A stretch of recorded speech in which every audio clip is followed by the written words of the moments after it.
Good evening, everyone. Apologize for the 2-minute delay. Happy New Year to all. Thank you for being here. It is my pleasure to call this meeting to order and to invite Councilmember Baskel to lead us in the flag salute.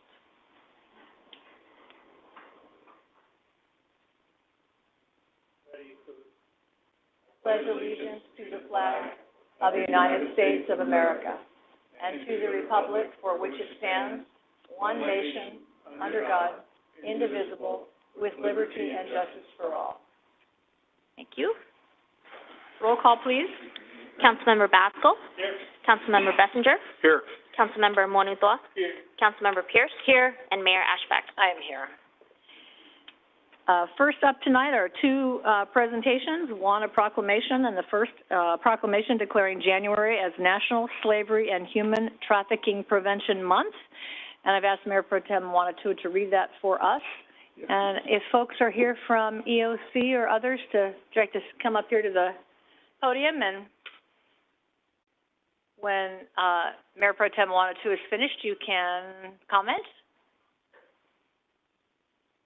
Wow. You all can comment. Excellent. Thank you all for being here. That's great. Vaughn? I am reading the proclamation from the City of Clovis declaring January 2024 as National Slavery and Human Trafficking Prevention Month.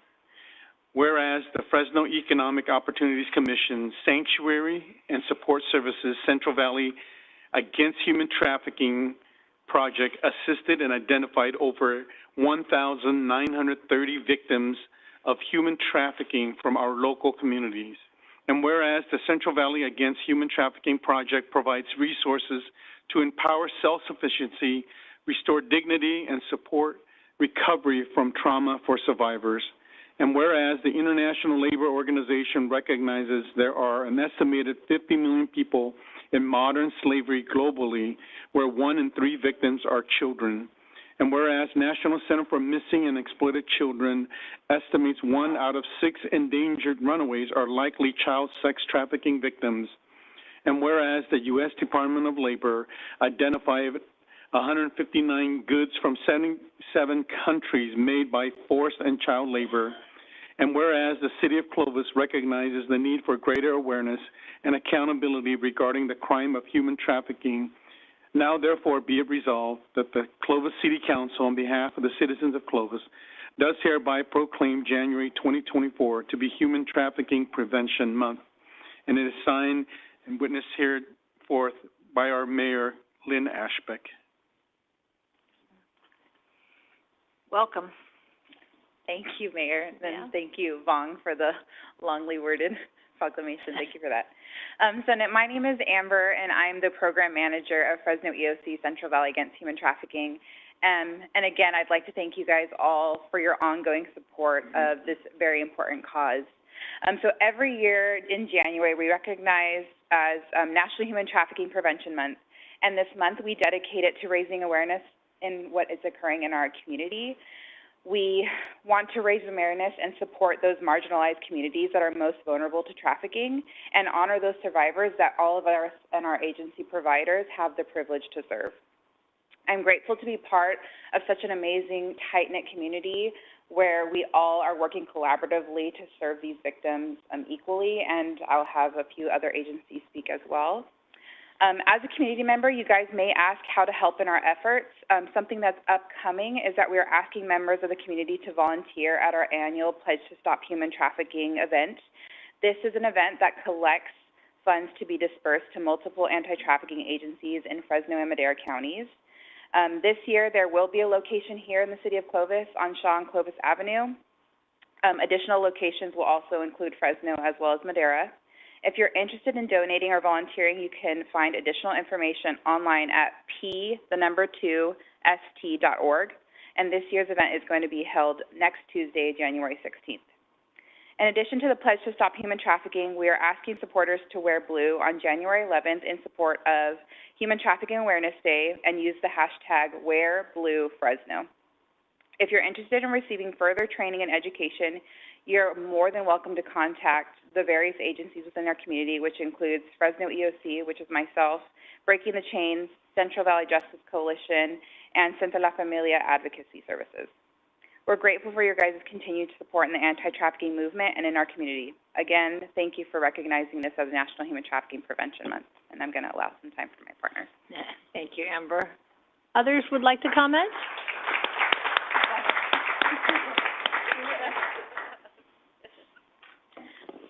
Thank you guys again. Thank you so much, Amber. I just really want to make sure we give a shout out to the Fresno County EOC, because Fresno County EOC has worked tirelessly for over a decade to make sure that a proclamation is given in each and every city here in our, pretty much in our Fresno County area, including the city of Clovis. So just thank you so much for carrying on that tradition and picking up that torch. I am one of the founders. I'm here assisted by my co-founder, Tiffany Apodaca. But I want to make a comment not only as one of the founders, but as a survivor of human trafficking. I really want to thank the council for taking the time to really just step back from everything and acknowledge this. It's because of education, awareness, direct services, and the swift action of community that not only I am here, but we get to hear stories that we get to hear breaking the chains each and every day. So again, thank you so much for really shining a light on this important issue and doing what you guys do every single day and being a voice for all of us. Thank you. Thank you so much. I'll just say what we do pales in comparison to what you do. So thank you for those words, but the work that you all do is really, it's sort of horrifying that it's a thing, that we need to have a proclamation, but it's real. And I will ask it maybe at the end, it's one thing to give a proclamation, but it's something else to do something. So you gave us a couple of ideas to volunteer and to donate. And so if you have other actions that just as walking around the community, what should we be looking for, anything that we can do, this is an issue that needs doing in addition to proclamationing. That's not a verb, but you know what I mean. So anyway, but thank you for those comments. Yeah, please. Good evening, everybody. My name is Martin Rodriguez, and I work with Centro La Familia Advocacy Services and all of our wonderful partners. And so, adding to your comment, between all of us, we also provide trainings, presentations, so that everybody could become more aware of what human trafficking is. It happens out in the labor areas or sex work, and it's important to always bring light to this type of things going on, because they happen every day and they could be happening in our backyard. Yeah, Thank you. Yeah, you bet. Thank you. I'm Krista Weens, Executive Director of Central Valley Justice Coalition, and for almost 15 years, the Justice Coalition has been working to educate the community. So I just want to echo the words of our partners, which is to say that the very first thing that everyone can do is to get educated. It's easy to think that a quick viral TikTok will give me all the information that I need, and the reality is that most of the work of fighting human trafficking is really not very glamorous. It's done in the trenches day in and day out, but it has allowed us to learn quite a lot about not only what it means to prevent human trafficking, but also what we can learn about the systems that we currently exist in and how we can improve them. So we hope that the community will continue to learn from those in your community who have been doing the work, and thank you for your continued partnership. I'm pretty sure a viral TikTok can't help me do anything, but so I think your words on education are much more meaningful. Thank you so much. Anyone else? Not required. Not required. All right. Well, thank you all for being here and for the really, really, really hard work, and for the stories that tell you that you can overcome really, really dark things. And so, but that only happens because humans reach out to other humans, like all of your work. So thank you so very much. Any of my colleagues, Drew? For the grandparents and parents who are out there or listening, there is evil out there trying to seduce your child. And, you know, we've all had, or some of us, I had too, disaffected teenagers who are angry most of the time between the ages of 12 and 17 over something. And we had a young girl in Fresno who was groomed by a 43-year-old man in Virginia. He flew here to the Fresno airport, Ubered to her home. She crawled out the window, got in the car, Uber with him, and came back. Fortunately, her I think it was her grandfather, noticed that she was gone at 6 in the morning. They started the missing person investigation, and both the Fresno Police Department, Fresno Sheriff's Department, and the ICAC did an excellent job working this. They contacted the Airport Police Department, where I was Chief of Police. We were able to find what flight this girl went on. And we searched our cameras, we found them, we were able to identify them, and we were having difficulty making the collaboration happen in Colorado. I called and spoke to the airport watch commander in Denver. They had their people meet this guy at the airplane. He had told her, he put a wig on her and told her to act like she had some mental disabilities that she couldn't talk. That was just how evil this was. They took him into custody. Girl came back, and fortunately, unfortunately, he died in custody. He never had to go to trial. But these are the evil people that are out there. So if you have a child with a telephone and you don't have the passcodes, that's a problem. If you don't know their emails and their passwords, that's a problem. If they have unfettered access in a private room on the internet, that's a problem, because the potential is, they're going to say, Mom, don't you trust me? Well, it's not the matter of you trusting them. You don't trust the evil people out there who are very good at what they do. The seduction, the grooming, your parents don't love you, I love you. And it happens every day. It's happened in this community. It happens all over the place. So parents need to be on guard on this, and thank you so much for what you do. This is one of the most evil things that occurs in our community, especially when kids are targeted. And I think there's a special place in hell for those people, but that's my opinion. Thank you. And that evil is met by the goodness in all of your hearts, so that's the good side of that. I got to counterbalance the... There is hope. You are our hope. Vaughn. Thank you for what you do, breaking the chains, to Central Valley Justice Coalition, to Central La Familia, and I'm hoping Hmong organizations get involved in it, because it happens a lot in the Asian community as well.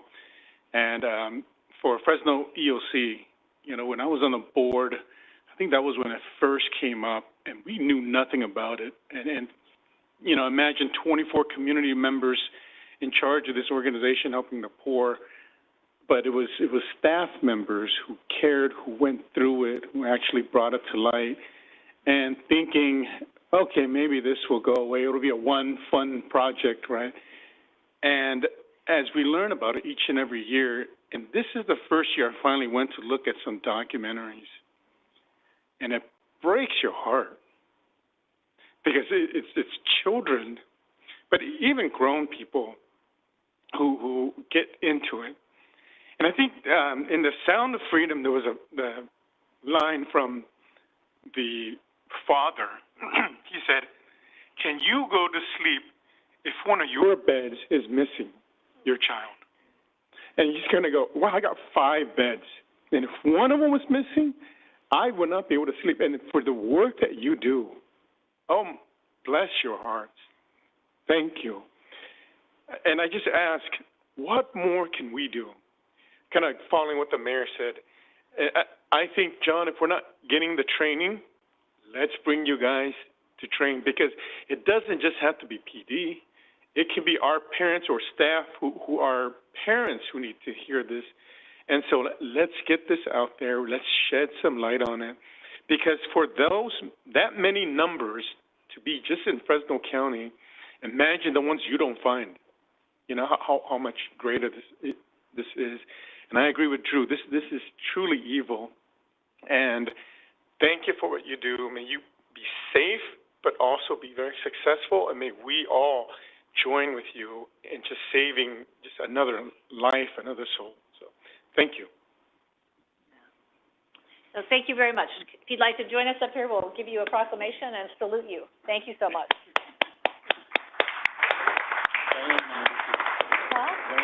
Oh, I'm the first time. Her light wasn't on. Thank you so much. Thank you. Thank you so much. Thank you. Thanks for what you do. Thank you so much. Thank you for what you do. Thank you. Yeah, of course. Thank you. Did you say something? Your light was off. Yeah, I turned it off. Oh, are you sure? Photo. I'm sorry. I looked down. It wasn't there. I was like, I guess you changed your mind. So sorry. They're going to invite the police chief in the photo? Nice.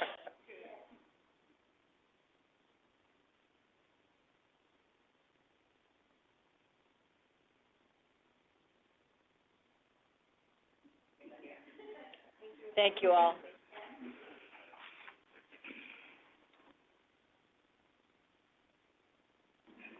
One more comment before we go. Yeah, I just want to do one follow-up. Two things very quickly that are kind of already touched on is that a proclamation is just a piece of paper, and it's what you folks do and what those of us who want to get involved and support what you do, that's what really matters. I also wanted to just acknowledge the law enforcement partners that you folks I know appreciate. We're fortunate in Fresno County to have law enforcement that is supportive of your work, and also the incredible work of State Senator Shannon Grove's office this past year that I know a lot of you partnered with in getting SB 14 passed. That was unfortunately a heavy lift, but what you guys do is so important, and to be able to partner with you on the legislative side is also important. So thank you so much for being part of all of that. Thank you all so much. Our next presentation is an update on the most beautiful, newest building in the city of Clovis. Amy Hansen, update on the Senior Center, Senior Activity Center. You got it right. The new Clovis Senior Activity Center at 735 3rd Street. If you haven't been there, come on by. You only have to be 50. I just barely qualify. We don't check your IDs. That's what I always say. So good evening, Madam Mayor, council members. I'm here to provide a very brief update on what's been happening at the Senior Center over the past 7 weeks since we've opened up. And I have a video to play real quickly, and then I'll let you know what was going on.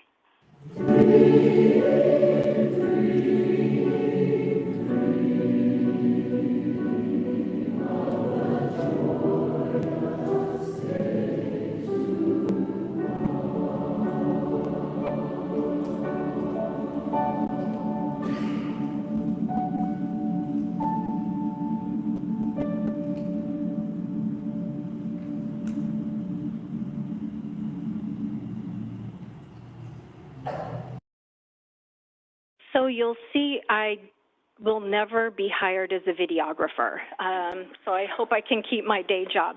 That's a quick snippet of an event that happened almost as a pop-up event at the Senior Center. So a couple of weeks ago, I was contacted by Ed Cobb, who is the choral director for the Community Choir of the Valley. This used to be the Clovis Community Choir. His rehearsal space that they typically use for their very large Christmas concert became unavailable at short notice. So Ed gave me a call just out of the blue and said, I have 200 people that need to rehearse. Do you have a space that we can come to? And it was such a pleasure to be able to say, I sure do, come on in. So the choir came in, they were able to rehearse, and I don't know if anybody was able to attend their concert. I went, and it was lovely. But this is just one example of what's been happening in the Senior Center, and I want to share the information with you because there's people on the dais, people here, and people that are sitting in these seats in our community that spent about 10 years working on the Senior Center, and I want to let everybody know it is working just as we had planned. You don't get to be there. I'm there every day. Here's some examples of things that have been happening in the Senior Center. Up on the right-hand corner, that was a brand new Tai Chi class that happened today, and they were shoulder to shoulder. I'm going to have to find a bigger space for them. We are full. I hate to say already we've been open 7 weeks, but we are packed full. Just to let you know, we've had almost 800 new participants sign up.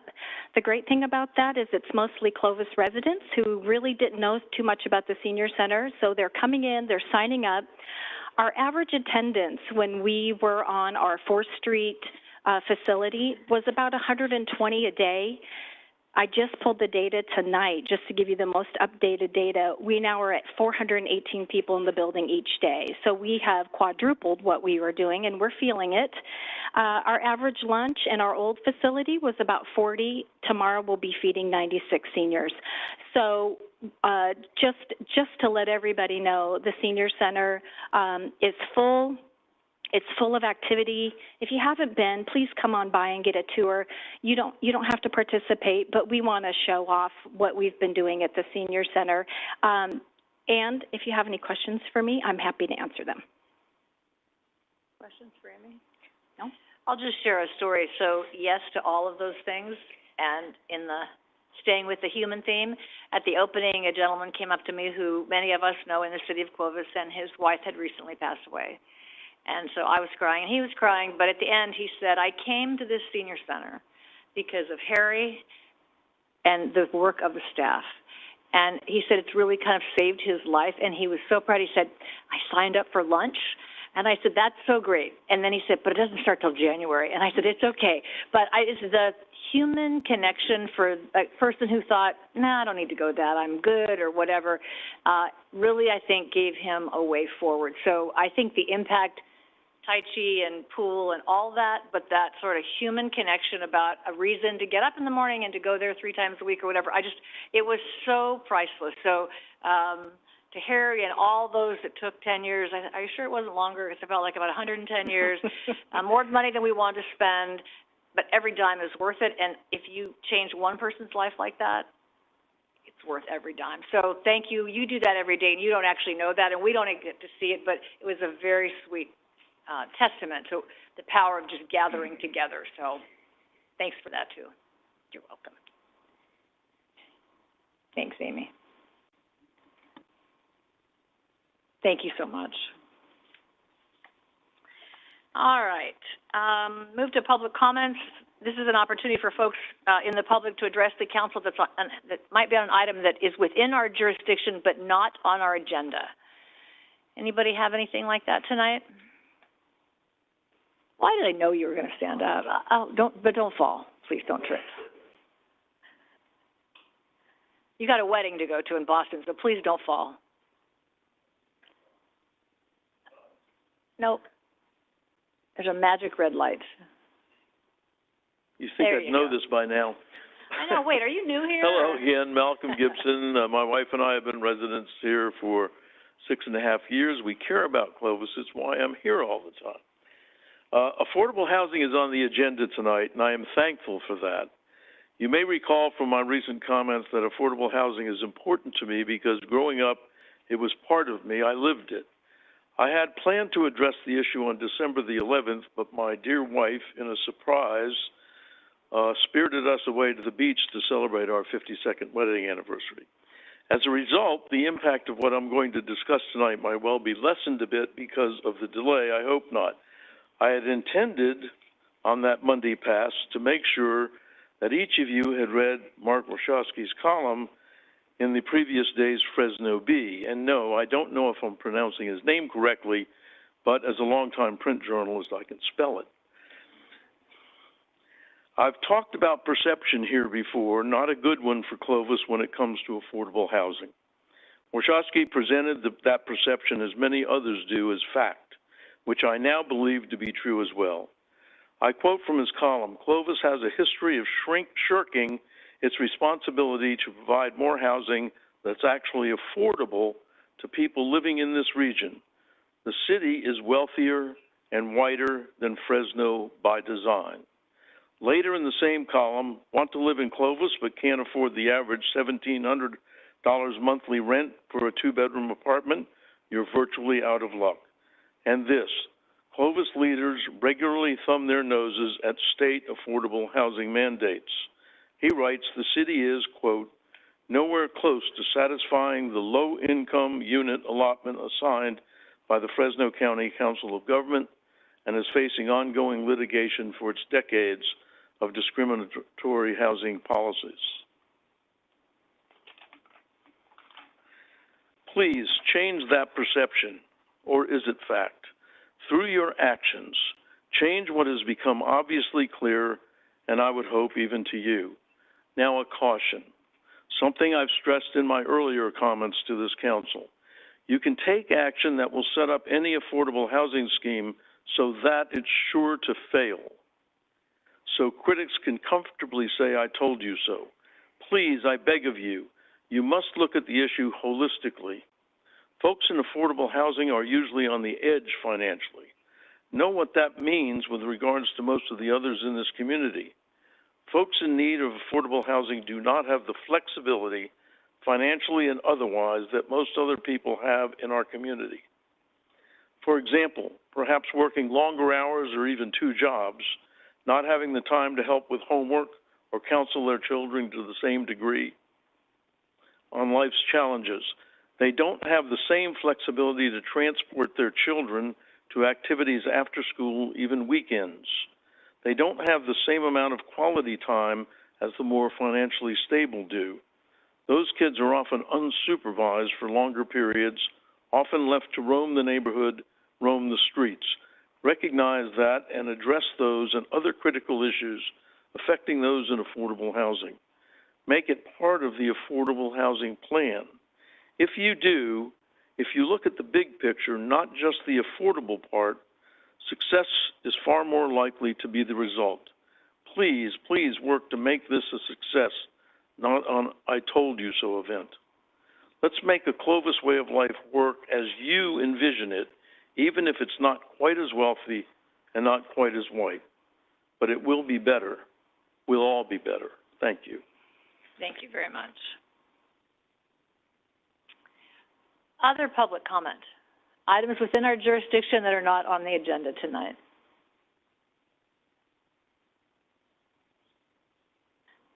Is that, Chad, is that gentleman coming to speak? No. Okay. All right. Thank you. We'll move along. Next up is ordinances and resolutions. With respect to the approval, the reading of the title shall be deemed a motion to waive a reading of the complete resolution or ordinance, and unless there is a request by a council member that the resolution or ordinance be read in full, further reading shall be deemed waived by unanimous consent of the council, whoever. Consent calendar. These items are routine in nature. We act on them in one vote, unless a council member or someone from the public wishes to pull an item off of this consent calendar. Anybody in the council, on the council wish to pull a consent calendar item? Anyone in the audience wish to hear one of these items in more detail? All right, seeing none, I would entertain a motion for the consent calendar, items 3 through 14. Make a motion to approve the consent items 3 to 14. A second. There's a motion and a second. Is there other discussion? Seeing none, all those in favor signify by saying aye. Aye. Opposed? Motion carries 5-0.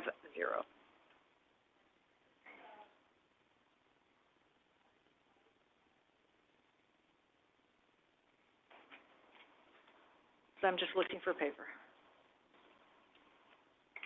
Sorry. This is why TikTok is of no value to me, because I still like paper agendas. Item 15 is consider the adoption of an ordinance of the City Council of the City of Clovis amending sections 5.22.02 and 5, is it point or dot? Point. 5.22.05 of Chapter 5.22 of Title 5 of the Clovis Municipal Code pertaining to definitions and regulations for deliveries of medical marijuana within the city.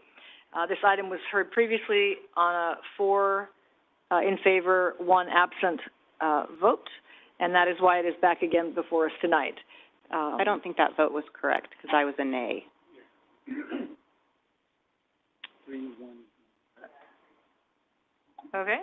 We can correct that. It's the same end result. Okay. We should probably make sure the minutes are correct then. All right, so on a vote, 3 in favor, 1 opposed, and 1 absent. John or Carrie, do you want to make a comment on this, or anybody? John? No, it's on the regular agenda because it wasn't passed unanimously, and we bring it back on the regular agenda for a second vote, and we'd be looking for council to consider passage of the ordinance. All right. Anyone in the audience wishing to comment on this ordinance? Seeing none? I'd entertain a motion to approve the ordinance.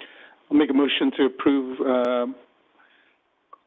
Clovis ordinance amending sections 5.22.02 and 5.22.05 of Chapter 5.22 of Title 5.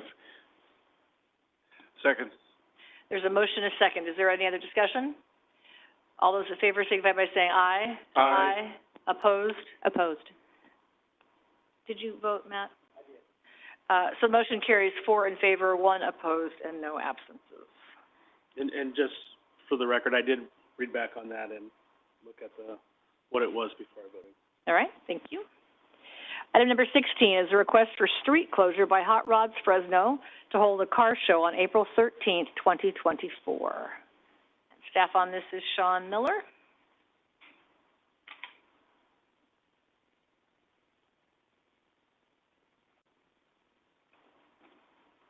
Good evening. Excuse me. Good evening, Mayor Ashbeck and members of council. Is this thing, can you hear me? Okay, good.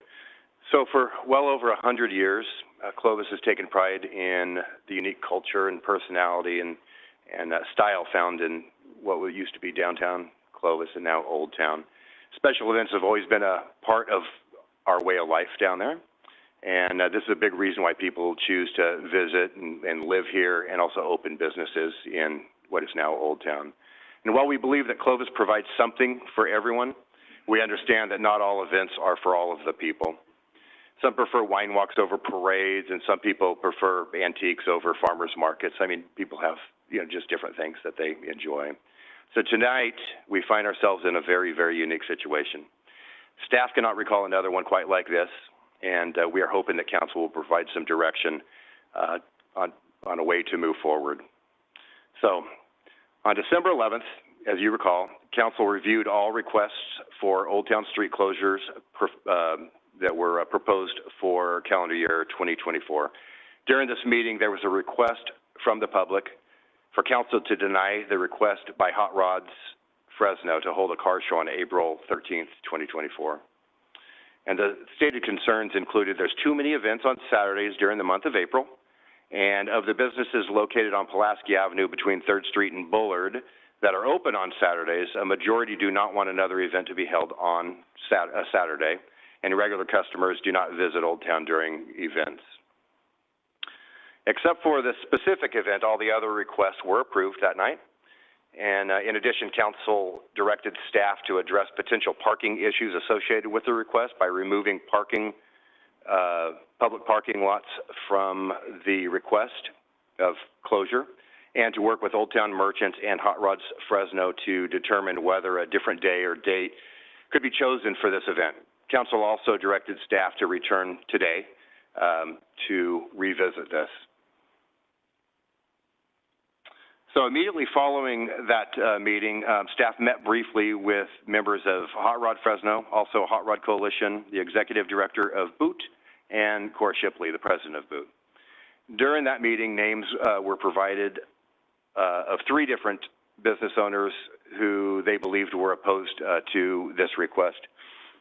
So on Tuesday, December 12th, staff contacted the 3 businesses identified, and all 3 business owners stated that they were not opposed to this event being held on April 13th, 2024. Now, to be fair, all 3 of them said Sundays are better, but we're okay with the Saturday event. Then on Wednesday, December 13th, staff met with members of Hot Rods Fresno and Boot, and during the meeting it was stated that Boot had spoken with 14 business owners who were opposed to this event. No letters of complaint were provided to staff from the business owners that were mentioned. And in the end, an agreed upon solution could not be reached. Hot Rods Fresno needed to have a board meeting and a board vote to move forward. So we couldn't have an end to this that day. There was no solution. So on Monday, December 18th, members of Hot Rods Fresno contacted staff and asked that their original request date be presented to council again on January 8th. That's today, of course.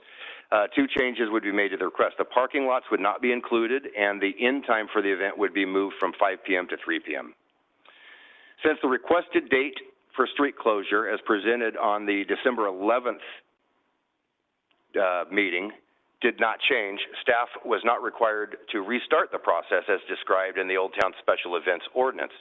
However, in order to provide Old Town merchants an additional opportunity to ask questions and or share concerns with staff related to the request, staff decided to hand deliver notifications of the changes to merchants. So during the distribution of notifications, staff concentrated on the impacted area located on Pulaski between 3rd and Bullard, and took the opportunity to discuss the process and status of this request with the business owners. Out of 37 direct contacts, 2 merchants were absolutely opposed to holding any events on Saturdays, unless the events would be held south of 5th Street, so between 3rd and 5th, out of the question for both of those folks. To date, no other comments have been received. This concludes staff's report. Parties are here. Hot Rod's Fresno members are here, and the president of Boot is also here for any questions. Thanks, Sean. Any questions for staff? Sean, I had a question. Of those 37 businesses, would they also be opposed to the May, in other words, the other months, where there were extra, more than 2? So I know that your notice was specifically for this one, but I'm assuming they would be opposed to anything that is closing down Old Town, or is it just because it's this group? Because that was one of the arguments made, right, that there was too many, yet May had just as many, yet there's no complaints. And so, but there's complaints for this one. And so I want to understand, are they complaining about every single one because it's taken too many road closures? Your feel, your best guess. Unfortunately, I'm not able to guess. During the conversation, the 2 merchants that I did discuss this with seemed like they were opposed to any additional Saturday closures. And then if this is denied, they can still go through the process of the however 60-something days and still get the closure, maybe still in time, correct? That's correct. If it gets all approved. That is correct. Okay, so that's the sort of the backup, if this is not included in the list. That is correct. Okay. And then the last question is, so you said there were, at the meeting there were, it was stated that many businesses opposed, but there were nothing written, and the 3 that you went to, they did not say they were opposed to it. So during the meeting on the 11th of December, it was most of the merchants, and then the number 14 was mentioned in the meeting on the 13th of December. Okay, but nothing written, and no, not that many or any of those confirm up to that number where they were opposed? Yeah, to date, staff has, I'm sorry for interrupting. No, go ahead. To date, staff has not received anything, either electronically, by mail, or phone calls. And they were aware that tonight would be the night if they were really going to oppose this, to submit something. Yeah, so we can hear it officially. Absolutely. Attachment 1 of staff report is a copy of the letter that was hand delivered. Okay. Thank you, Sean. Other comments or questions for staff? Matt? Has Hot Rods Fresno done any events in Clovis prior? Members of Hot Rods Fresno is here, and they might be able to answer that. I am not aware. Okay. And then my second question was, why weren't they willing to negotiate a separate date? Once again, it would be a good question for Hot Rods Fresno. I'm unable to answer that. I was not involved in any of the meetings or a part of the club. Okay, thank you. Thank you. All right, we'll open the public portion to either the Hot Rods Fresno group or Boot or anyone else who wants to comment on this item. Cora, go ahead.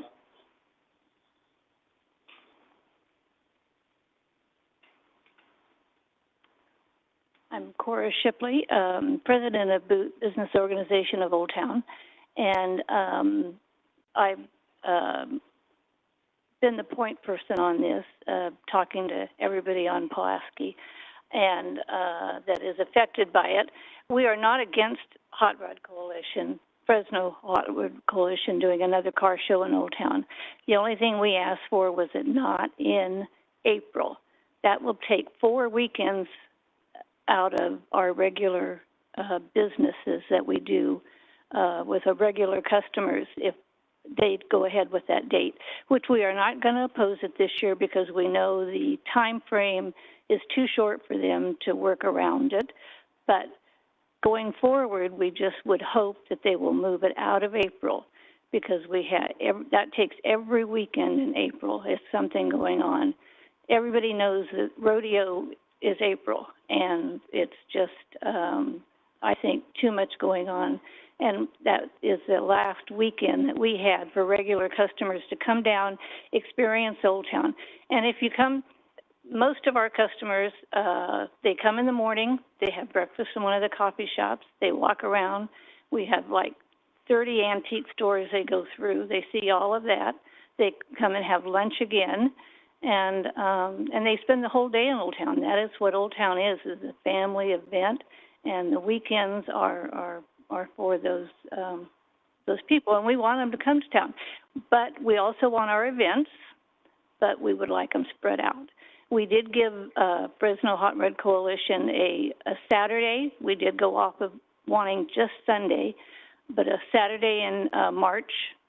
We gave them all of June, any Saturdays in June, and 3 in October.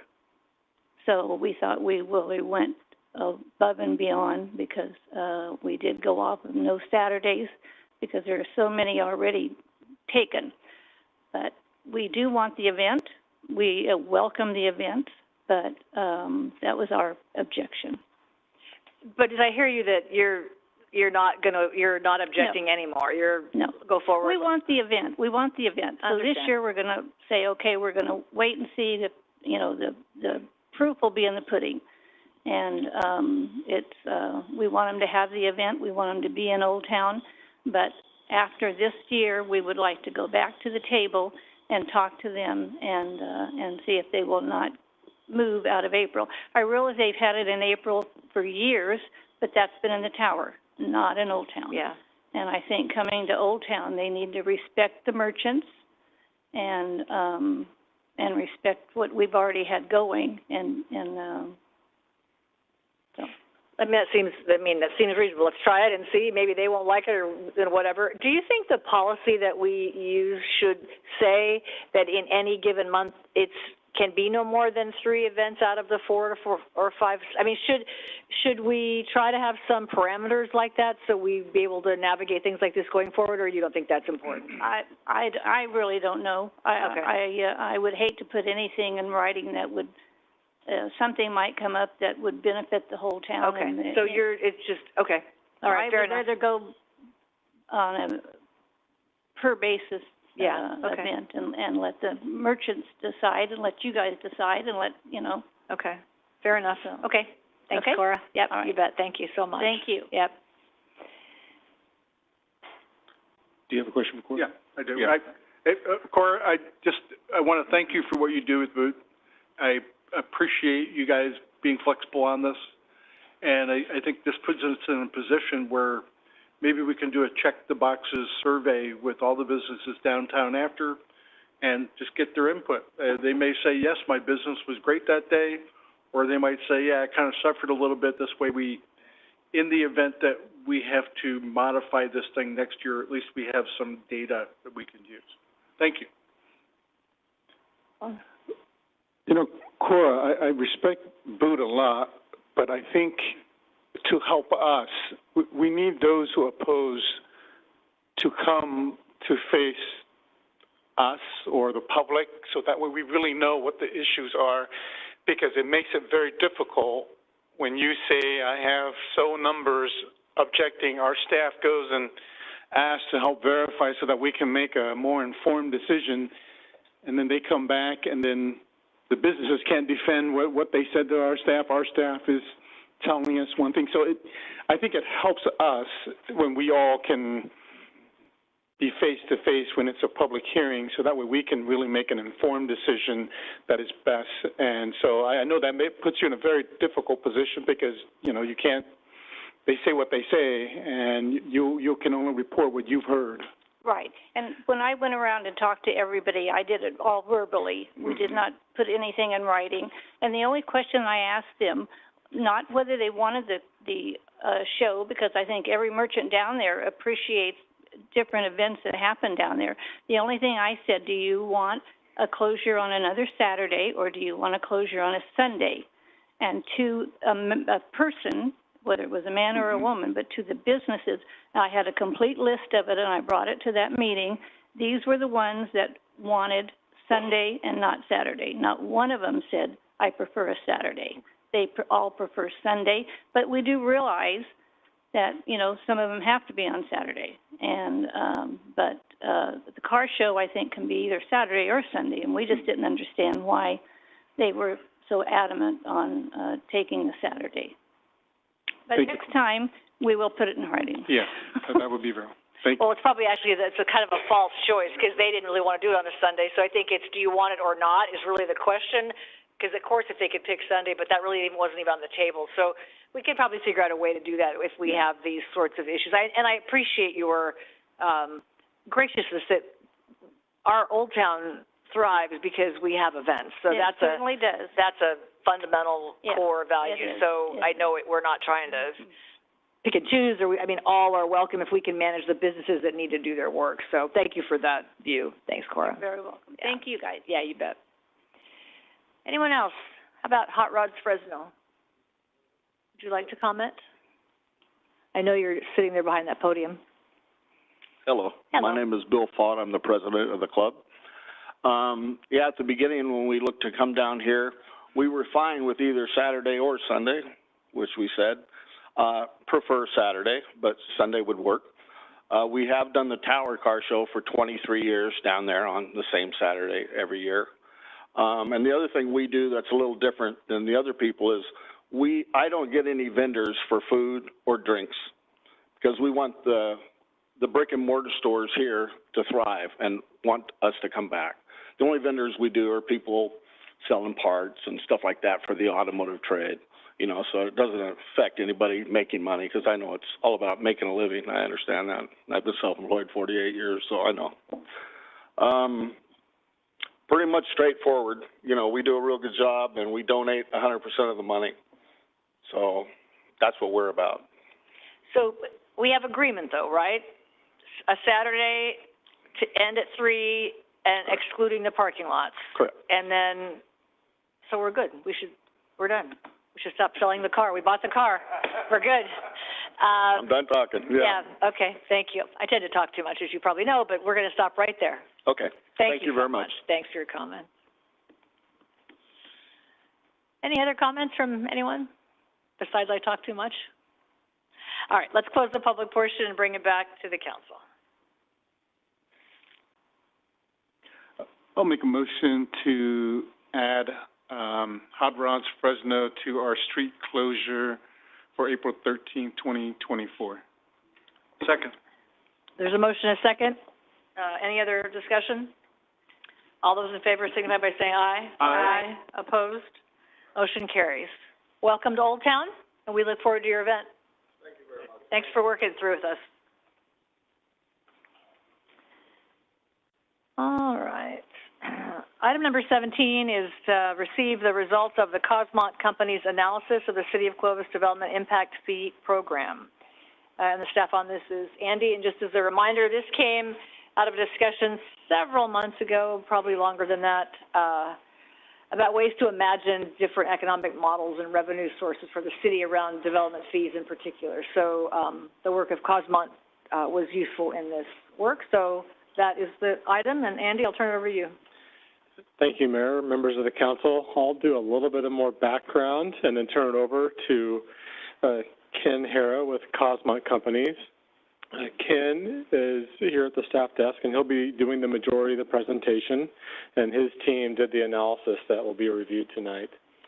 So a little bit of history. On June 5th of 2023, council considered the development impact fee increases. Staff had done some analysis and came back with some increases across the board. Fees were increased except for major water facilities, and direction was provided to staff to conduct 2 workshops Workshop number 1 is what we're here for tonight, and that is to look at the methods and financing of infrastructure in Clovis and how that compares elsewhere in the state. It would review how Clovis calculates development impact fees, review how fees are funded and financing mechanisms available, provide an overview of industry best means to calculate fees and how infrastructure is funded elsewhere, and then conduct staff, industry, and council workshops.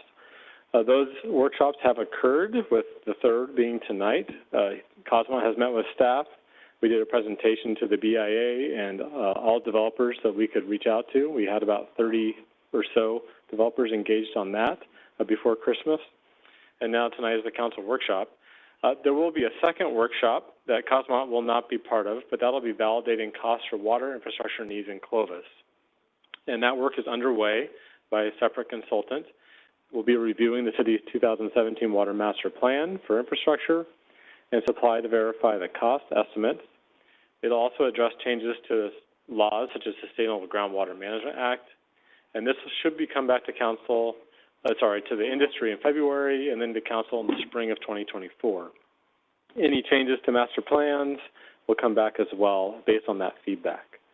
So with that, I'm going to turn it over to Ken for the presentation of the findings for workshop number 1. Thank you so much, Madam Mayor and members of the council. Pleasure to be here. We'll be walking through the DIF analysis that our company has prepared. My name is Ken Hira. I'm the president of Cosmo Companies.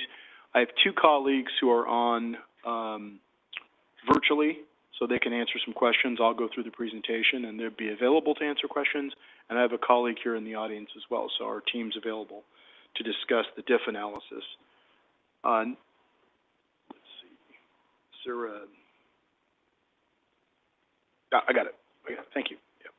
Yep.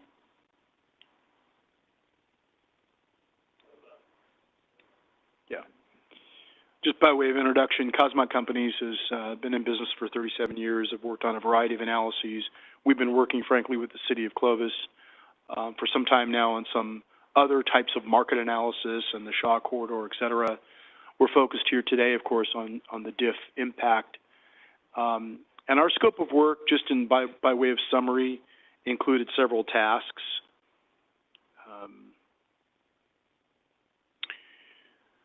One of them was to clearly review the current fee structure of the city and understand the master development fee schedule, interview city staff, et cetera. Second key part of the staff was to review other jurisdictions and make some comparisons.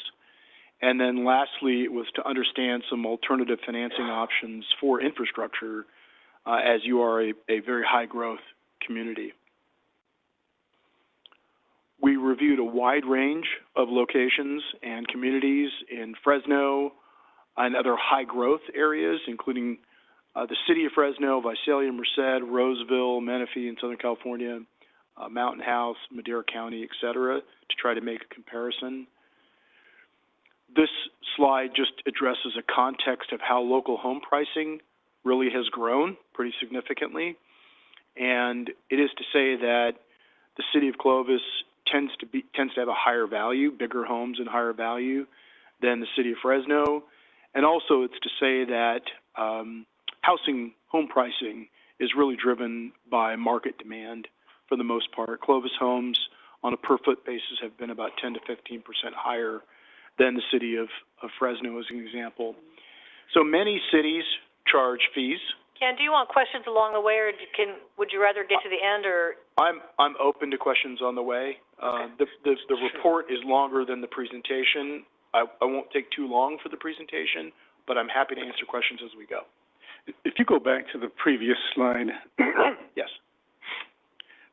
Was there any consideration of our commercial fees and how they relate? Because we do a lot of homes. It seems like it's always home-centric, yet I don't see throughout at the end it shows a little bit with the business, the commercial impact fee. So was there something else done as well where we didn't get that information, so we also know the commercial fees, how it relates to some of these other towns to see if we're higher, lower, we're doing good? I know there was one statement only at the end where compared to Fresno, the local jurisdiction, we were higher, but elsewhere, we were kind of the same, so. Yeah, we did focus on residential development impact fees, but we did a comparative analysis as well on commercial, and I'll try to point that out. I'm glad you mentioned that now. I'll try to point that out by way of comparison as we go through. But the point about California cities is they all, if you will, charge fees and or a combination of special taxes to fund infrastructure. Some are growing more significantly than others. Some are growing slower or more stable. Water supply, wastewater treatment, stormwater, roads, bridges, parks, all need to be paid for in some way, shape, or form. The city of Clovis specifically has used DIF, development impact fees, at certificate of occupancy on the completion of a residential unit, as an example, or close of escrow to fund infrastructure for decades. And it is our suggestion that there is a review on your part. Tonight, I don't think you're making any decisions per se, and we're not necessarily advocating for things other than a suggestion to explore alternative financing vehicles, which could include a policy that would adopt developers' ability to utilize community facilities districts, CFDs, and we'll talk more about that structure, but that type of a financing vehicle to directly fund improvements and frankly help some cash flow to the city. You know, we're also looking at it in the lens of what's the city's risk on paying for infrastructure? How do you pay for infrastructure? How do you get reimbursed for that infrastructure? How do you work collaboratively with the private sector to get projects done in a high-growth community like yours? So we interviewed staff. Our focus was on a couple of 5 major categories: water facilities, sewer facilities, roads, park acquisition and development, and then public facilities for police and fire. And those are 80 to 90% of your total fees. I will say in comparing with other communities, one thing we found is there is a very wide range of how other cities calculate fees. It's how they calculate it, it's on the basis of how they calculate it, it's on the regional aspect or geography of how fees in certain areas are calculated.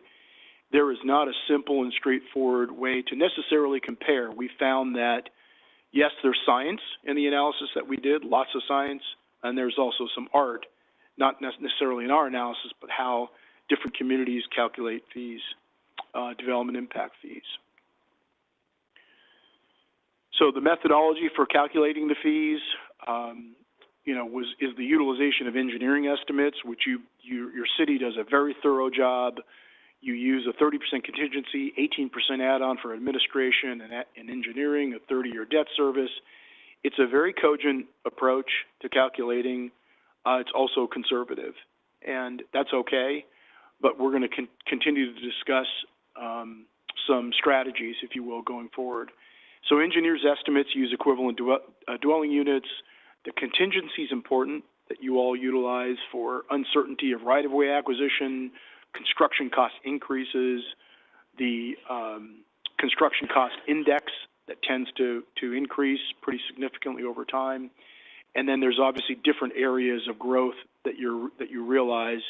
Your areas 2 and 3, by way of your map and your DIF planning areas, are pretty stable and pretty mature, if you will. There's major infrastructure in place. Areas 1, 4, and 5 are obviously seeing significant growth. So this is a table. Go ahead. I got stuck on that 3018-5 when I was reading this. Yeah. I know you said it's conservative, but is it recommended we go lower? Is it recommended we should go higher? Is it because maybe we're doing too much contingency and that'll help out the fees. Maybe the add-on is too high, too low. Because it seemed like I wanted some analysis on what we use to get to those numbers to see if, the city would still be safe if it lowered it or increased it. So any recommendations? Well, I would say, as I described it, I think it's reasonable. I think if you compare your fees, which I'll get to in a minute, to some of the other high-growth communities, you're not out of line. So whether the assumptions in here are too conservative or not, in the comparison at least, we didn't find your fees in high-growth markets to necessarily be extremely high, which means that maybe you don't mess with the variables per se. Part of where we're really coming from is, are there other ways to pay for infrastructure? Because the DIF concept on a singular basis is where we're trying to help, at least in by way of some suggestions, to diversify ways to pay for the infrastructure. And also these assumptions are trying to account for a period of time in the future where we've seen extreme increase in the different costs, and you're trying to manage and mitigate those costs. And it's really meant to not be a profit center for the city. That's really not the goal. The goal is to pay for infrastructure as costs have been increasing. What stuck with me in your statement with regards to these numbers is in high-growth areas. Right. So what happens in low-growth areas, or when it's low, should we also be lowering them, or are we looking, because it's 5 years, 10 years, we're looking at these, keep it as it is? Or should it be, hey, when the economy is slow and the growth is slow, I would lower it to 25, 15, and 3. And when the economy is great, keep it back up. So that there's some where we're actually moving correctly or closer to what's going on. Because if it's not high growth like this last year, are we charging too much where it's actually defeating anyone coming to develop? Right.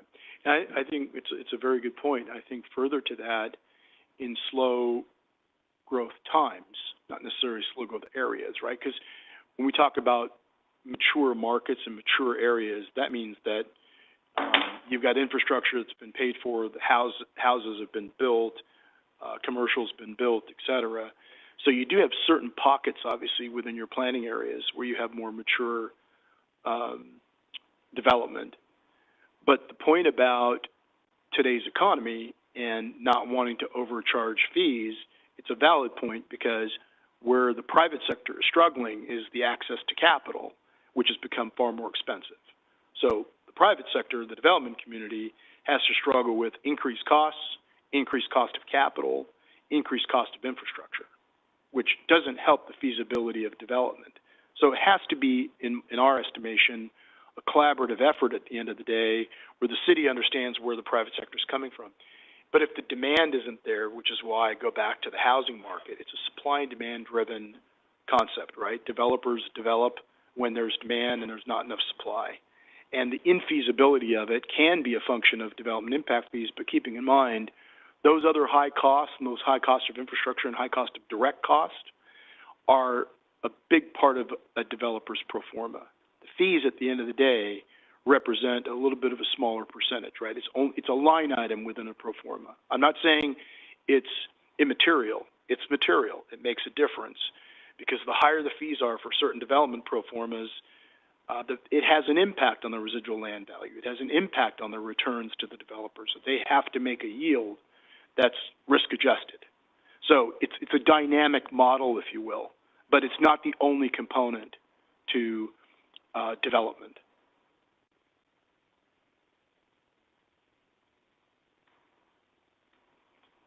So this is a table that we're not going to go through because it's a lot of detail, but just suffice it to say, we drill down pretty significantly on the different categories of any areas of your development impact, and then we went into the methodologies for each of these categories. Water, and I won't spend a lot of time on where you were, how you ended up with your calculations, but there's a city water master plan, and there's a consulting group that did certain cost estimates, and in fact the city decided to leave major water fees unchanged pending further analysis. And you can see the calculations based on EDUs there. Same with roads and traffic. There are certain areas that, again, have major road activity, and those are going to be the areas that are going to need some of the higher investment. And in fact, in our research and making a comparison to these other communities, as I said before, a huge range of different calculations based on asset classes and geography. Water collection, same thing. We reviewed that. And other cities tend to fund water collection costs in different ways per dwelling units or per square foot, or 1,000 square feet. Park, same thing. You utilize a park master plan to calculate, and same with public facilities for police and fire. These are very similar in ranges to other cities that we analyzed. So, can I have a question with regards to just the methodology? Okay, with regards to the water and the sewer. Yeah. Okay. When we were discussing this, the development community made a proposal that why don't we do it like streets, where make it more geographic. And so, you know, our streets are already developed down here. You don't collect as much fees because this area needs new streets. Same thing with sewer. If we already have the sewer line down here, why are we paying for the sewer lines up there? That was not mentioned here to see if that was a good recommendation or not. I know we do it like how we do it now. Right. Is there a recommendation from you going, hey, water, sewer, do it like streets, or no, keep it at large to where every new unit, regardless in the city, is paying the same? Right. I mean, to be honest with you, Councilman, I don't have necessarily an opinion either way. If the methodology of treating it like streets, because that's how you treat streets, which makes some sense, is that now it depends on how the system flows. A street is just like circulation plans. It needs to have connectivity. Yeah. Same with water, same with sewer. But if there's a cogent way to calculate those water and sewer fees based on that, we don't have an opinion either way if it makes sense. I think the other part of funding wastewater and water treatment facilities is a little bit of a different. Streets don't have that necessarily. There needs to be a main plant, obviously, for water as well as water treatment. That might become an issue with how does that get amortized across a geographic area, and how does it keep up with growth? So I think those are engineering exercises that are important to take a look at. Okay. And then follow-up question to that is, not just the new growth area, why not the whole city? So in other words, everything we talk about is about new growth paying it, whether it's geographically in the new growth. The whole city's going to use the sewer. The whole city's going to use those streets. The whole city. So are there other cities who actually spread those fees to current users as well? And if where does that happen? And is that a model which was never talked about here, in which we may potentially look at, or is that something that is just you can't go there because you're not going to? The one thing that you'll see when we discuss CFDs and some of the quote-unquote advantages to using them is, frankly, it's not a fee that ends up being that existing users end up being subject to. Mm-hmm. And I think that's a tricky area to then say to existing users who might have already paid for development impact fees upon their original development, or not, because it's a second or third home. But I think I think the city wants to be careful in evaluating, are there fees being charged to existing users to pay for, growth or lack thereof. And none of the other cities do what I just said. No, I think you'll find that a lot of cities use these CFDs and then they're relegated to new growth districts. Yeah. Okay. And then it's easier to calculate based on that district and the number of units within that district. They tend to be used for residential. They can be used for commercial, but it tends to be relegated to a certain district or a growth area. Thank you. Ken, I have a quick question on the chart, the Clovis fees by land use and geo area. Maybe it was back one. Yeah. Just so that I'm clear, there are no fees listed under the commercial space for glasses on. Police, fire, library makes sense. Refuse, maybe. Do we not charge fees in those areas? You were looking at the commercial, retail, office, and industrial? Yeah. And so I'm curious about why those are blank. Yeah. Maybe we don't charge fees. I'm not smart enough to know, but let's just say I want to know why they're blank. Yeah. And then my second question is, over the years we've talked about it, and we don't ever land on it, but it's an interesting thought that every kind of land use, and you look at police and fire, pay exactly the same amount, right? The fees that you have on here are exactly the same amount. And so I just wonder, is there any variation in the kind of land use? We know that, I don't know, this is probably a bad example. long-term care facilities have much higher calls for service for fire than my neighborhood, as an example. Or a commercial center, again, tax generating, I get all that, but has a much higher demand on those services than a apartment. So is there any variation that you saw in the work on how those might be adjusted? Because it says by land use and area, but the land use question is kind of an interesting one when you think about that. Does that make sense?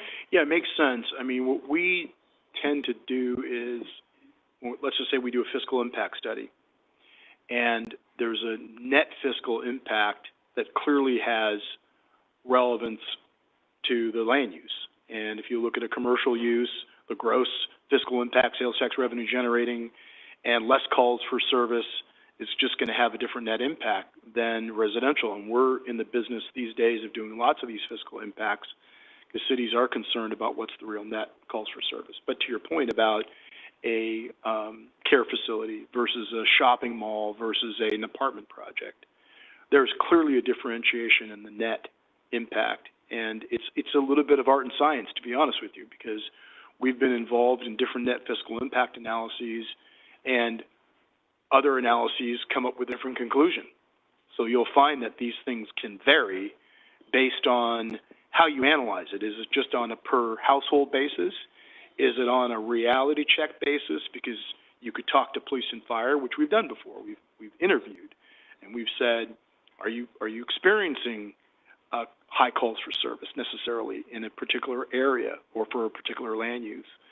So it does vary, and it is a key variable in the net fiscal impact, if you will, to communities.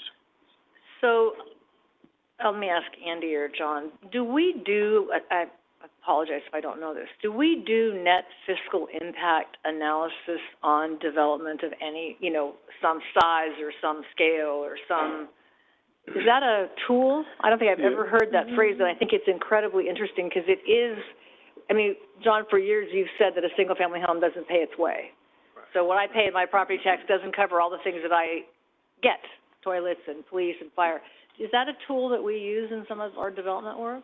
So the Development Impact Fee Program is to fund capital expenses. So those are the costs that are reviewed, not ongoing expenses.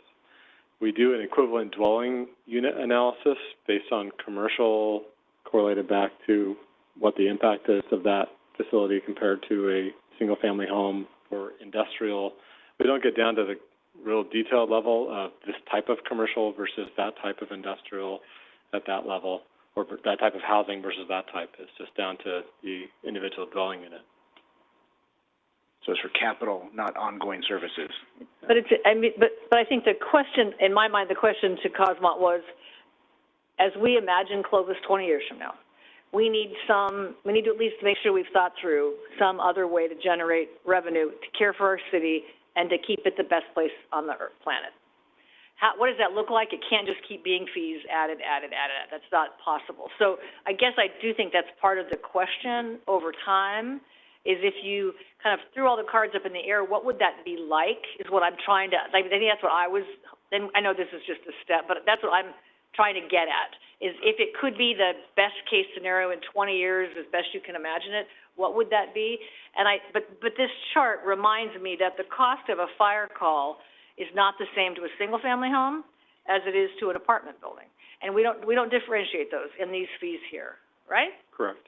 So that's a question. I'm not saying we should, I'm not saying we shouldn't, but those are the kinds of, they're not even nuances, but those are the kinds of elements, I think, in this that are worth maybe a deeper dive as we go along. I just wanted to raise that, and then for the commercial, do we not charge development impact fees?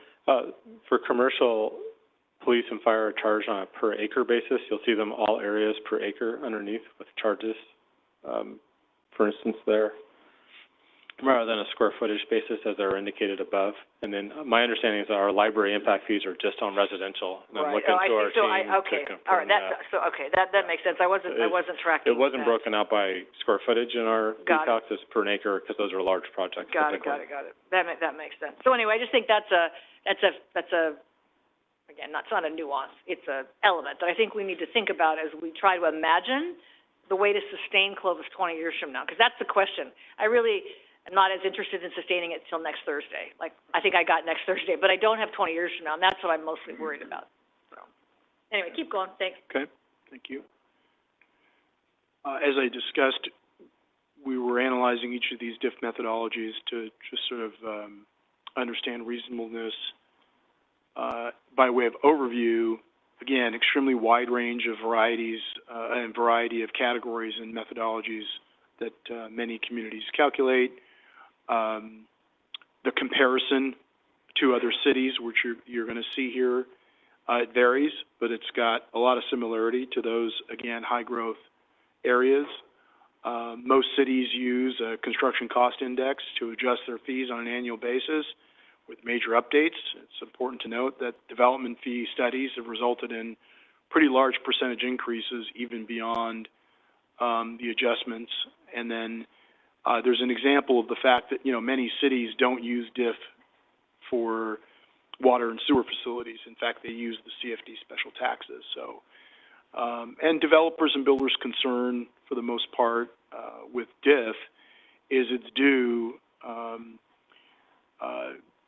based on having to pay the fees upon completion, whereas special taxes end up being a burden on the property owners. So there needs to be some collaboration there between developers and property owners as well in order to effectuate that alternative funding strategy. If you look at the comparison of the different communities, again, in the high growth areas like Clovis, like Roseville, like Mountain House, you'll see that the fees, while they're on the higher end of the range, they tend to be relatively consistent with those other high growth areas. And then on the commercial, Councilman, you had made a comment. We did make that comparison as well, and there's actually a pretty similar analysis as to your commercial fees for industrial versus commercial in comparison to those other communities. So they're not unreasonable.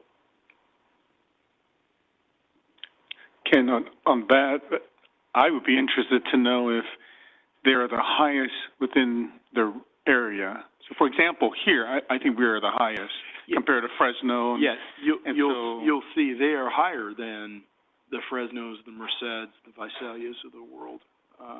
They are. But I want to know, is Roseville higher than Sac City, higher than the cities around them? Right. So that way they're still attracting. If they're lower than what's surrounding them, they're still going to attract the business, because business is not going to go here to Merced. They're going to go to Fresno or here. And I just want the business to come here, because those tax dollars are much better, because they generate better than a home. And so, even though we're comparable, no business is looking at this chart and going, oh, I'm going to go to Roseville. They're looking at us and Fresno. And they're going to go, I'm going to go to Fresno because it's cheaper to build my shop there than here. And the people are just going to come across the border to come shop. So I think I guess I want something firmer from you to go, hey, this may really detract you from getting commercial businesses. But I know we concentrate on the residential because home prices are still high. So even if you raise it, there's a buffer. But what about commercial? Are we pricing ourselves out of that market is sort of the question that I like some guidance on or some direction on as well. So. Well, fair enough. I mean, to your point, they are higher than your surrounding communities. And so in that pro forma that I mentioned, in the financial pro forma of an investor who's going to look at building industrial versus commercial, they're going to take into consideration that, yes, your fees are higher, but it represents 5 to 8% of the total pro forma. So even for commercial? Yeah. So the question is that going to be the true disincentive or not? Now, you also have maybe a higher standard by which you end up investing in your infrastructure for residential or for otherwise. And so you want to see that infrastructure be put to use, because I know communities just on an anecdotal or personal level, they've got some pretty high CFD tax rates, but they have incredible infrastructure in their community that are amenitized, for citizens, for homeowners, and the commercial benefits from that. So it's kind of also a higher standard, if you will. And that's the other way to think about it is your premium in pricing for housing can also serve, because of the nature of your community, the high value that you offer, it can also offset some of those increased fees.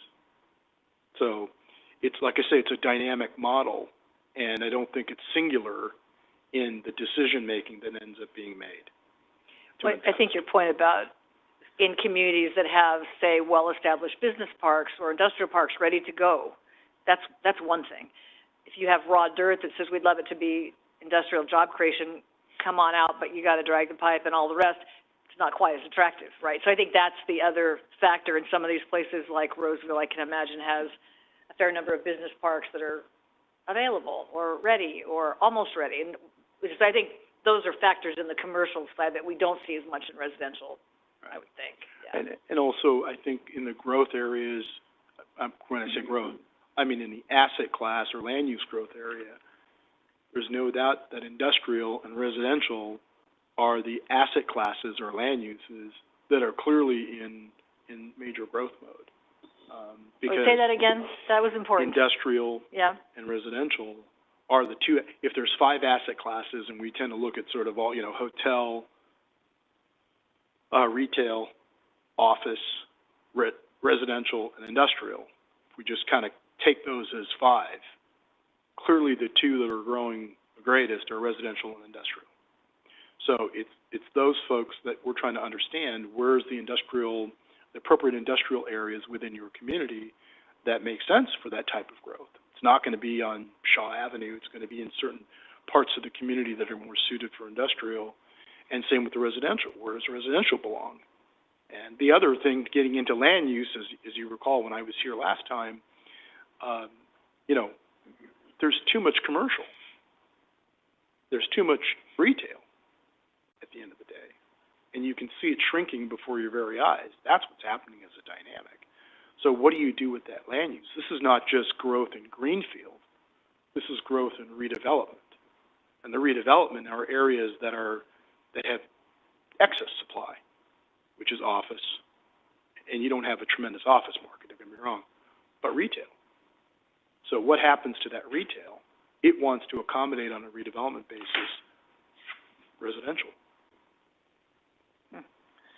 So it's a different discussion, but it's very relevant in the supply and demand of these asset classes and what spurs development. And it's probably relevant in the larger question about what's the economic model look like for Clovis in 20 years, right? I mean, those layers of conversation it's not a one-size-fits-all. That might have worked in 1965. It doesn't probably work today. And Mayor, if I may, so in my experience working in economic development for the city for quite some time, in relation to commercial and industrial, our fee structure was a hurdle at times to getting a business into our community. And we had to really understand the businesses that could make that work with their business model and where it wasn't a significant portion of that pro forma, as Ken has talked about. Some businesses just ran on margins or needed much cheaper property even than we could offer. So we had to understand who we were a good fit for and vice versa. And we had a lot of success at that in attracting those types of businesses. We have also struggled not just with impact fees, but do we have enough land zoned for industrial? Do we have it in the right spots? There's a lot of different pieces that need to come together in order to attract those kind of businesses beyond the impact fees. And then the goal of the fee structure that I chipped away as our PDS staff knows well at understanding why our fees were so much higher than our neighboring communities was because those were the impacts that those businesses were bringing to our community when they did get built, because we have a policy that development pays its own way. And so I would often talk to a business about the higher level of amenities that you receive in Clovis and how we have set up our infrastructure to take care of them well. And that's what their money was going for. And that resonated often, especially when we were able to keep parts of Clovis green because of recycled water. No one else was in our market. Our fire and police response times were so much higher because of our infrastructure, et cetera. So that was my experience in selling Clovis and connecting businesses to our community. And it was always a discussion point, I must say. Well, and I think what we know is that development actually doesn't pay its own way always. Correct. Hence, we're here, because that's how this all started. Development push, policy-wise. No, I understand, I know, but I think we probably have told ourselves that for maybe more years than it's probably exactly accurate. I mean, I think it works sometimes, but not always. So I think those are the forces, though, that are, for me anyway, driving this conversation. Like, is that still a policy, and how do you make that happen? Especially in the Northwest, our friends in the Northwest would say, well, wait, we don't want to bear the price of all of that, the cost of all that. Fair? So I think that's sort of the question, at least in my mind. And one other point of clarification, as far as competing against other communities, I have, and we do compete against many of these communities for large industrial job-producing projects. Visalia for sure, Merced, yes. Roseville, we've gone toe-to-toe with some businesses at times. So we really are competing against folks in our region for some of these larger businesses. Maybe not for the local restaurant or, a retailer, but for a manufacturer, for instance. And we are a destination of choice for a lot of these businesses coming in. Relocating from the city of Fresno or around the area, we are a destination of choice, primarily for residential, but also for retail, commercial, and office. But I think Andy's main point there was going to be that staff is operating under the policy that development pays for itself. So that's the total basis of this fee structure. But they don't.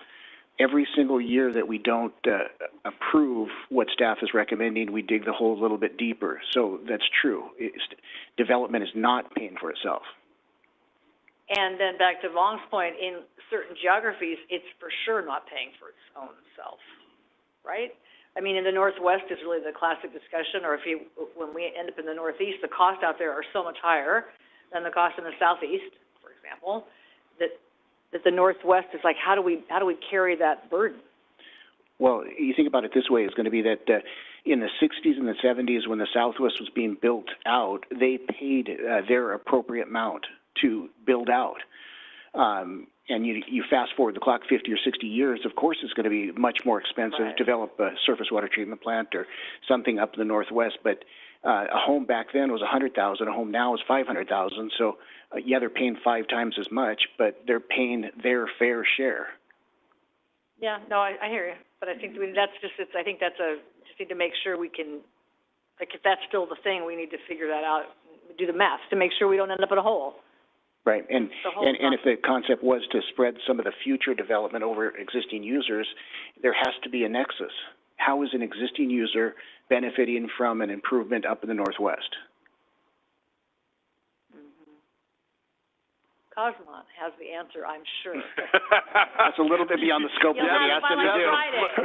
You haven't let me get to the conclusion. I have a whole silver bullet page that's coming at the very end. Yeah, I know. I should have just gone to that. Should have started with that. It's so much easier. Yeah, it just gives you all the answers.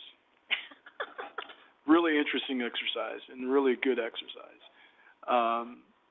So, development feasibility is we're sort of discussing, we're trying to explain that there's a modest impact of development feasibility based on the home value and what DIF represents, the fees represent. I called it 5 to 8%. But clearly, the development impact fees, they do have the effect of depressing land value. So the higher they are, again, I talk a lot about pro formas because I've got that in my background, but a financial model for a developer and for the private sector, it's called a zero-sum game. They have to make a yield and a return. And if land's really expensive, it makes their return go down, or costs are really expensive, it means the land should be worth less. As fees are higher, it has an impact. So we're not ignoring that. Clearly, it reduces developer profitability and can slow development.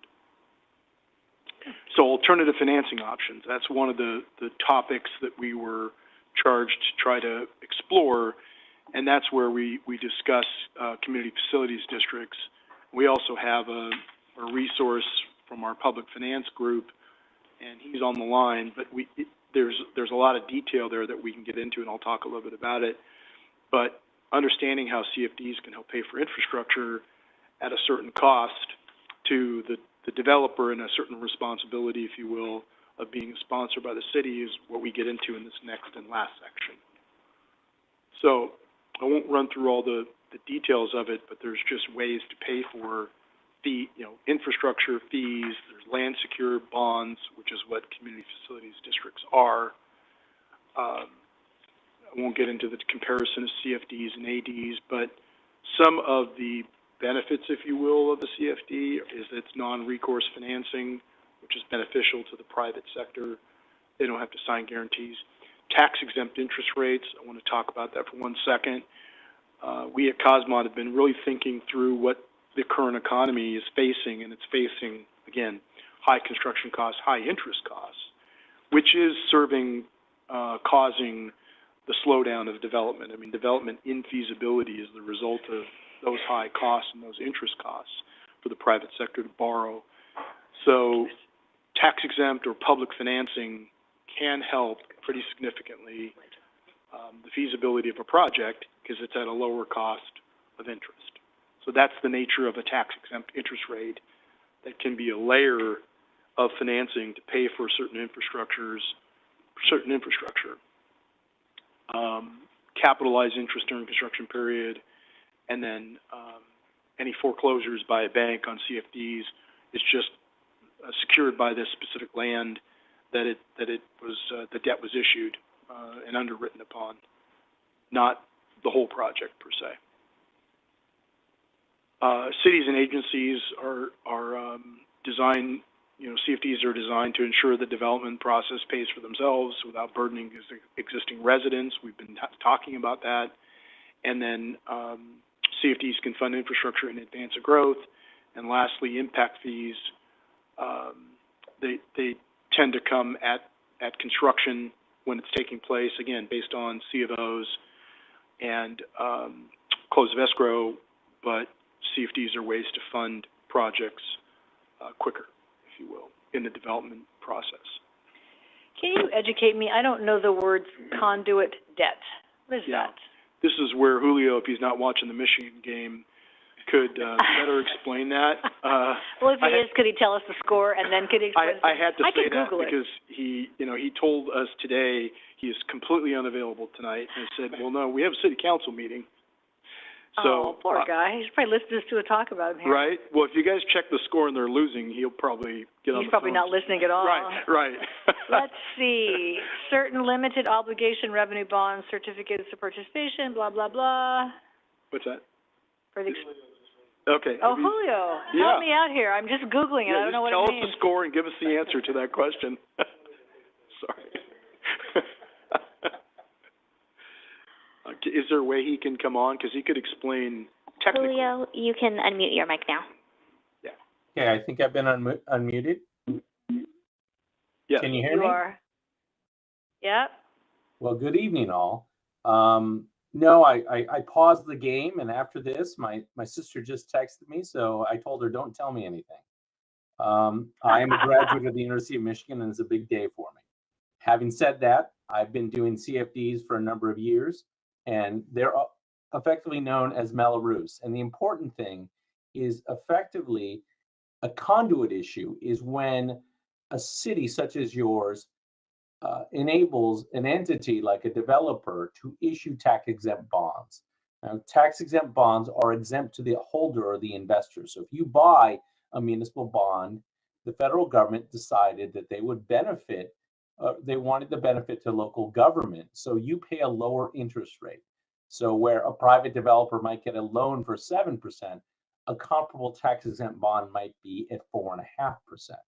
So a conduit issue is one where you or another entity known as a JPA would issue bonds for the project. Whatever project it's called, usually they form a district, and it's 200 to 400 units in a new residential development, and they decide to impose a tax on themselves. But conduit basically means that the simple way of saying this, it's not the city's debt. You have no financial obligation to repay the bonds. The developer or underlying property owners do. Okay.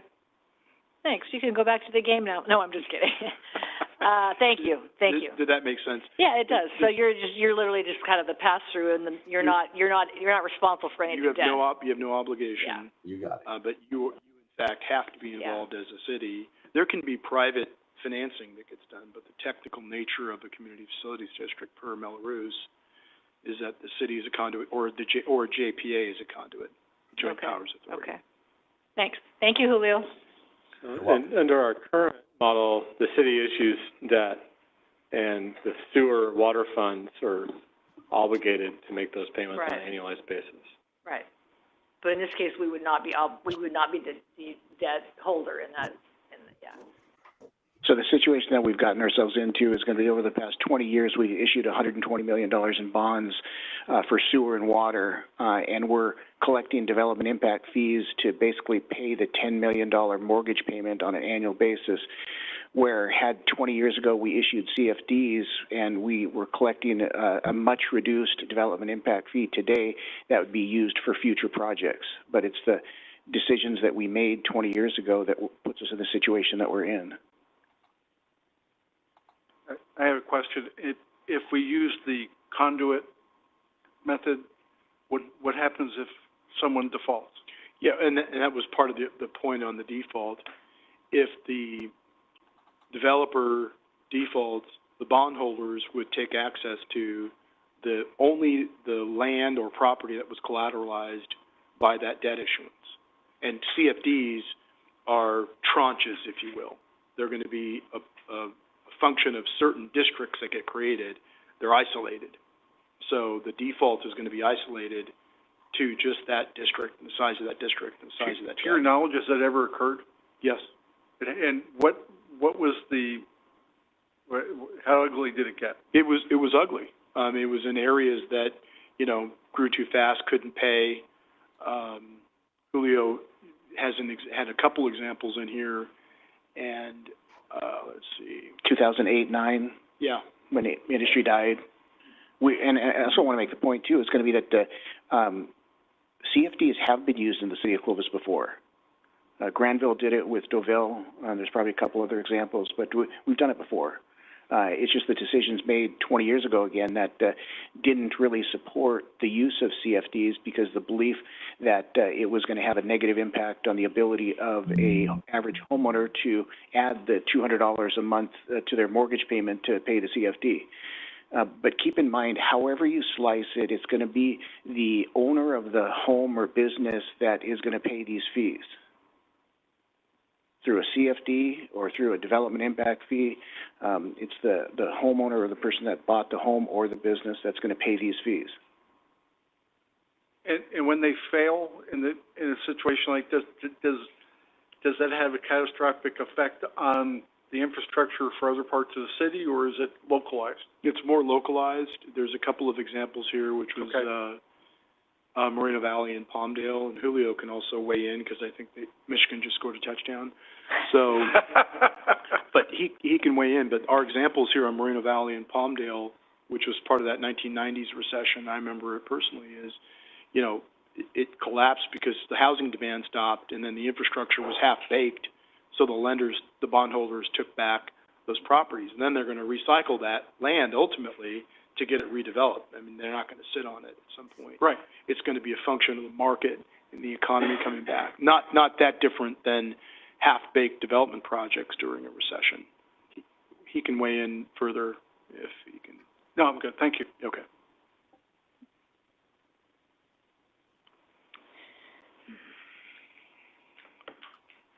Ken, I can tell you that the market's evolved significantly. And one of the things in the old days that they do these very large 2,000-3,000 unit CFDs, and they would default because a developer would take it. And now the market has really evolved where they're doing 200-400 units so they can absorb it. And it's a lot of a land banking, and you're getting the Lennars of the world and the Shea Homes who build these units, and they don't want to take on that much. So there is a likelihood of default, and it is not the financial responsibility of the city, though they would be required to foreclose, or the JPA would be required to foreclose. And it happens on occasion. But what we see is most times someone doesn't pay, and 6 months later they true up their payments.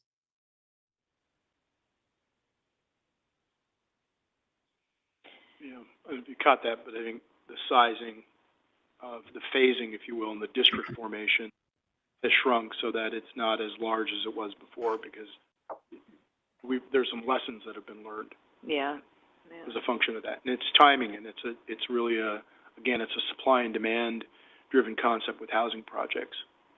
And of course, the recession of Great Recession, of course, was a sign of that. Another question. So you're saying that the diffs 5 to 8% of a home. Home value. Yeah, home value. That doesn't change even if it moves to a CFD, correct? Because the price, the cost of whatever the infrastructure doesn't change. It's just that they're paying it through a different mechanism. Instead of all up front when the home is one time, they're paying it in the property taxes. The fees would come down because you're really passing through in the home price and the tax bill to the homeowner. So those fees would come down. It would serve to improve the pro forma because you're really financing those fees. The diff would be lower, but the cost to the homeowner is going to be relatively the same. Yeah, okay, so the homeowner is the same. The developer benefits by being able to sell it a little lower. And then you would say, well, gosh, why don't you just pass through a whole bunch of stuff to the homeowner? Well, there's a point at which there's a diminishing return to a homeowner that says, I'm not going to spend, I'm going to make up a number, $500 a month, you know, on added property taxes in addition to my 1%, because that's real home value that it's now eating into. But there is a point at which they're willing to generally accept, and that's a strategic decision, right, on how much are they willing to accept by way of infrastructure financing. And was that the philosophy behind why past councils were against it? Because, John, you kind of mentioned it hampered the homeowner, the ability to, you know, really gain on the value of its home. Is that? And that's why the council kind of took a harder position on CFDs, or? They were, Councilmember and Mayor Armstrong was negative on CFDs. And I believe it led to some influence on why we issued bonds for $90 million for sewer and $25 for the surface water treatment plant. He had influence.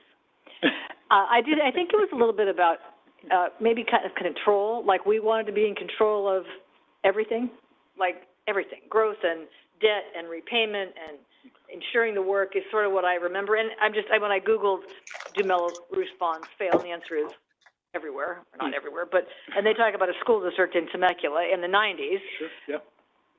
But then the question, I think Harry was always worried about, if somebody defaults, then what do you do? And we had no control then as a city. If you had issued a Mello-Roos district in some area and that had failed, then what? Then the city's like, well, I think the city doesn't have a lot of options because they're not a player in that. Right.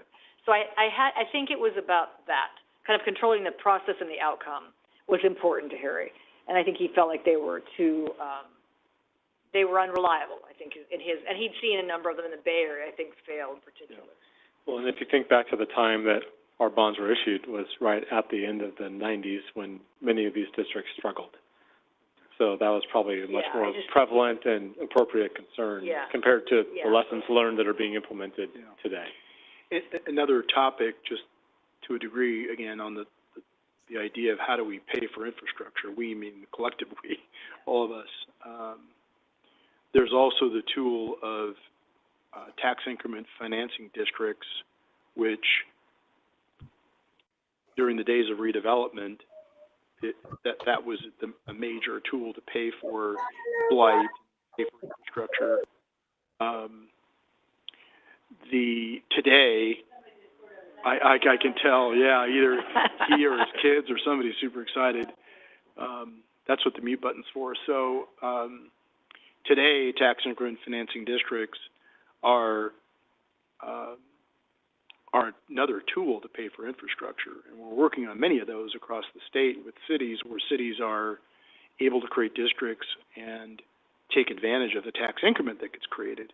In high growth communities and high asset value or high assessed value growth, it's also a tool. I mean, we can layer these things. In fact, we talk a lot about CFDs because it's earlier funding, and EIFDs are called Enhanced Infrastructure Financing Districts, are later funding tools or later funding sources. So they can go hand in hand. I use a bridge analogy. CFD can pay for the first quarter of the bridge. EFDs can pay for the latter 3/4 of the bridge. But EIFDs can also serve to reimburse or pay off or pay down CFDs. So without getting into TIF and EIFDs, it's just part of another tool to pay for infrastructure. And what we're finding is cities who are willing to look at those districts, and that's not a new tax. That's just taking advantage of the tax. Now, you're using it from your general fund. You're allocating dollars and dedicating dollars to pay for infrastructure. So it's your money that you're using, but you're channeling into an opportunity to end up issuing debt and a bond that is the city's way of financing certain infrastructure, but by using tax increment. So it's another idea in this world of financing and how do we pay for infrastructure? That to me is the biggest question. Is why we are here. That is the question. All right. Thank you. Back to your, Ken, one more question, Ken. Your statement with regards to the prices offset much of the diff. Right? And so, do you know when that breaking point is, or is that just at the whim of the market? And so, something in which experts cannot predict, or is this something in which you can go, hey, when it gets to 10%, 12% of their fees, that's when homes aren't going to sell, and your fees are going to a detriment. Well, it's another good point. I mean, and frankly, there's probably developers in the audience. I mean, they can answer that question. I think that's the part where I call it collaborative. If we're not understanding, what the private sector is facing and where their tipping points are for building and developing, then I think we're also missing that on our end. It's got to be I think a collaborative effort to say, hey, if we're a conduit to issue the debt and we can save some of those fees, can the homeowner absorb some of those, special taxes? And it's at what point does that become the tipping point, and and what's the benefit to, or if the development impact fees keep going up, yes, at some point they're going to say they're too expensive. So that's been a difficulty, at least for me, every year of the discussion, because we hear from the private sector, you're pricing yourself out. Right. We pass it every year. Hey, home prices are high enough, so you don't. So we pass it every year. And so I just worry that when do we reach that point where we're over? And I think we do work collaboratively, but at the same time, I'm always at a loss of where that point is. Right. Yeah. interesting. All right. Are you finished? So I'm supposed to thank Ken. Thanks, Ken. And his team. And your team. Yeah. Thank God my college isn't playing football tonight. Yeah. I know Tom is on the line as well. He did a ton of work on looking at all these communities, which I wouldn't wish on anyone. A few points. One is that it's very difficult to compare communities. I learned that through this process. We all do it differently, maybe by design. I don't know. Our methodology impact fee program is sound based on Cosmont's review. We're unique in that we finance major infrastructure up front rather than development itself, a la CFD or other financing mechanism. Our impact fees are comparable to other high-growth communities, and there are financing options. CFDs were talked about a lot tonight, and there are some others that can be looked at, and staff can bring those back at an appropriate time. Just to highlight again, a workshop number 2 is coming for the industry in February on a review of our cost for water infrastructure, and then that should come back to council in the spring of 2024. And if with feedback on that, we'll be making any potential master plan amendments to the water plan on that. So with that, staff and our illustrious consultant, Ken, our presentation is complete, and we'll turn it back to council. Thank you. Any comments to staff? So, to the staff, there's no recommendation. You're not asking us to change I don't know if it's been a policy, but to change our direction with regards to CFDs and look into that more and be. Correct. One day just say, Yep. hey, developers, you can use this, or. I think at a staff level, we need to do more homework on it, understand it, understand how conduits work, how JPAs work. If that's council's direction, we can bring those back at some point in the future. Possibly a CFD policy. We'd have to collaborate with the industry. It would require coordination between multiple developers. If you're going to put a CFD for a major water plant up in the Northwest, it's going to serve more than one development. So you'd have to work with several parties to make it happen. So it's certainly not going to be easy. And it's also that, like I said, for 20 years we've been doing it this way, and we're kind of a big ship. It's going to take a while to turn, but I think we can make adjustments to it. The first step was be establishing a policy to allow for CFDs in the community that kind of lays out that framework. And we need to do research on that before we could then move forward to the next step. But those conversations can reoccur at workshop number 2 and other times along the way here over the next 6 to 12 months. So are we looking for that direction before they move forward, Scott, or is the staff moving forward bringing that back for us to consider? We got to check our policy on that. Or not? Sorry. Because I'm all for looking into it or giving direction to staff to bring this back. I mean, if they need that tonight, so. We will. Take a look at CFDs. I think what I would say is, I think everything you said is right, both of you. And I don't think we hired Cosmont to justify what we're doing now, just because we've done it for 20 years. So that's my only slight pushback.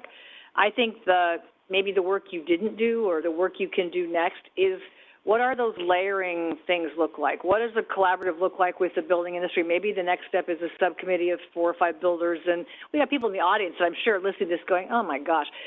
So, I mean, what does that really look like? And I know you do that a lot, but I think around this particular question, in my mind, is really one of the most important questions facing Clovis over the next 20 years. I'm not going to be here in 20 years, but we're going to leave something behind for people that we don't want it to be kind of a disarray and all of that. So I love the work, and I wish you'd gone like a million miles farther.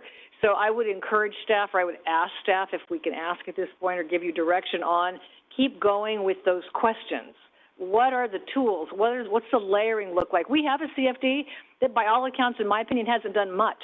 It hasn't generated enough money to do really very much of anything. I think we all would agree. So what happened there? We did one ourselves, and it didn't really, I don't know. Not that it didn't generate anything, but $200,000 or something. I don't know that it did what we thought it was going to do. Correct. So I think this is the first question, and I wish it wasn't a receive and file, because that sounds like I can just receive it and file it and tuck it away. So you said staff's going to keep working on it. I mean, for me as one person, again, I'm not sure I can say this, but I think we got to stay on this, because this, to me, it is going to take a long time. But if anybody can do it, we'll figure it out. But I just think the questions you raised tonight, whether they're nuances or anything else, are the questions for the future. And that, to me, is the piece that I just think we've got to figure that out. And you got smart people who have opinions on this all the time, who talk to us about all the things we said tonight. So I just wouldn't want to receive and file this and tuck it away. And I know you're not saying that, but as we've done the strategic planning, we have as a goal to have different models, and it's going to take a lot of work, but I think it's worth it. It's work worth doing if we want to have a city in 20 years that's as better than it is today. So that's what I think. So I don't know if that's direction, or does that make sense? But it does. Bring it back, or. And I'm sure that the industry would like to comment on it this evening. Oh, I'm sure they would too. But, you know, bringing Cosmont back in, or what you would recommend, because there's very little action in here. There's only one recommendation and one statement of risk, that our city is uniquely something that we pay for everything through a DIF. That doesn't sound good. You didn't say that as a compliment, I don't think. So, but there was only one other action in here. So I think that's really our opportunity. What else is in there? Okay, enough of that. Open the public portion. Anybody want to comment on this? Mr. Cook.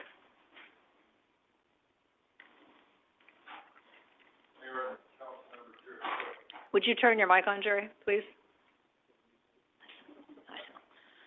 Mayor and council members, Jerry Cook. This is kind of deja vu. I'd like to go back to some 20 plus years ago I know the mayor, I think, at that time was at least on the council, maybe the planning commission or the council. I think our city manager at that time was, on the staff, and we had a partnership at that time that was overseeing 5,000 or 6,000 acres out in the northeast, McMillan, Wilson, Indart, Stevenson, Cook. And at that time, we had some big charts that some of you may remember. There was no development out in southern Madera, and we said if the council doesn't move forward with bonding or CFD or some kind of infrastructure plan and financing, which we want to do, that development's going to go in southern Madera. And we had these big charts showing the arrows going, you either act now or here's what happens. Well, I can tell you that, unfortunately, that did not happen. We missed the boat. Those master plan communities are not in Clovis. They're not even in Fresno County. So they're in southern Madera. If you want to look at the projections of home tops out there, within 3 years there'll be 6,000 home tops. With rooftops goes commercial. With commercial goes industrial. And with that goes prosperity, tax dollars, and everything into another county. Part of the sticking point from being able to go ahead was this 70% rule in the southeast. They kept saying, well, we can't get to 70%. And that was a nickel holding up a dollar for City of Clovis. How did they do it in southern Madera? Well, on this DIF comparison, commercial industrial, I have page 237, but I think you have another slide number. It says, Madera County, Riverzone, Tesoro Viejo used independent water sewer companies and CFD to fund infrastructure. They did exactly what we were asking to do, and all that growth, prosperity, and beautiful master plan communities, by my opinion, having visited them, could have been here. Particularly in the Northeast, where we got $1 billion freeway that's largely unused. The freeway existed. So I know it doesn't do a lot of good to go back in history and maybe talk about that. I don't mean to I hope you don't misunderstand my intention, but my plea with you is don't miss the boat this time. If you set up the CFD, you will get the homes, you will get the development, and a lot of it is for industrial, commercial, and development. In fact, there's more commercial, industrial development master plan for the Northeast than any other area, and that's where the jobs come from. And we need jobs here. Homes are great. Not against building homes at all. But people want to have a place to work nearby. Environmentalists want people working nearby. And so I would just plead again, don't sit on moving forward with bonding and CFDs in order to put the infrastructures for the growth and have it leak. And the result is it leaks on out of Clovis, out of Fresno County, and into another county. Could be Visalia, could be Madera. So now is the time to have the courage to make a big bet, and I will tell you, landowners out there, including ourselves, are willing to help fund that. We're willing to take that risk, put our land at risk. We have quite a bit of land in that area.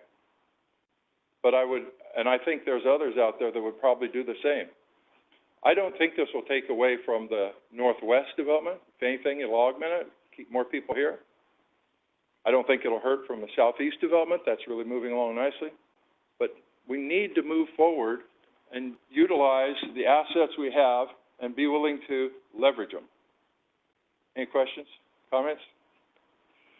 Thank you. Nope, appreciate it. Appreciate the look back. No offense taken. Okay. Thank you.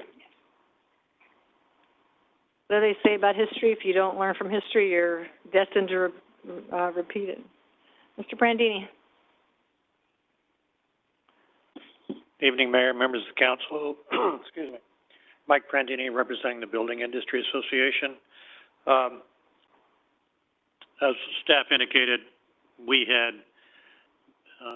wanted this information to be, to be presented. Appreciate the work that Cosmont did on it, but frankly, most of this information that Cosmont has provided, they went through a lot of work and discussed a lot with the staff, but that information was already known to us.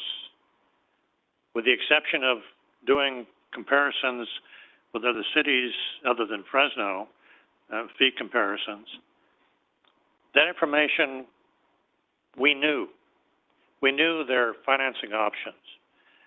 The city for years, and I was with the city for years, always relied on fees on development to pay for infrastructure and new growth.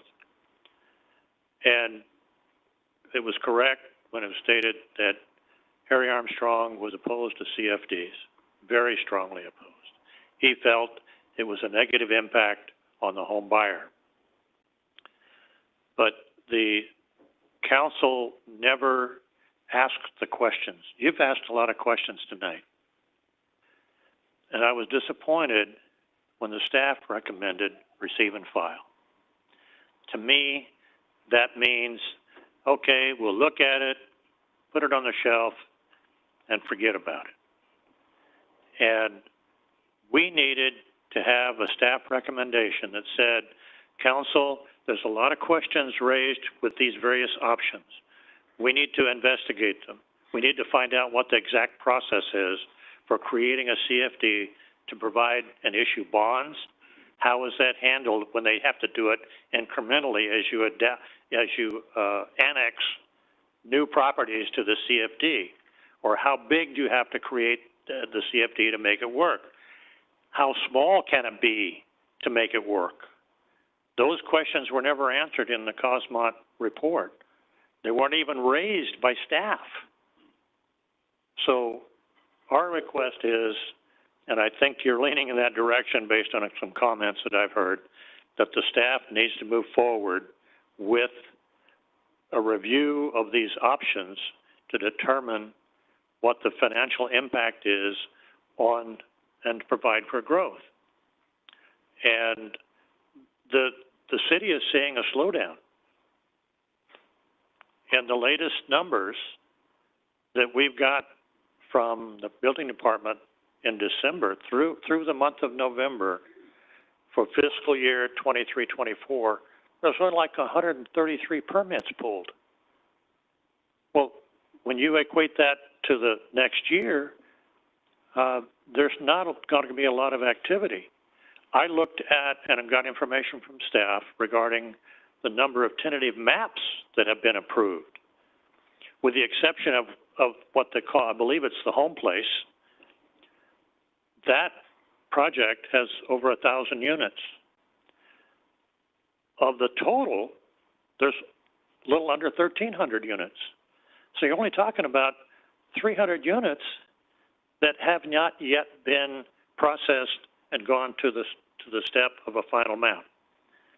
So you're going to see a real slowdown in 24, at least for the first 6 months, unless that home place gets off the ground. And so my recommendation to you is that the staff begin the review process. It may require the council approval to hire some financial consultants with experience in CFDs and these other financing options, so that the industry and the city can understand the advantages, disadvantages, and the risks of going in whatever direction the council chooses. But the development impact fees are higher, and as noted in the report, yes, our sales price is higher, but our property value is higher. When you go to buy a piece of ground in Clovis, you're going to pay $50,000 to $60,000 an acre more than you do in Fresno, most of Fresno, not all of it, but most of Fresno. So there is, although the discrepancy and the difference in the price, that's eaten up by the land cost. So we think that, and we recommend that the city direct the council direct the staff to begin the review of these alternatives, because as Mr. Cook pointed out, you're running out of time. Building is booming in Tesoro Viejo and Riverstone.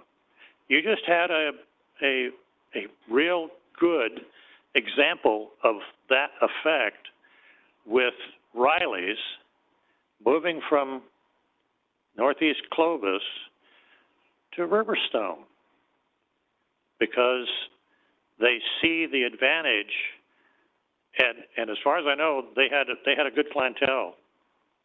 Now maybe they want to be closer to their main brewery now that they've maybe got it back online after it burned down in Madera, but that's the impact that Mr. Cook is talking about.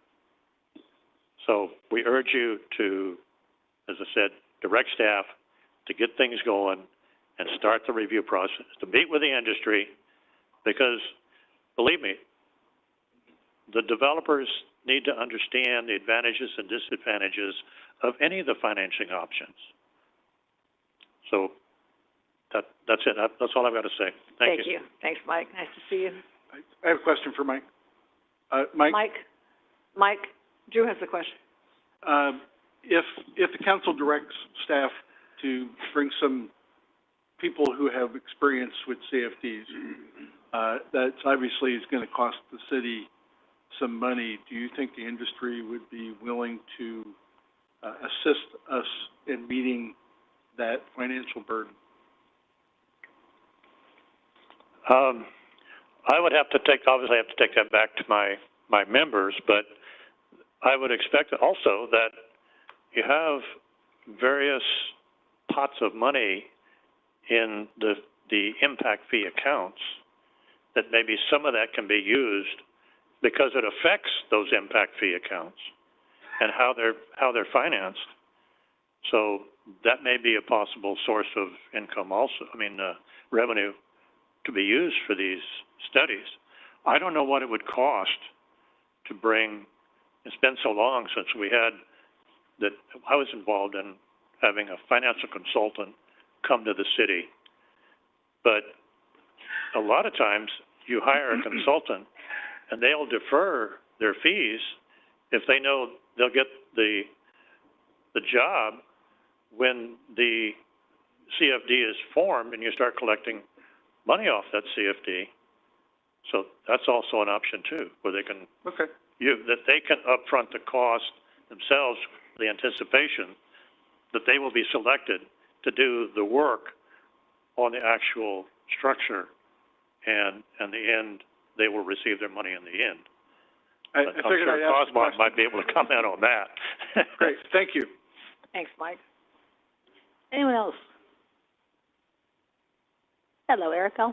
Good evening, Mayor, Council members. My name is Art Kilarisian, 389 Clovis Avenue, Suite 100.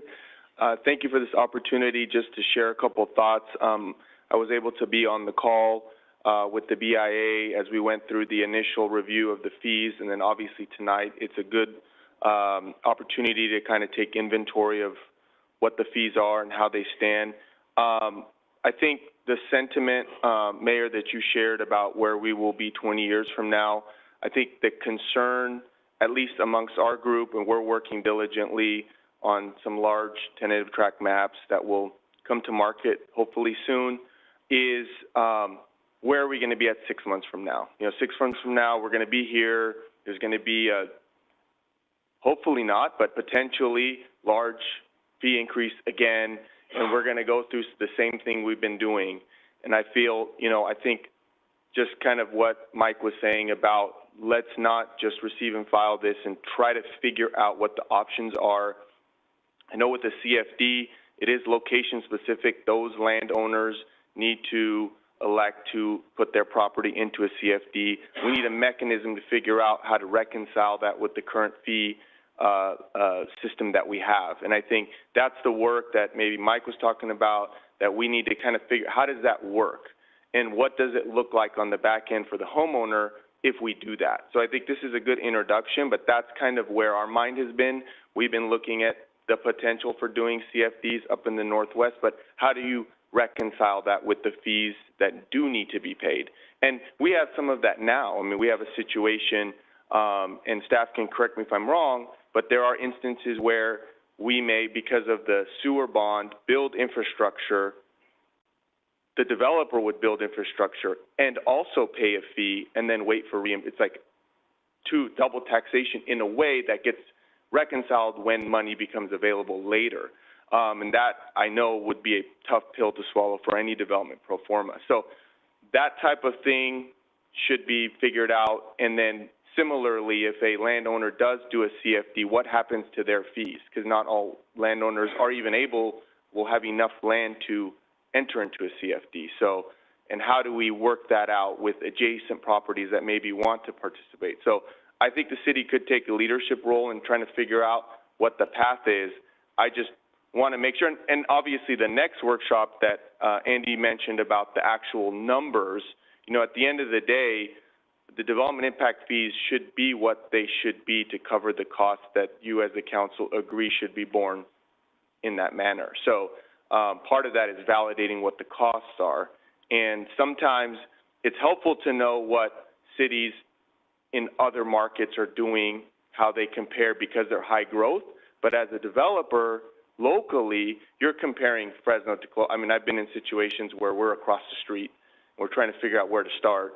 And we start in one because that's an easy, you know, as I mentioned before, if you have a 250-unit apartment complex and it's 10,000 more a unit, that's $2.5 million.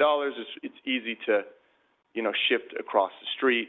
Same thing for the commercial industrial that was brought up. And so figuring out where we sit locally, I think, is really more important to us than how we compare to other high-growth cities that are several hours away. It's really a local thing about someone choosing to go to either Madera County, Fresno, Visalia, other places like that. So I appreciate the opportunity to share some thoughts. Yeah, thank you. Those are fair points, all of them. So it's kind of both and. 6 months from now and 20 years from now, both and. Yeah, definitely. Thank you. Anyone else?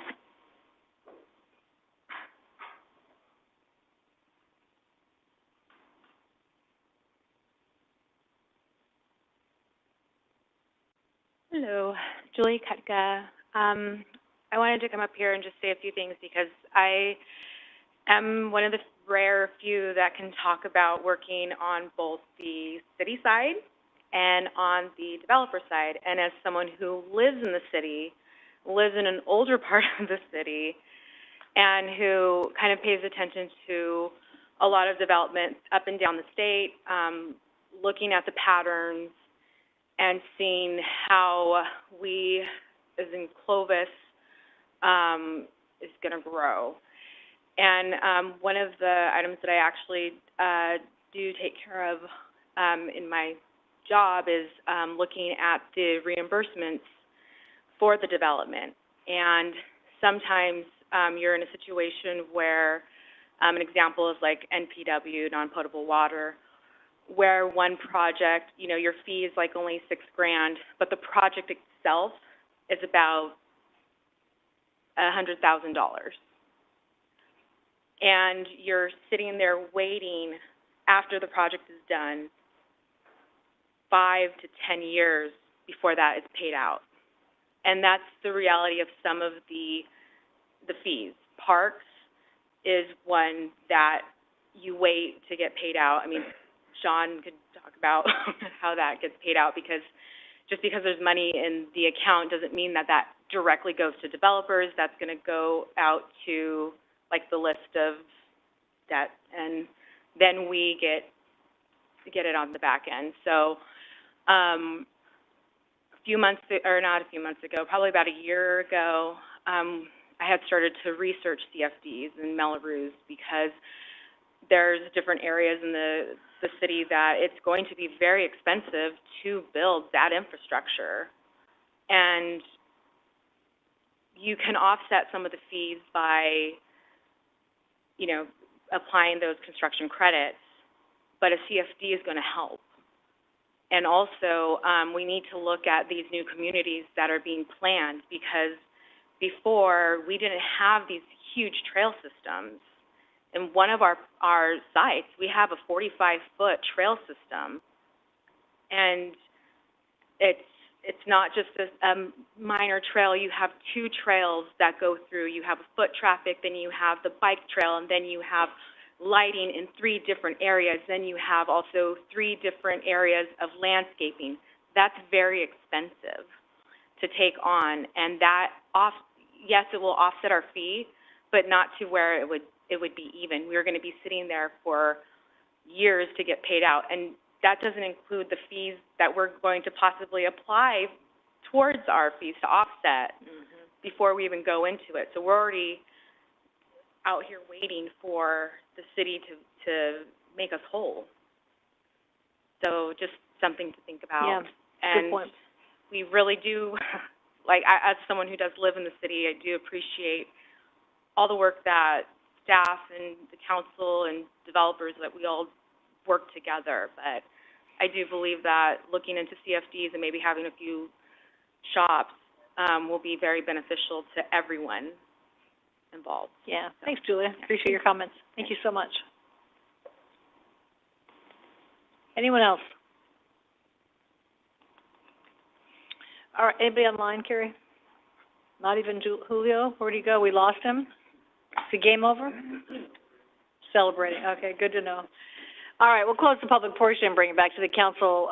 This is just a receive and file action. I really am unclear about what direction we can give staff at this point. John, you indicated you would do it, but just to be true to our own selves, what may we do here? Absolutely, you can give direction to staff to whatever your desire is. And just keep in mind that this is workshop number 1. We're coming back with workshop number 2. So they're going to build upon each other. And then shortly thereafter, we're going to come back with, in the spring, the annual fee proposed, I don't want to say increase, evaluation. But that, I think, is what Arakel's talking about. So we come back in 6 months and we're right back where because nothing's really going to change between now and spring, likely. I mean, I wish there was an easy answer. The reality is going to be that the cost is the cost. How we slice it, we can take a look at CFDs. We can work with Cosmont to do the analysis for financial analysis to determine if there's a benefit to do it to reduce the development impact fees. But just keep in mind, we're just shifting those fees from the developer to the homeowner for their monthly mortgage payment. So we'll continue to take a look at it, but there's no easy answer for this, short of subsidizing the industry. Yeah, I hear you. I probably don't know if I know it's not easy, but we never said it'd be easy. So I'm not worried about that. I think there is a solution out there. It's probably a collection of things. It's something in 6 months. It's something in the Northeast. It's something I think it's probably a collection of things. I just don't think we can keep saying we've always done it this way. We're going to keep doing it this way. That's probably not. And maybe it's perfect. I don't know, but I think that this initial study from Cosmont showed some opportunities for adjustment. So I do think whatever needs to be invested as a city to keep this work going and keep kind of intentionally working on it, so that another year doesn't go by and we have workshop number 3 in, January of 25.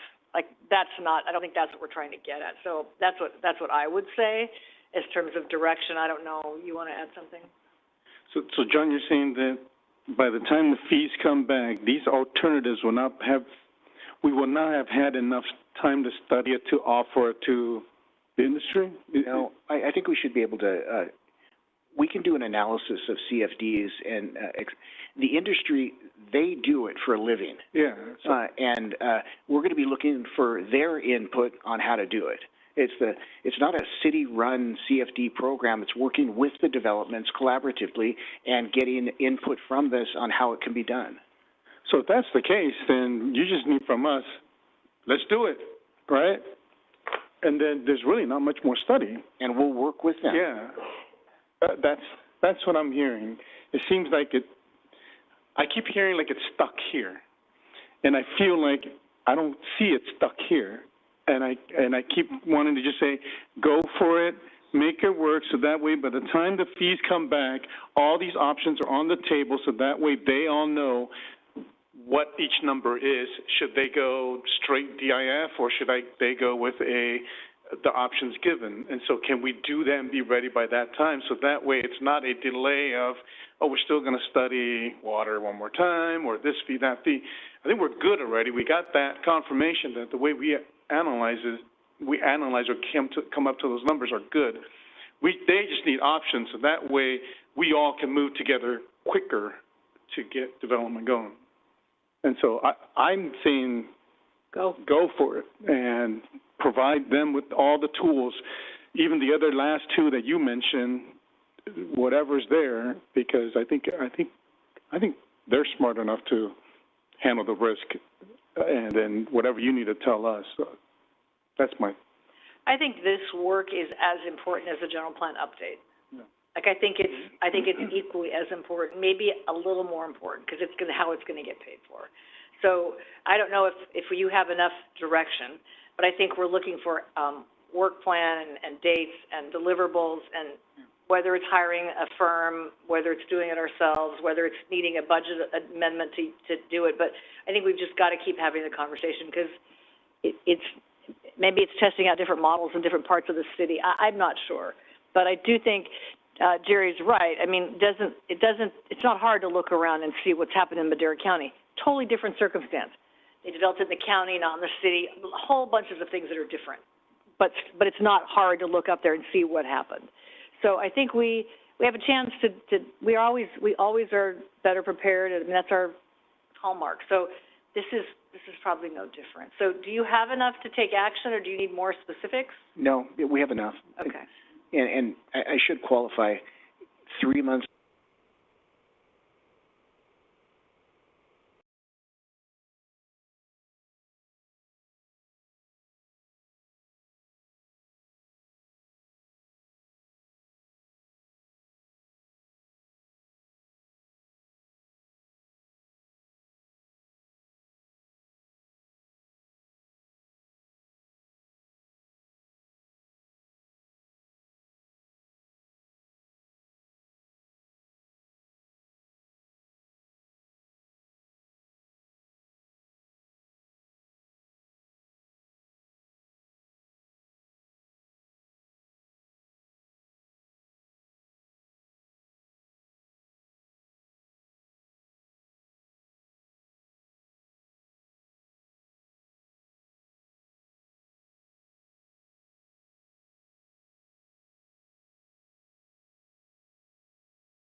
Want to see come back with multiple more workshops. I want us to be able to come up with those policies and those options for the development community to partner with staff, with the city, to make sure that all options are on the table. And maybe it's a concept of kind of diversifying our fee portfolio. You know, how do we, maybe there's certain fees that we still need to look at for a short long-term that we do in development impact fees, but maybe there's certain ones that we can kind of start a process of looking at different ways to fund those things. Because one thing I've heard from multiple people on a variety of projects is that idea of funding that sewer and water infrastructure, and that seems to be a hindrance to a lot of the development that I think is key to our city's successful growth going forward. And so I am in complete support and agreement that this is something that needs to be done quickly, and if that does require outside experts to come in alongside us, I mean, Cosmont obviously has done a fantastic job of letting us kind of see what we've done that's worked, what the alternatives are, and give us some idea of how to move forward. So I just want to make sure, again, yeah, this should not be receive and file. This should definitely include direction with some real tangible results coming back, and I hope a relatively shorter period of time than might otherwise be expected. Yes, great. All right, Mr. Baskell. I just wanted to note that I agree pretty much with everything that's been said up here, but, you know, this reminds me of going back to 2007, 2008. We go to, you know, things are good. We hit a recession. You know, I really feel like we're coming to another forefront of that occurring as well. And, you know, doing the status quo is how we do business is probably going to have a bigger impact on us again if we don't come up with new solutions. Obviously, I understand that we can't do something new in the next 3 to 6 months, but exploring whatever we can look at to make our city, you know, grow. I know that, you know, we're already talking about, you know, the potential for less sales tax coming in and those kind of things, and ultimately that ends up resulting in, you know, cutting services of some sort. And I don't think we ever want to be in a position where we're back to cutting services again when we keep growing as a city and we never seem to get to where we need to be. So whatever we can come up with that's different or innovative or something along those lines, I'm all behind. All right. I think I'll close this item, and John heard more than you needed to ever hear. Yeah, okay. All right. Thank you all for the work. Thank you, Ken, for the work, and appreciate it. There's more to be done. Yeah, thank you so much, and to your colleague for joining, and Julio for cheering for Michigan, or whoever he was cheering for. All right. I was going to make a little joke. We're just going to skip the next item, but that seems really bad. So you guys wouldn't think that was funny, would you? You wouldn't think that was funny? Probably not. All right. Next on, under public hearings is consider approval. Oh, wait, that's not it. Sorry. Consider a request from the General Partners Loma Vista Marketplace, located at the southwest corner of Shaw and Leonard Avenues, regarding access to the shopping center during the construction work on Shaw Avenue. A question, what are the action that you're looking for here? We're going to just consider the options? Are we going to decide on one? Are we going to come up with the fourth one? What's the action before us? Staff has some options and a recommendation, and we'll be looking for direction from council. So this is an action item? Yes. Okay. All right. Team, your light's on first, Renee. Yes. Good evening, Mayor and members of the council. The item before you tonight is a request from the General Partners of the Loma Vista Marketplace that is located at the southwest corner of Shaw and Leonard Avenues in the city's Loma Vista Southeast Urban Center. As outlined in the letter attached to the staff report as attachment 1. Sorry, let me say one thing. I'm so sorry, I forgot to say this. We did get public comment on this item, and it's on our dais, and so I just wanted to make sure the record was clear that we had these letters here. I will not be reading them into the record, but we did receive letters regarding this project. So sorry, Renee. That's okay. Sorry. Thank you. Yeah. So as outlined in their letter attached as item 1 to the staff report, the partners are specifically requesting that the city maintain Shaw Avenue frontage access to their shopping center when the street work along Shaw Avenue between DeWolf and Leonard Avenues commences. At this point, staff anticipates that work would commence in mid-2025. On January 5th, as the mayor just mentioned, a follow-up email was provided to the mayor from the General Partners, and a copy has been provided up at the dais for the council. The general partners were further recommending that council direct staff to limit any future closure to this segment of Shaw Avenue to no more than 2 to 4 weeks in total. The current design for the construction of Shaw Avenue between DeWolf and Leonard Avenues is for a full closure, lasting anywhere from 8 to 12 months. Many factors go into deciding when a full street closure is needed. We look at such things as the scope of the work, public safety and convenience, overall construction time, cost, and impacts to the traveling public. It's important to note that with all street work, whether it's a full closure or a partial closure, detours and alternative access points are always identified and provided for impacted properties. So specifically, as the mayor requested, in response to the request that we received from the general partners, staff has evaluated a number of alternatives to the street closure, identifying with each alternative the pros and the cons for council's consideration. It is after much deliberation and review by staff of these alternatives and their various factors, staff is recommending that council direct us to continue with the full closure of Shaw Avenue as we currently have planned. Staff will go into the details of why we believe that is the best alternative. So I want to, before I turn it over to staff to really get into the details, I want to provide a little background on the vision behind Loma Vista and the Shaw Avenue Street improvements. So as some of you know, more than 20 years ago, the city began efforts in planning for a unique vision for the Loma Vista Urban Center. It started with a specific plan, and then it rolled into the community center master plans. Generally speaking, Loma Vista, it covers about 3,300 acres. It has a diversity of land uses. It's going to be home to a total of about 30,000 population with approximately 10,000 rooftops. The planning that went into the Loma Vista included significant public outreach and input on the design features that really make this community very pedestrian-friendly, with community centers that really serve as social, cultural, commercial, entertainment, and high-density housing hubs. Today, more than 70% of this vision has been built, including a diversity of residential developments, the most recently completed Fire Station 6, the first commercial center located at the northwest corner of Shaw and Leonard, and our Village Green that is currently under construction just to the south of Fire Station 6 that will be completed here shortly, summer of 2024. The marketplace is an important component of the success of Loma Vista. Staff definitely supports that, as I know City Council.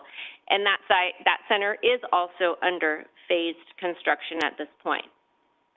Shaw Avenue is a regionally significant thoroughfare that will run through Loma Vista, and it too is an important component of the overall success of this urban center. With the help of Measure C funding, Shaw between DeWolf and McCall is a comprehensive street improvement project that will include major underground utilities. It'll include additional travel lanes, bike lanes, medians, traffic signals, curb gutter, and street lights. At full build-out, Shaw will carry over 4 times the amount of traffic that currently travels on it today. Another key feature in the Loma Vista area, specifically in the area we're focusing on tonight, is the Shaw undercrossing that is proposed at the Sanders alignment. Sanders is basically midpoint between DeWolf and Leonard. This undercrossing is a critical linkage that will accommodate safe, easy, and convenient passage for pedestrian, bicyclists, and vehicles moving between the community centers to both the north and the south side of Shaw Avenue without having any conflict or connection with high-speed vehicles on Shaw, because it's proposed to go under Shaw. Due to the overall complexity of Shaw Avenue, the entire stretch from DeWolf all the way to McCall, we split this project up into 2 phases. The phase 1 work between Leonard and McCall is nearing completion. It's been under construction for a long time. I know, Council, you've received comments and complaints. People have a hard time traversing that area with all the traffic control. Fingers crossed, weather pending, we should have that completed and open here by the end of the month. The second phase of work, which is really the focus of tonight's discussion between DeWolf and Leonard, again, is planned to start construction in mid-2025, and as staff is recommending, with a full closure would be closed from anywhere from 8 to 12 months, and that's really the focus of tonight's discussion. At this point, I'm going to turn the presentation over to staff, where they will focus on many details covering the Loma Vista Community Center's master plan. We'll go into the details of the Shaw Avenue widening project, the currently proposed street construction and closure plan. We'll also review some alternatives to the full closure. Also, council can make an informed decision for staff on the direction you would like us to proceed. So with that, I'm going to turn it over to Dave, who's going to go into the details on the planning. Renee, before we begin into the details, can you talk a little bit about notice, when neighbors, applicants were notified or have known of the plan, and because that seems to be a big issue from the applicants to even the city. So can you give clarification on, when they knew about this underpass, when everything happened? Okay. Sure. So I'm going to kind of rely on Thad for some specific dates. This project's been in the works for many years. Before we can do anything, we need to do environmental work, which also requires a lot of public noticing, public meetings, and hearings before city council. So many years back, I'm going to look to you, Thad. 11 years. 11 years back, we started with noticing to the public on the Shaw Avenue work and what was going to be entailed. I know when we kicked off the actual construction of Shaw Avenue, we had a very large public meeting out at the Clovis East High School complex, where we had community members, we had the county there in participation. I think even Chad McCollum, we had like some live media coverage on the phasing of Shaw Avenue, knowing it would be split into two phases, phase 1 and phase 2. Specifically for surrounding residents and businesses, we've had contact on what's the schedule, when will Shaw be closed down.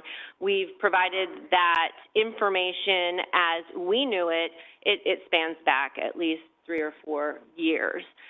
Specifically to the marketplace, we've tried to be good partners, and as we have come up, as we get new information, we pass that along to them. We're holding regular meetings now, but we have correspondence that goes back to 2022 where the center was asking, will Shaw be closed down? We did provide information at that time about Shaw needing a full closure. The timing of the work, as Thad will get into, has been delayed because of many challenges. We've had some right-of-way challenges. We've had utility challenges. We've had coordination. So we'll get into those details, but we have done our best to try to communicate. I think it's fair to say that anytime you have a street construction project, there's always an inconvenience. Somebody is impacted. The short-term impact typically, in most cases, does not outweigh the long-term benefit of the completed street project. What we do try to accommodate is the detours, how people can continue to get to those sites that are impacted while the work is under construction.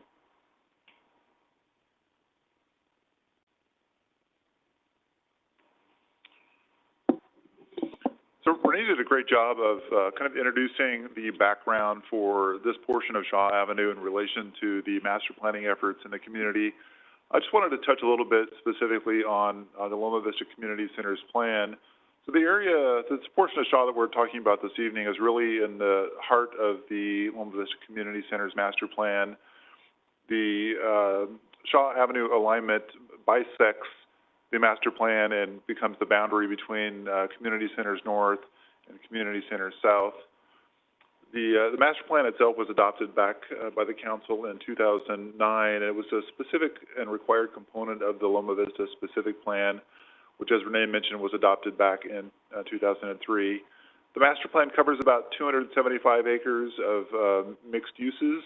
It's characterized by its pedestrian orientation, and it does have a little bit higher density residential than the surrounding area, and it has significant components of both commercial and open space land, as characterized by the Loma Vista Village Green, which is the rectangle, the green rectangle on the southern portion of that graphic, and the large green triangle on the north end. Also, as Renee mentioned, the public outreach has been a significant component of the community center's master planning process. There were a number of community meetings held during the crafting and approval of that process, and many additional meetings that have been held on various topics during its implementation. The undercrossing itself, the development of Main Street along the Sanders alignment and those pedestrian connections and how they relate to the marketplace, which we've been looking forward to for a long time, have really been key features that have been highlighted with the community as we talk about the vision for this master plan developing.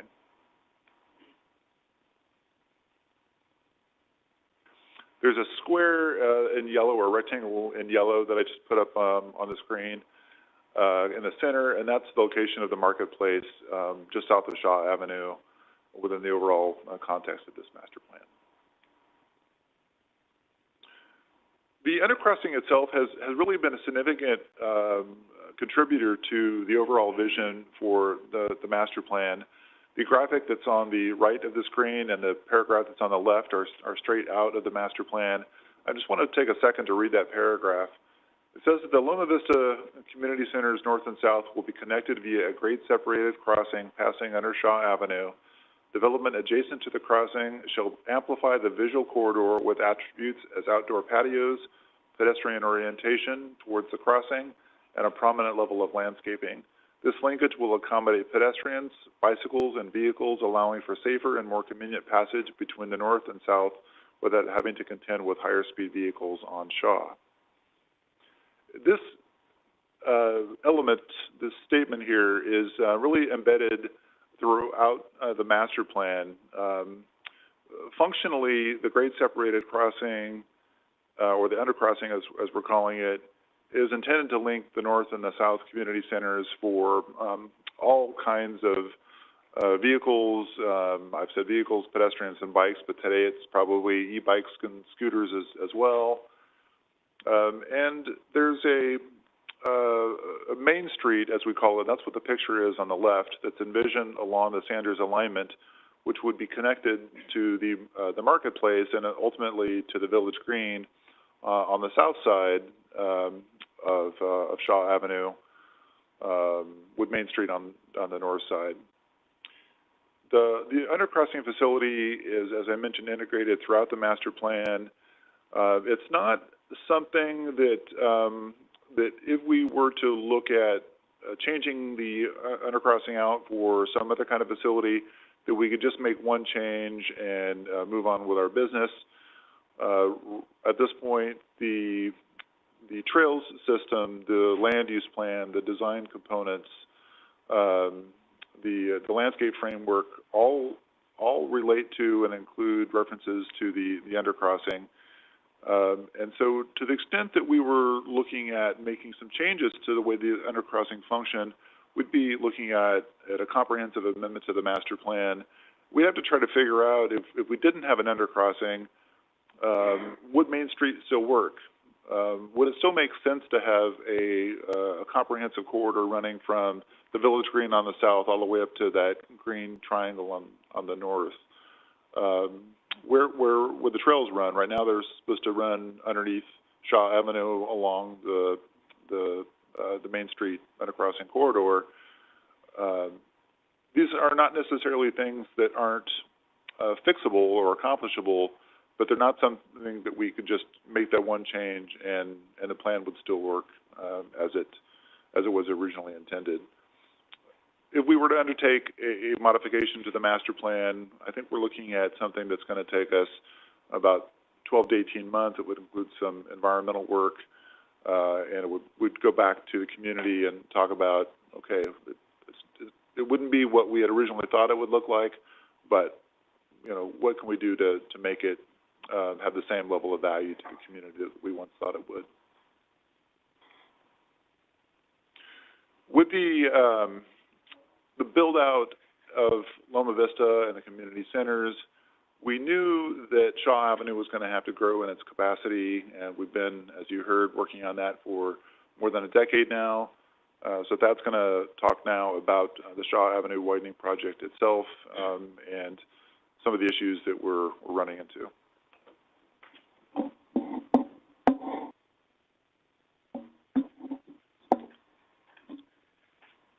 So I know mainly we're discussing Shaw Avenue between DeWolf and Leonard, but I want to give a little background to the entire regional Midgersea Shaw Avenue project before we talk about that. In December 2013, the city entered into a cooperative agreement with the Fresno County Transportation Authority for Midgersea funding for the Shaw widening project from DeWolf all the way to McCall. Midgersea has provided $21 million in funding for this corridor that benefits both the developers and the citizens.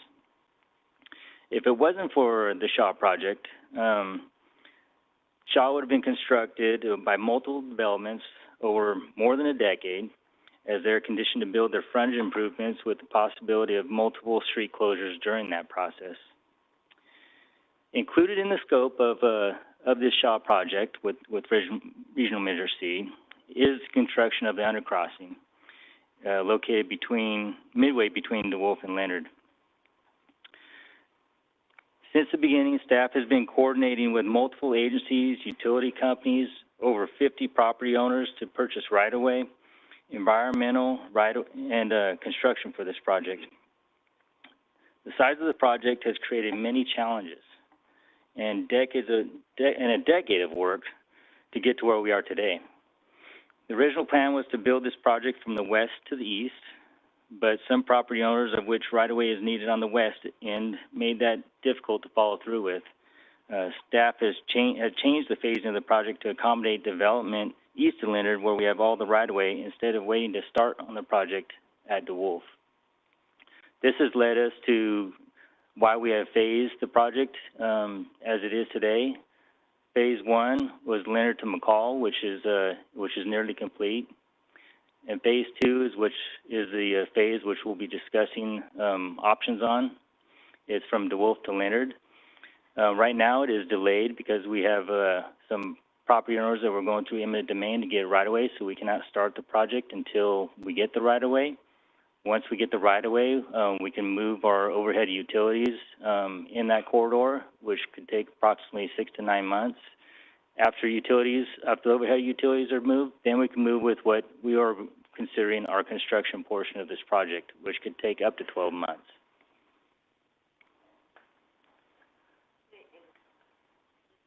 Want to add really quickly, so in Thad's discussion, the utilities.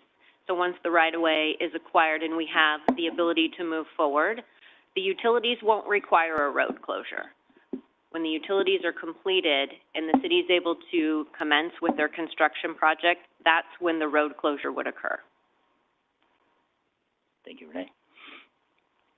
So Phase 2, which is the section that we're going to be discussing, is from DeWolf to Leonard, and the marketplace is located on the southwest corner of Leonard and Shaw. And so the whole section of Shaw, which we're talking about, is a half-mile in length, and the undercrossing is located midway between Leonard and DeWolf. And for the construction of this project, we will be installing full streets from curb to curb, median islands, 3 lanes of travel in each direction, all the underground utilities, including sewer, water, recycled water, and storm drain.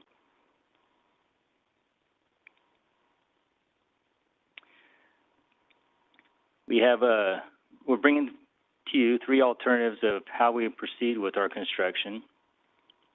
The first alternative is what staff is recommending and has been moving forward with, is a full closure of the duration of the project from DeWolf to Leonard.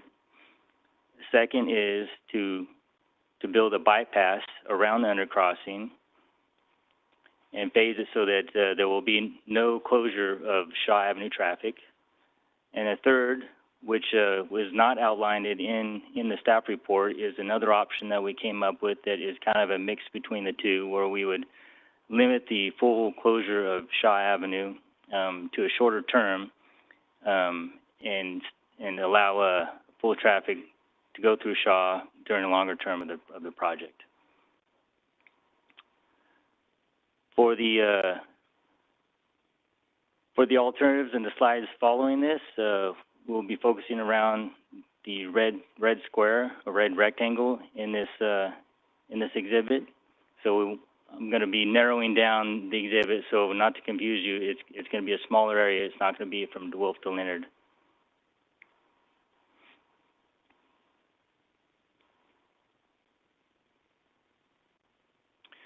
So for full closure of Shaw Avenue, it would be a single phase. Pretty much we would close down the road from Shaw to Leonard. We'd close down Shaw from Leonard to DeWolf, and we'd demo everything in between there. We'd install all the utilities, the sewer, water, storm drain, recycle water, and we'd build the undercrossing. Then we come back through and we build the road for both lanes of travel. So we'd build the lanes going east and west at the same time. So for this alternative, we were estimating about 8 months to construct, but we're saying 8 to 12 because we assume that there'll be weather delays and possibly utility delays that we're unaware of. Out of the alternatives, this is the shortest duration of construction. It's the lowest cost of all the alternatives. And it is also the most important part is the safest of all three, as there will be no traffic in the construction zone. There will be no issues with conflicting construction equipment with residents in the area. But it is also the greatest impact to the marketplace, as access will be limited only to Leonard Avenue for the duration of the project. So during this portion, during the full closure of Shaw, during this option, we would be detouring traffic around the project down to Wolf, Gettysburg, and Leonard, and the marketplace would have points of access off of Leonard Avenue. If you're heading easterly along Shaw, you would have to go down to Wolf, through Gettysburg, and up Leonard to access the property or the site. If you're coming from the easterly direction, you'd come south on Leonard.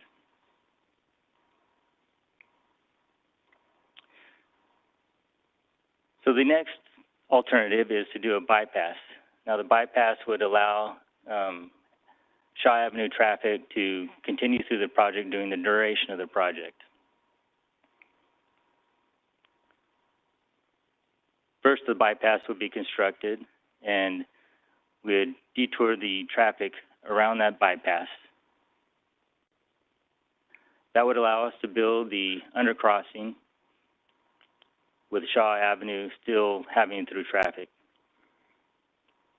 After the undercrossing is built, then we can build the north side of the street, including all the utilities and the street portion itself.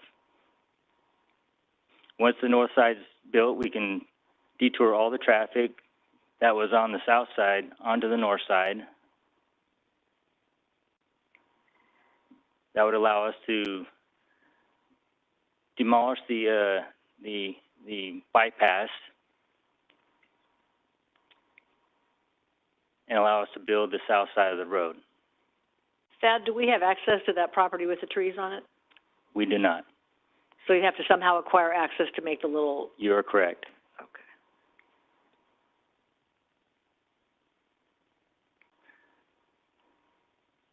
So to summarize this alternative, what you just said is one of the summarizations. The pro is that Shaw would be open to traffic full closure would not occur. A negative is that while we're building the south side of the street, the Loma Vista Marketplace still would be without access during the period where we had to build their frontage. We're estimating that could be 3 to 4 months. It would cost approximately $1.5 million more, and the construction time would be 15 months instead of 8. So that 15 is compared to the low end of the 8 to 12 months. So it's about twice the length of time to construct. And then, as you said, Mayor, the right-of-way would be needed for construction of that bypass. Part of that would be on the Loma Vista Marketplace property, which would prevent them from building any buildings in that location, and the other portion would be on a property that we do not have any agreements with. And that bypass is a 2-lane road? So the bypass would be a 2-lane as the road is now. So one in each direction. Okay. Yes.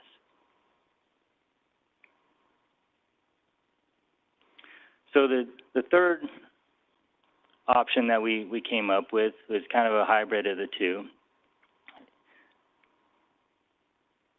First, we would close the road, do a full closure. During this full closure, there could be an option where the Loma Vista Marketplace could access their site from Leonard, but there would be no possibility for traffic to flow through Shaw. That would allow us to construct the undercrossing itself. Then when we're done with the undercrossing, we would build a temporary road over the top of it and reopen the existing road for Shaw to traffic. How long would it be closed to do the undercrossing? About 4 months. Okay. So after we put traffic back on the road, we would build the utilities in the street on the north part of Shaw.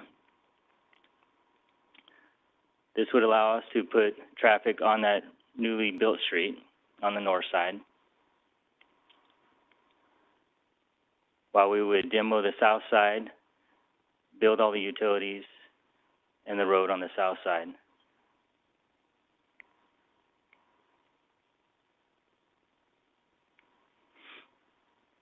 So to summarize this option, construction time would be about 14 months compared to the 8. We do a full closure for about 4 months. We again, when we would be building the south side of the road, there would be a time period where the Loma Vista Marketplace wouldn't have access at their access point, so that we can build their frontage. And this option would cost about $1 million more than the full closure option. Here's a comparison chart just to kind of break down the differences between everything. Keep in mind the total construction duration in months for the 15 and the 14 is compared to the 8. So it's the lower end of the time frame of what we're assuming.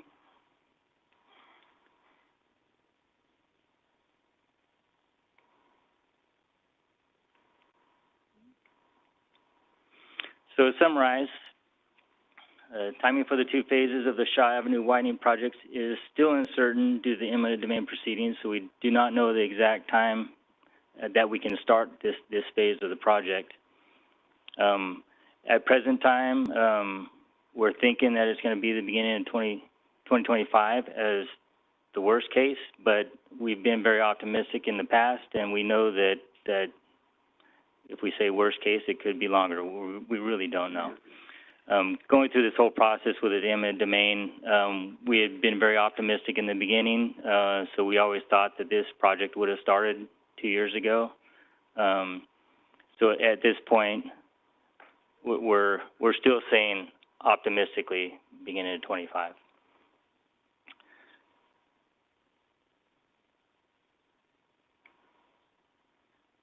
So during the plan of full closure, this has been discussed with the marketplace since at least August of 2022.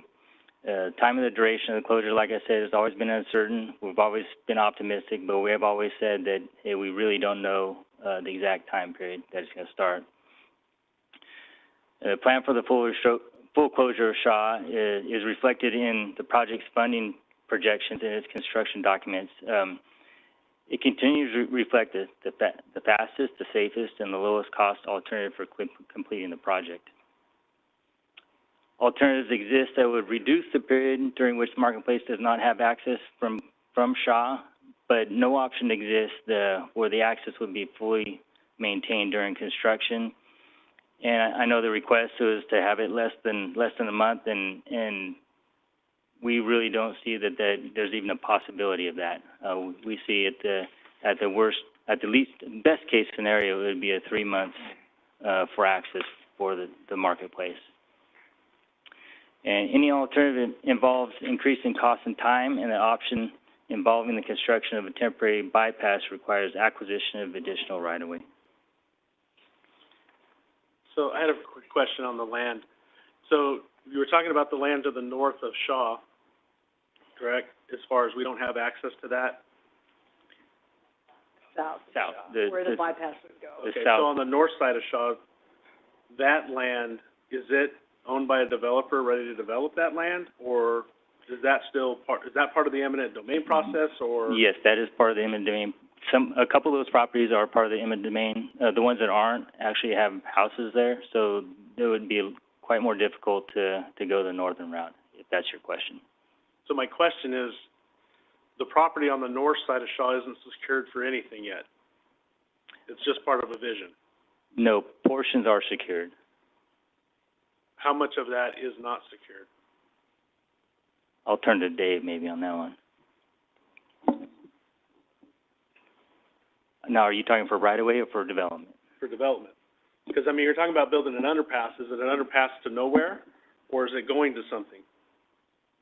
That's what I want to know. Do we already have, I mean, we have a vision to build something, but we're going to build an underpass. But if we build an underpass and nobody's on the other side to take ownership of that property, then that would be a concern. Yeah, there's nothing on the north side along the Sanders alignment that is currently pending. There is a little bit north of the underpass configuration up on the San Jose alignment. There's an apartment complex that is in the plan check process at this point, but there's nothing right on the north side of Shaw on the frontage that would have immediate responsibility for building that portion of Sanders sort of coming out of the ground.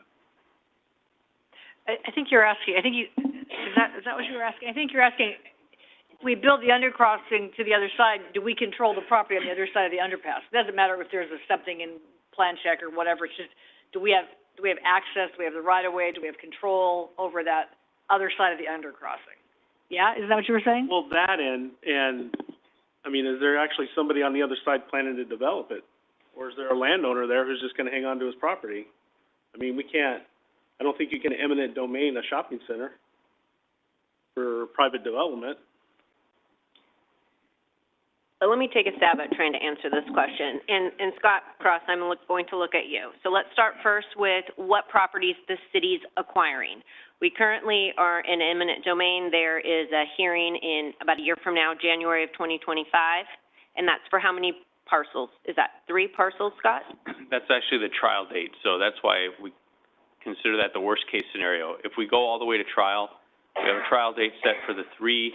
Technically, there's 3 properties. We're in settlement negotiations with one of the 3. I think it's the two on the south side of Shaw that are the remaining ones, if I'm not mistaken. There's one on the north as well. Yeah, I think it's the two with the rows. Yeah, I believe the proposed bypass is through one of the 2 remaining properties that we're still in court with, and we haven't secured a settlement agreement with them yet. So, but to answer the question, or at least provide you the information, the staff has been working with, I think Thad mentioned, over 50 properties to acquire the land needed to build Shaw Avenue. What remains are the 3 that were in eminent domain. So we'll be next year trying to resolve and have those properties under contract, or at least purchased. I guess, I'm sorry, go ahead. No, go ahead. I was gonna say, I guess really in the simplest terms, what I'm trying to ask, once the underpass is built, what's gonna be on the other side? Right. So as Dave laid out, what the vision is for Main Street. Sanders Avenue is a local street. Typically, that's built by development as it comes forward. Right now, the only applications the city has received and processed, I believe, is the apartment complex, which is north of Shaw Avenue, south of San Jose, off of the Main Street. Beyond that, we've had some interest from developers to come and talk to us about the vision, but no formal applications have come in on the north side. On the south side, which is where the marketplace is, they have received their entitlements. They are moving forward with their phased construction to the west side of the marketplace or the west side of Sanders. That property too, Mayor, you asked, do we have access to that for the bypass? They have come forward with a parcel map. They're working on the master plan for that area.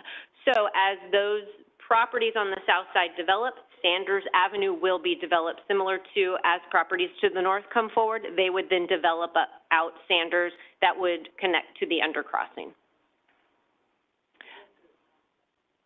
So I have a question kind of off of that, I think, because one thing I've heard from some community members is a public safety concern with the undercrossing itself, just in the sense of, I mean, obviously it's protected from the traffic on Shaw, but I think there's a history and a concern with those types of environments for a lack of safety there. I'm certain lighting is part of it and all of that, but then that also makes me slightly concerned that if the development on the north side of Shaw is still a ways off, we really do, I understand the total vision is to connect complete north to complete south for Loma Vista, but in the meantime, what is the public safety concern? I see both our chiefs out there, police and fire. Is there a component to that that is being addressed in this kind of intermediary phase? So I don't want to speak on behalf of public safety. We have met with them. I believe I can adequately say the undercrossing for pedestrian safety is a component that they find some value in. I mean, obviously, pedestrians, bicyclists aren't navigating across Shaw Avenue with the volume of traffic heading east and west. Until Sanders Avenue builds out, the undercrossing is not accessible. While Measure C builds it, and that is a huge benefit for the community, right? We have $21 million, of which the undercrossing isn't all of that, but it's a component of that. We're able to fund it and take that out of the impact fees. Until Sanders is built out to the north and south, it will be, I'm going to use the wrong word probably, that barricaded off. It won't be open to the public to get into there.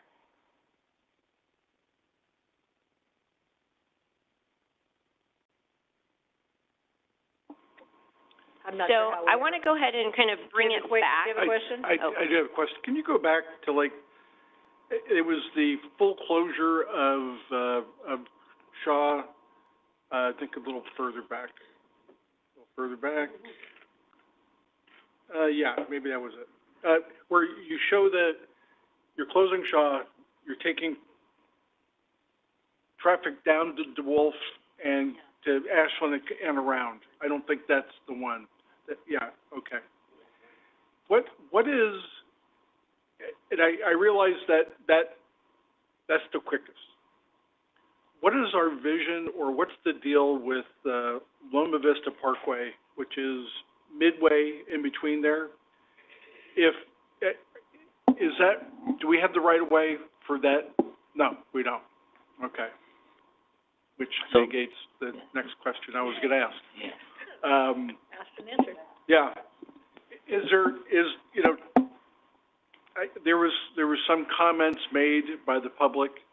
Why can't we do the underground work with the existing roadway? And not an engineer, so I don't know the answer to that question. Someone said, well, there's got to be a way, and I have to assume that there's concerns because, you know, caving in and things like that. But the staff report really did not address that. Can you elaborate? Yeah, can you repeat the question? You said Okay. the underground work? Yeah, or... instead of leaving Shaw Avenue running while you do the underground work for the underpass. And in the staff report, it talked about that wasn't feasible, not even to do it incrementally, but it didn't elaborate on why. So, the quick answer is because we don't have enough right-of-way width in there. For us to... Yeah, that's right. We didn't have the room for it. I Yeah. didn't understand what that meant. Sure. So the undercrossing itself is about 20 feet deep. So we have to do a 20-foot deep excavation. And while it might be possible to do that, our 20-foot deep excavation would be right next to the roadway, which is very unsafe. I mean, we could put barricades up, but those barricades would be right next to a very deep excavation. So public safety-wise, I wouldn't recommend doing that at all, because even though you account for it with barricades, there can always be something that could end up becoming fatal. And why would we want to risk that is a big question. If we had a wider right-of-way, then you can put the traffic farther away from that deep excavation, and then it's fully safe. So if you have a safer way to do it, that's what we would recommend. Did I answer your question? I'm still trying to picture what you're talking about with a wider right-of-way versus a smaller one. I understand there's going to be a deep ravine that's going to be dug. That can't be safely barricaded off? I mean, what are you talking about? People going over the barricade and with their skateboards and doing silly things? What are we talking about? See if I can bring up one of my options here.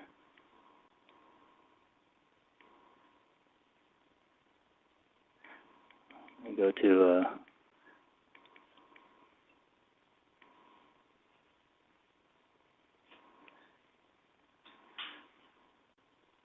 this is probably a good one to look at. So if we try to do it within the right-of-way, we'd have to use the existing road, which is right here. Right. And the attempt would be to try and build this portion first. So if we did that, our excavation would bring us all the way up to the edge of pavement here, and it would go down 20 feet. So we could put up K-rail along that, but with not having any buffer zone, you don't have any safe place for a car to, you know, if anything happens, you have no shoulder to go to. So it's very limited travel way, and with that, it just raises the risk of any incident happening. And while you could put up a barricade, those barricades can be pushed if you have a high-speed incident that happens. And with it being so close to a 20-foot excavation, the safety factor just isn't there. Did that help at all?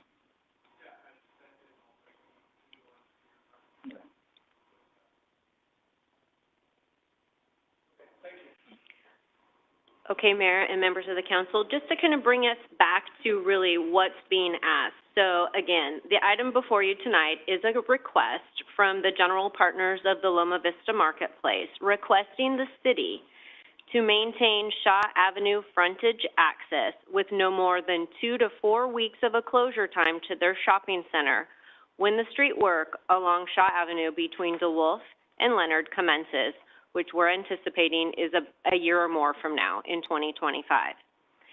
Staff has provided you some viable street closure alternatives for your consideration, along with all the pros and cons of each. It is staff's recommendation that council direct us to continue with a full closure of Shaw as currently planned because it provides the highest public safety and convenience with the least amount of modification to traffic patterns that could cause confusion for the public. It's the most cost-effective alternative, and because it offers the fastest overall construction schedule to complete all of the proposed work. So with that, that concludes our presentation. We're open for questions. I would like to just note that the general partners are here, and they have too provided a presentation which will come up right after the questions and answers. Thank you. Thanks, Renee. Questions? More questions? I do have one other. I realize this is kind of coming from left field, but what if we fix Shaw? Phase one, we do all the stuff we're going to do. We put the infrastructure down. We open it up, and when the underpass to nowhere actually is going to go somewhere, we do that construction then. Is that viable? I mean, can that be done? Because this would, if I'm not mistaken, it would reduce the amount of time that it takes to fix the Shaw roadway, get that all squared away, and then when we have a better plan on the north side and we get all our right-of-ways and then we stick it in. Have we thought about that? Has that? Stick it in like it's a. Well, you know, get out a big shovel and dig underneath. But has that been thought? I mean, am I thinking like crazy here, or is that something that? So my thought on that is the longer you wait to put it in, the less likely you're going to put it in at all, because the more you're going to have development out there, the more you're going to impact it. You'll have to close Shaw at that point, which is going to cause even more issues because you're going to have more traffic on that road. And you also would be putting that burden back on the developer to build the undercrossing because the Measure C funding would be gone too. It is. It is. Can you give us on phase one of Shaw from Leonard to McCall, what was the estimated time of that project and the actual time of that project that we expect to be wrapped up here very shortly? So you're talking about the project that's currently going on right now? Correct. So that project was estimated at 14 months, I believe.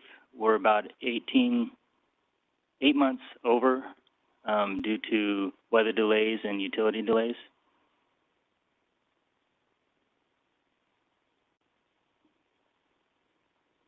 Yeah.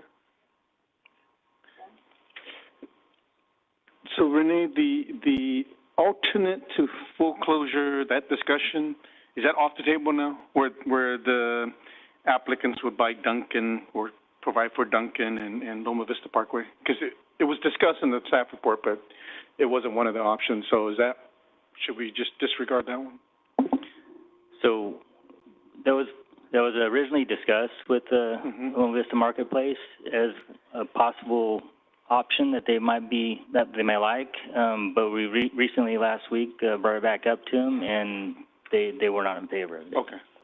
And then my other question is, Dave, you mentioned that if we took the underpass away, there would be 12 to 18 months of work with changing plans and all that.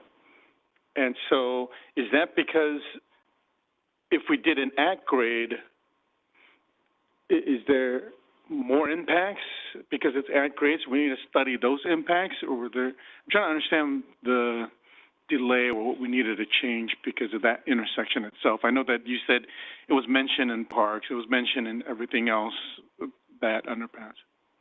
Yeah, I think there are so many details included or integrated into the master plan that assume or rely on the undercross happening, that if we took that out for any reason, then we'd have to evaluate what does our master plan look like now. because it would be a different master plan. We wouldn't have that continuous flow of vehicle and pedestrian traffic all the way from the south to the north. The intersection, we haven't talked about it a lot, the intersection that would exist of Sanders and Shaw, if it was at grade, that's not a location that would typically be signalized. It's a quarter-mile spacing. It's a local street. We wouldn't typically signalize that. And so then what do we do with getting pedestrians and vehicles across Shaw Avenue? The land use plan is based on that assumption. Some of the design details are based on that assumption. Like I said, all of that can be adjusted, but it's going to be a different master plan, and it just really depends on the council's level of comfort in either fixing that first to make sure you're comfortable with the outcome, or fixing it later if you direct us to do that. And then for alternates 2 and 3, the 1 million, $1.5 million, where would those funds come from? Is it something you would find, or were the developer's going to pick up that?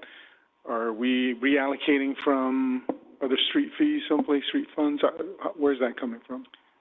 Good question. I see it should lie on the developer, but if you directed us for the city to pick it up, the only alternative we have is to use pass-through Measure C funding, which we use on maintenance projects. So that would take away from probably about 2 maintenance projects of about a half mile each. Okay. And then my last question for now is police and fire. Which alternative keeps our residents the safest with regards to, response to calls, if there are issues, because you go through that area. I know new fire station is there, so hopefully it alleviates some of the response times. Do you have a preference? Is there one in which you go, we support planning and this is the best one? I would love to hear from you two, because there are 3 options here, and if we made it the other ones, does it, hinder your job to provide safety, whether it's fire or police, to our residents around that area? Because I don't know the routes you take, and I know Shaw is important. Vaughn, you mean the preference on the options up here, not whether we keep the undercrossing or give it up altogether? Yeah, just the three options. So which one would best for operations? You're making the new guy go first, huh, Chief Fleming? I'm sorry? He's making you go first. Like, you go ahead, you say. No, I was just turning it on. No, we've discussed this, and the underpass isn't really an issue for fire either. The closing of Shaw could be, just for the location of where 6 is at right now, we only have 2 ways to respond. South on Gettysburg, south to Gettysburg, and then east to Leonard and around.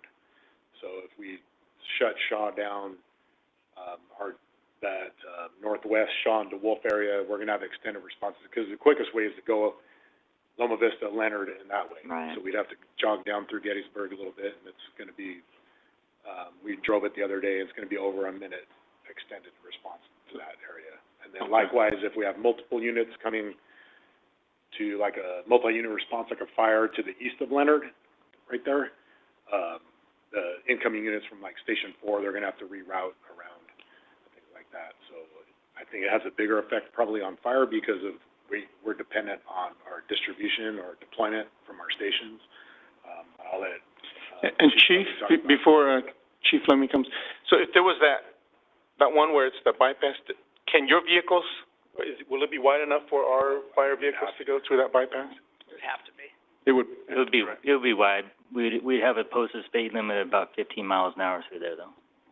Okay, I just want to make sure that if we went that way as well. Okay. So some access to Shaw in some ways would be desirable for you, even though you're not going to have it for some period of time. I think it seemed like wherever we end up, but some access is better than none, are you saying?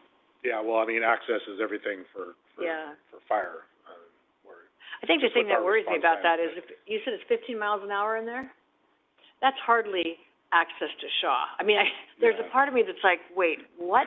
So if traffic is going 15 miles an hour through there, and fire truck But comes then we're along. trying to get, Then what they do you, gotta so pull I, over, so I don't even know. it's not like it's gonna go 40 miles an hour through there.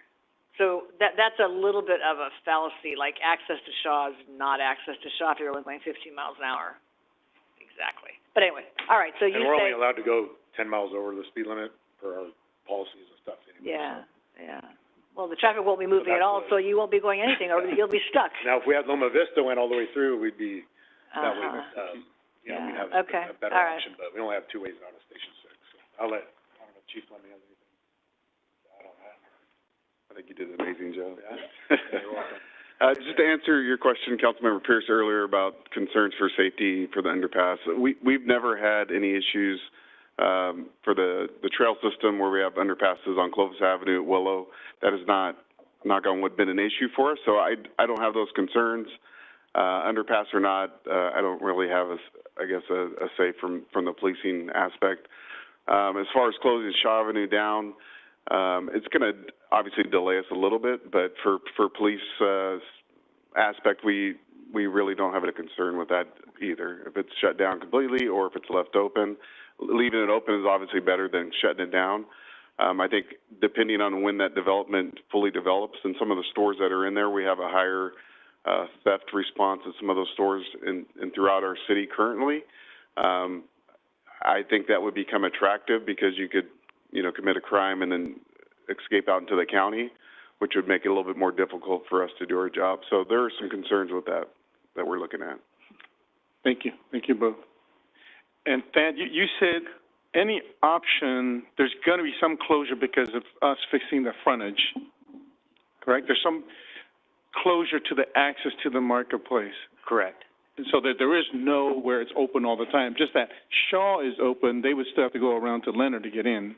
Correct. The only way to prevent that is if that road was built before they opened their businesses. Okay. I have a question. When the option where we're doing the bypass, you said that we would be basically tearing that temporary road up. Is there, and I don't know if you've looked at it, but are there any scenarios where at least some of that would be repurposed, where it wouldn't have to be torn up? So we're not throwing away $1.5 million completely? Unfortunately not, no. Okay, And that was considered? Yes. Okay. And the road itself is not the full cost. A lot of that cost is doing the phasing work, and the additional traffic control. I was just laughing with Councilmember Bessinger. There's some advantage of being older, but the Taco Bell at Shaw and Armstrong, that was the reason we couldn't have a Taco Bell at Shaw and Armstrong, because it would be faster for crime, and they could just go all the way out down Shaw to the east, and there was nothing out there, and now it's funny. That was exactly the argument at the Taco Bell at Shaw and Armstrong. I guess things just keep moving east, huh? Anyway, it's funny. Okay, I'm having deja vu moments up here. Sorry. I'm not old, I'm experienced. Okay. All right, anything else? Let's hear from the public. Enough of us. Go. Are you still awake? Is the public still awake? So, if council has any more questions, we'll hold on. But let's hear what you all have to say on this issue. And you only get 5 minutes, but because there's 3 of you, you can each talk for 5. So we'll give you a little more time because I suspect it will take longer than 5 minutes. So, where'd you come from? Okay, 15 among the 4 of you. No, I'm kidding. Go ahead. Thanks, Will. Madam Mayor and distinguished council members and amazing staff, thank you for giving us an audience today to work on an issue. The line item was Loma Vista developers don't want the closure of Shaw during construction. That is the tip of the iceberg. We have a much larger issue to discuss. We had to get to council because you are the ones that can fly at 30,000 feet, see the big picture of how the city evolves, and make the decisions that need to be made. The specific plan of Loma Vista 20 years ago, it showed this overcrossing. It also showed, if you remember, the upside-down umbrellas. The streets were all curved. It was a plan that was in place at the time, but over literally decades, the area has evolved. And nobody knew at that time, nobody had the crystal ball to know which developments were going to go first, how it was all going to lay out, where the city was going to grow, what the mix of tenants and construction types was going to be. And that's why the plan has been amended previously, and it might need to be amended again, and that's why we're here before you guys, because you have the power to do that.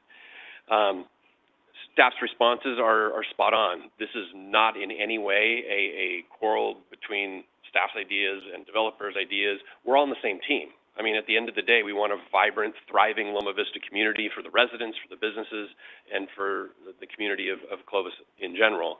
That is the plan. So this is a community effort, and everybody brings something different to the table. So when I'm done, we brought in Dan Zach, an urban planning expert, to give a presentation. It's going to be interactive. We've got Peter Orlando, an expert in retail leasing and finance. It's going to talk to the financial component, and my partner, Phil Neufeld, is going to also kind of close us out. We're here to identify the issue, which is super easy, but we're also bringing the solutions too. We've invested the money, the capital to hire the experts for urban planning, figure out what are the alternatives that haven't been tabled. This has been an interesting exercise. Everybody's kind of like scratched a little bit on the surface. Hey, are there alternatives? Is there other things out there? Well, let's kind of like just open it up. Let's get the big ideas on the table. And we have some proposals that will not only fix the issue by fixing something else, but are economically feasible because they're less expensive than the current plan. So I turn it over to Dan Zach, if you could please address. Thanks, Will. I will try to be brief, respecting the hour that we're at, and I'll just say I don't envy you having to sort of put this puzzle together, but we definitely want to be helpful. So thank you for giving me a minute to go through some of the things we've worked out. So you already met the Loma Vista Marketplace team, and you already know our goal is to try to find a way to keep Shaw open. So the staff did a good job of showing where the project is in the southeast area of the city. And we had similar graphics, great minds think alike. Zooming in on the site plan, there are two phases. Phase one is well underway right now. That's 33,500 square feet, featuring Minet's, Dutch Bros, McDonald's, and others.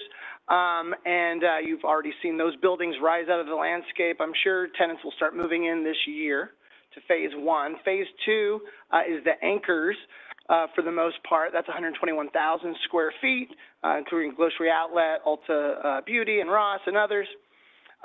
Together, about $50 million a year in annual retail sales, $500,000 in estimated sales tax revenue for the city, and this is the biggest retail center that we're aware of going on in Clovis right now, so it's a big project.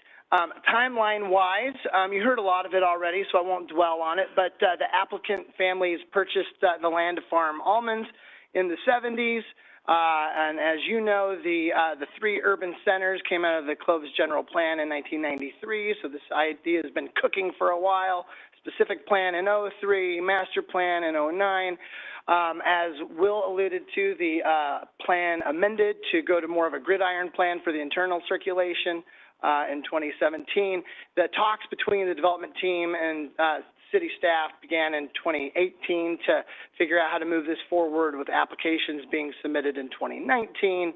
And then the first round of approvals in 2022 and construction beginning then. And then the announcement of the delay, the slide in the timeline due to the tough challenges with right-of-way and utilities was expressed to the development team in October of 2023 in terms of how that schedule had shifted and when the closure would now be expected to land, which was different than the original expectation. This is a project timeline that was put together, and it's a little bit complicated, but the important thing to note is on the top bar, you see the green. That's when the shopping center begins opening, and you can see how the Shaw closure shifted from originally, being more in this area, shifting to now happening right when this shopping center is hitting the market and opening up phases 1 and 2 and really needing that access. That wasn't originally anybody's plan, but that's how the circumstances changed. The development team has been fortunate that their timeline hasn't had major delays. Sometimes, you know, you get lucky that way. The road project has not had that good fortune, and so now the road that was supposed to probably be opening around that time is now going to be right in the middle of that closure through the fault of no one. It's just one of those circumstances. But there are big ramifications to those timelines shifting around. As staff mentioned, you know, 70–75% of the residences that are planned for Loma Vista have been built, and those folks have moved in and have expectations of services and amenities opening up. Closing a major artery like Shaw is bound to have traffic impacts, and rerouting folks a mile and a half away from the most direct path to their destination is going to have impacts. And that's bound to lengthen some emergency vehicle trips, and that every second counts in an emergency, as we all know. So yeah, emergency, you know, vehicles coming from the main part of the city to the east, making a direct path through Shaw would now, as it was already mentioned, be routed in this manner down to Gettysburg. That's an extra mile on that trip, and so that has real impacts. In terms of the impacts on the shopping center, those are big too. Having that road completely closed, the visibility that comes from that, the fact that these folks being moved a half a mile to the south, are they ever going to make their way back up to Shaw and Leonard to get into this shopping center? Are they going to get lost along the way? Are they going to get frustrated and just say, forget it? That's a big risk, which, you know, it's speculative to figure out exactly what it would mean, but it's bound to have an impact on retail sales and a corresponding impact on sales tax revenues. And, you know, if retailers delay or reduce their plans, that could impact, you know, some of the jobs that are anticipated to go on that site at the present time. So in terms of, you know, your economic development ambitions, this is part of a much bigger plan that's been cooking for 20 years and has a big, bold vision to it. If this shopping center, you know, hits the ground right as its front door is closed off to the world, and that impacts it in a negative way, that could have a ripple effect for years into the future as other folks delay, alter plans in response to this not working out as everybody had hoped. And so, you know, this view on Shaw right now looking toward Leonard might stay this way longer than you all hope it would if folks delay plans to develop these projects and build out your vision.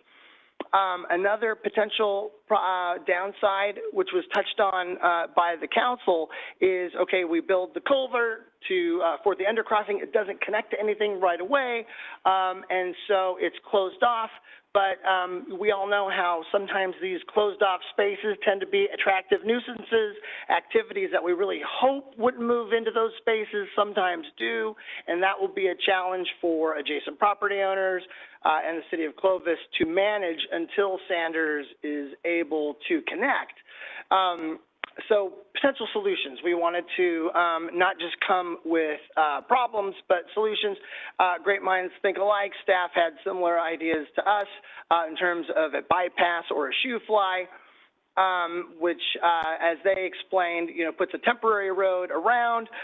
We have a big one going on right now in our region with the Southern Pacific Railroad and high-speed rail going through downtown Fresno, where a shoe fly or bypass track was built so that that major freight corridor could continue operating as several undercrossings are built under it while it operates the entire time, mind you. And so the undercrossing is going while trains are still running on that corridor several times a day, carrying tons and tons and tons of freight.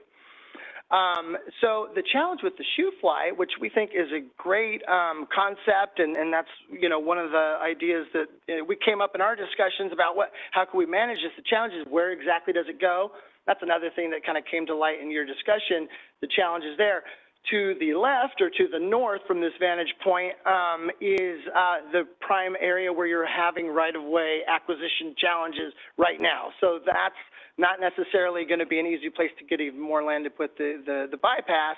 To the right or to the south takes you through brand new buildings that have just been built and that have tenants moving in within a matter of months. And so how could that be navigated? You've got a willing partner who wants to collaborate, but the timing just hit wrong, which is unfortunate. So another potential solution is another thing that you all kind of gravitated toward, is do we look at shifting away from the undercrossing? It's a cool vision. It's been kind of part of the Loma Vista plan for a long time, but circumstances change, and sometimes you have to adapt your plans. You stick with the main vision, but you adjust some of those details. And so could that work? I have every confidence in your planning team that they could make that work within the Loma Vista plan and adjust it to have an at-grade intersection. And I think, as an urban planner who has focused a lot of my career on walkability, I'm a member of Congress for the New Urbanism, which is a national organization that focuses on walkable communities within the United States, both retrofitting existing places and building new places from the ground up to be as walkable as possible. The circulation for pedestrians, say at that shopping center right here, on the northwest corner, if they want to come to Loma Vista Marketplace on foot, they're going to have to go north several hundred feet, go under, go south of their destination for several hundred feet, and then work their way back up north just to get to that corner, whereas with an at-grade intersection, they could just cross diagonally right at the surface. So there could be benefits to walkability that way. It's also arguable how desirable it is to walk under those undercrossings. Do folks like to go down there? They could be nice, but a lot of folks would rather just stay at the surface. Now, one of the challenges with that is that creates a signalized intersection there at the quarter-mile mark rather than the typical half-mile mark that the traffic engineers like to do to keep traffic flowing. However, that's not unprecedented in Clovis. At Shaw and Cole at Sierra Vista Mall, there is a quarter-mile traffic signal where you have another major concentration of retail activity. That works out really well.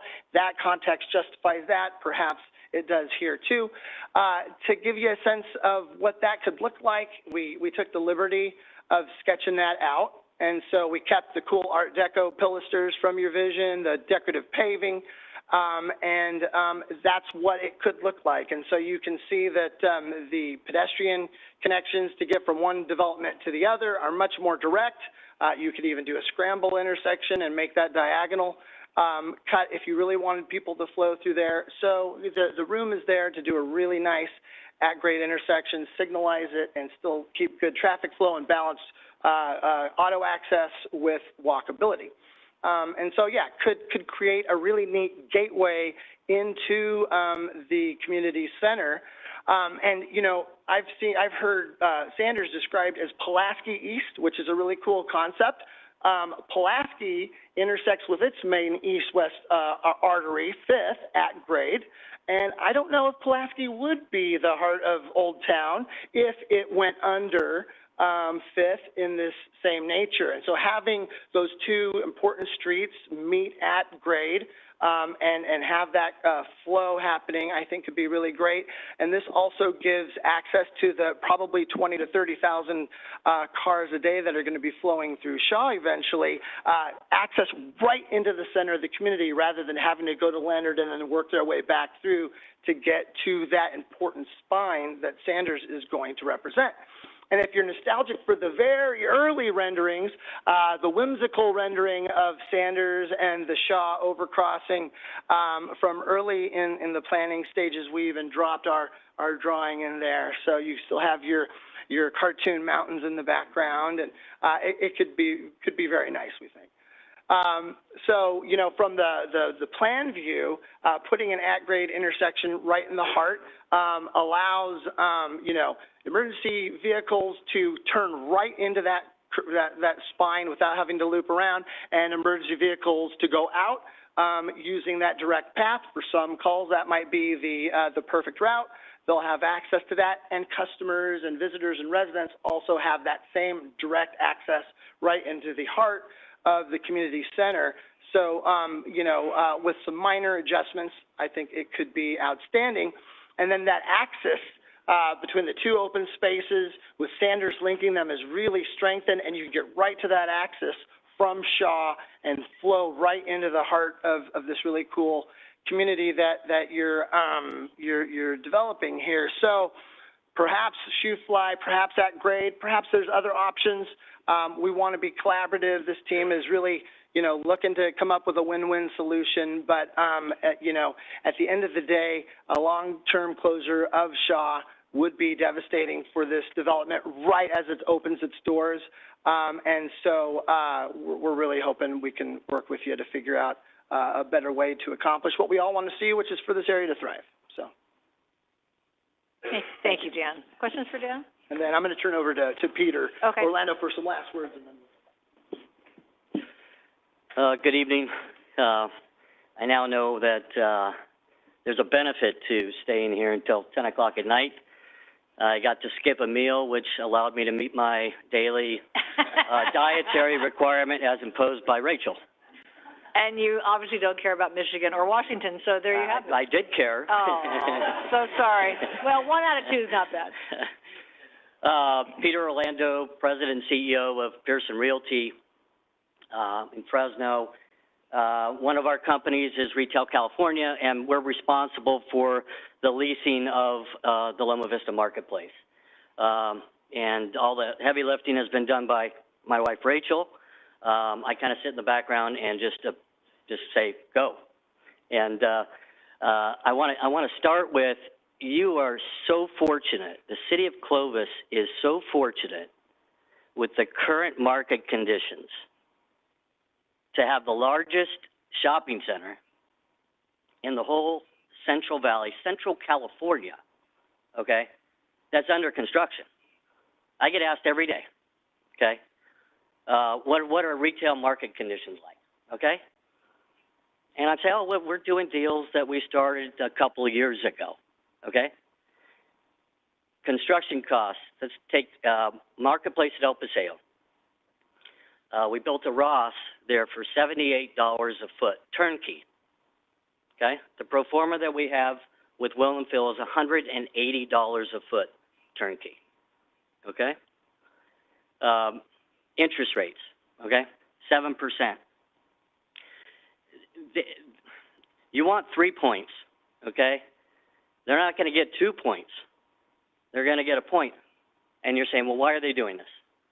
Okay? Long-term landowner, okay? They're committed to Clovis, the exact developer you want to build a shopping center in Clovis, okay? And they're long-term holders, okay? That's the only way they're going to make it, okay? You see it. There's nothing else going on. You're lucky. You're very fortunate, okay?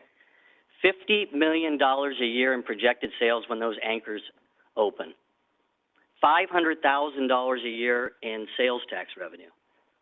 So I heard Councilmember Baskel say, we're going to run short here pretty soon on fees, okay?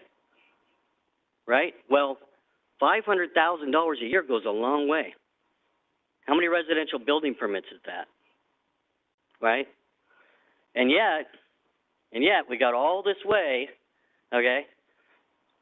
They're not only into the cost of the shopping center, they've paid $1.7 million in impact fees. Phase 2 is $4 million in impact fees, okay? And they're here. And we're all trying to find an option, an alternative, okay? And this area changed over the 20 years. Dwight's vision was fantastic. Okay, Loma Vista, the whole Loma Vista area is beautiful. You forced growth to the east. Made sense, okay? But in 2013, we got approval to move forward on eminent domain and the right-of-way, and it's now 2024. okay? We didn't do our job, okay? We didn't do it. And now, what I'm hearing, okay, is forget 2026. My spider sense says 2027. And here's the problem with that, okay? Another council member said, I forget who it was, we're worried about Hot Rods Fresno closing down Pulaski. I think it was closing down Pulaski and hurting the business, okay? Well, we have businesses open right now on the north side, okay? We're going to have 15 retailers open in 2024, and we're not worried about them, okay? I can't promise. I can't promise that I can deliver the anchors. If I tell them that Shaw Ave is closed for a period of time that I can't even tell them how long. We don't know. What do you think they're going to do? Are they going to open, realize they're not doing sales? They've now got a loan that they're paying on, and now the tenant's saying, I can only pay 50% rent? How do they make that loan payment? Okay? Or do they choose not to open, go somewhere else and say, Pete and Rachel will come back to you if the project's still there, right? That's what you're facing. I mean, we need to be real about what's going on here, okay? Let's find the alternative. It's great that there were alternatives proposed tonight, okay? But going back to that famous August 2022, okay, where Rachel's called a partner of the project, okay? And she's not a partner of the project, and neither am I, okay? Not until tonight did we actually get some alternatives. And yet, at that email, okay, from Lily, it said, we'll immediately talk to Thad and see if there's alternatives that we can discuss. And that's the only reason why we're here today. We could have talked about it for the last year and a half. We could have brainstormed and figured it out. So I ask that you just understand the market conditions, understand what these two individuals have done or are doing for your community, and let's find that solution. We cannot have a full closure of Shaw Avenue. Okay? Thank you. Peter, question for you, Peter. Yep. Sorry. How many tenants will you lose if we do close for a year? You deal with them a lot, so. Half?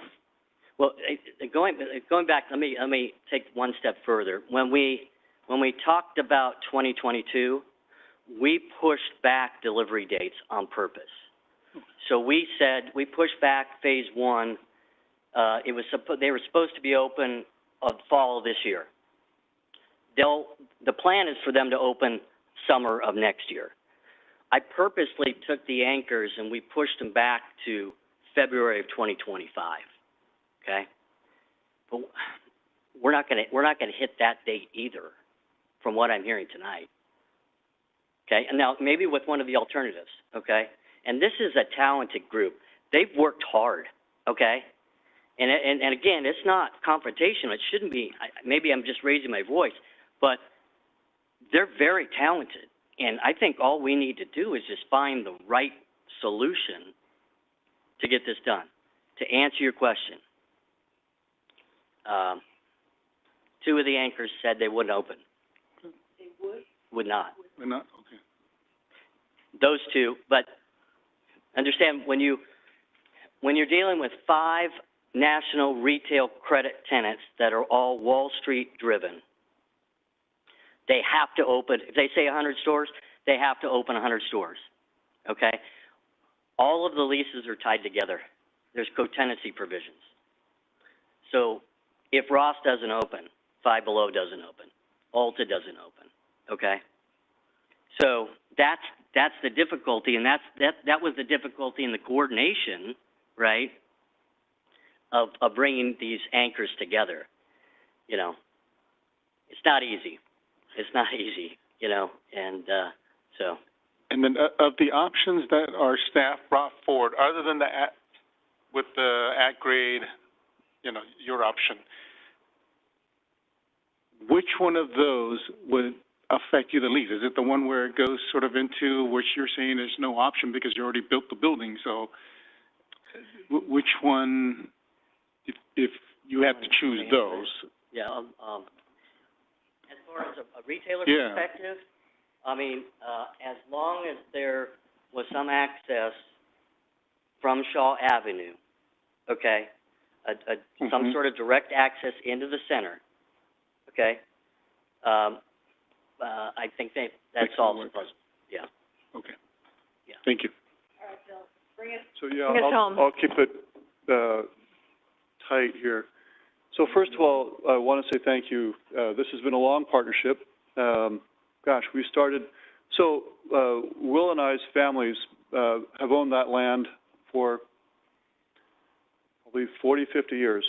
When I used to drive out to take care of the land 40 years ago as a teenager, you know, all the work that goes when it's 110 degrees and you're putting pesticides down, all that sort of thing.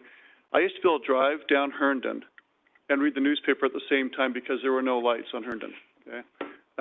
Things change, and we adapt. And Clovis has done a phenomenal job of that, of over time adapting, responding to things in context as the conditions are on the ground. So really the fundamental question we've got tonight is, do we pay attention to those details, like the umbrella aspects of the upside-down umbrella of the master plan, or do we pay attention to the intent of that master plan and adapt to what the conditions are on the ground? In fairness to Dwight, when that master plan was put in place, doing another crossing wouldn't have been an issue. But really the moment for that is passing. And the impact to anchor institutions of not having frontage access and not having the traffic needed. It's not just about the roofs, it's about the traffic that flows across Shaw that makes those anchor institutions able to do their business. And if the way those contracts are written, as long as actually on those anchor institutions, if they don't hit certain numbers, we get less rent. And the challenge here is because we've trusted the city in our investment, we've moved ahead with phase one. And let's make sure we honor all those businesses that are starting there. Within the next couple of months, phase one's all occupied, so thanks to the amazing work of Retail California, and particularly these market conditions, they'll all be in place. And the way it works I'm new to this. Will's, fortunately, a great partner who actually knows the stuff really well, but I'm new. On the first phase, we're paying a lot of the infrastructure costs. Our financing isn't made whole if we just lived on phase one. Okay. Phase two is we're dependent on that, and then getting to permanent financing. And yes, interest rates are higher, costs are higher. And the only way we could do this is because we believe in Clovis and we've got the land to begin with. But if we don't do phase two, and then where it's delayed, and though those rents are lowered, we're impacted significantly. And our tenants are as well. And the residents are who have wanted this for a while. So really our best option is to do an at-grade that still realizes the vision and in a lot of ways brings lower costs and better benefits. Possibly some other thing that might keep it to less than 1 month. But we really need from you because we have these anchor tenants who are waiting for an answer. And this conversation about we need more than 2 to 4 weeks, unfortunately, only popped for us in October. Otherwise, it would have probably affected when we would have, well, it did initially affect when we started, but then we heard, okay, 2 to 4 weeks, nothing longer. The ambiguity for us wasn't, is it a 12-month or an 8-month or 16, 18 months. It was 2 to 4 weeks in that range. So at this point, we need to hear from the council, hopefully within 30 days, so we can let these anchor tenants know, yes, you can tell Wall Street you're going to hit those numbers and show up in Clovis and bring great services. and it needs to be minimum of 2 to 4 weeks, and Act Rate is a way to do that.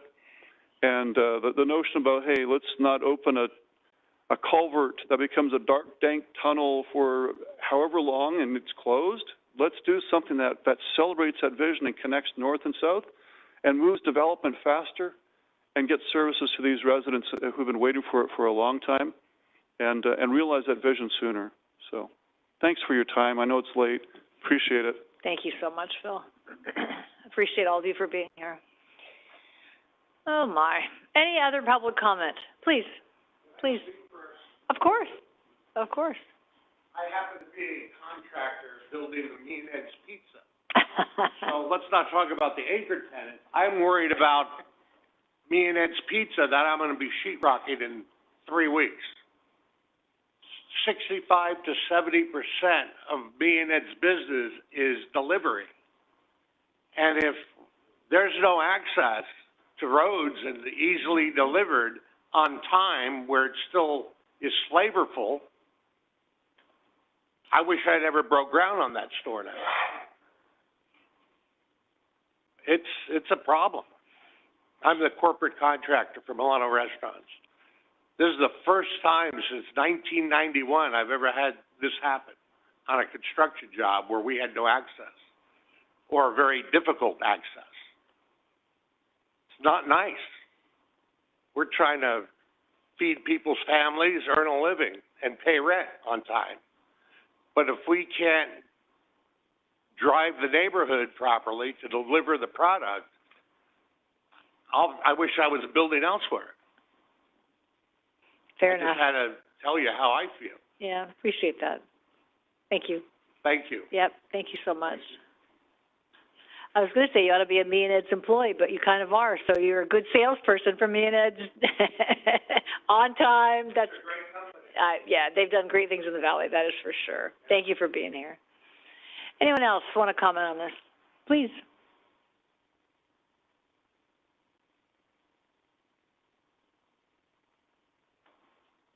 Would you say your name and address would be great, thanks. My name is Dustin Guthrie. I'm a district manager for Starbucks Coffee Company in Clovis. I feel like what I have to say here is probably going to pale in comparison to what's been shared here. So I just want to put in my 2 cents. I oversee operations in the city of Clovis. I have about 10 stores right now, with about 6 more slated to open over the next year and a half, not just in Clovis, but in the neighboring town. Currently, I'm seeing about 250 partners. I have the location that is at Shaw and Leonard, so we kind of got there before everything else, and we've been operating as best as we possibly can. This would be the second time that we've faced a road closure just in the year and a half I've been overseeing this location. It took a lot to bring the business up to where it should be when that road reopened. I'm really nervous about what this is going to do long term. Our vision for the city continues to be filled with growth and opportunity as we nurture our limitless possibilities. Tonight, we ask that as you review item 18, that you consider taking a pause and convene local businesses that will be impacted by staff's proposal. We can talk sales and dollar amounts that this closure would impact, but my main concern is the impact it would have on my employees as well as the community. We're highly invested in our growth within the city of Clovis, as my own district, as I said before, has a lot of stores coming. Regardless, this one location does house over 20 employees that are already engaged and invested in the community surrounding Shaw and Leonard. So we at Starbucks are eager to engage with your city departments and work together to realize better solutions that will benefit Clovis residents. Thank you. Thank you, Dustin. Appreciate you being here tonight. Other comments? Please.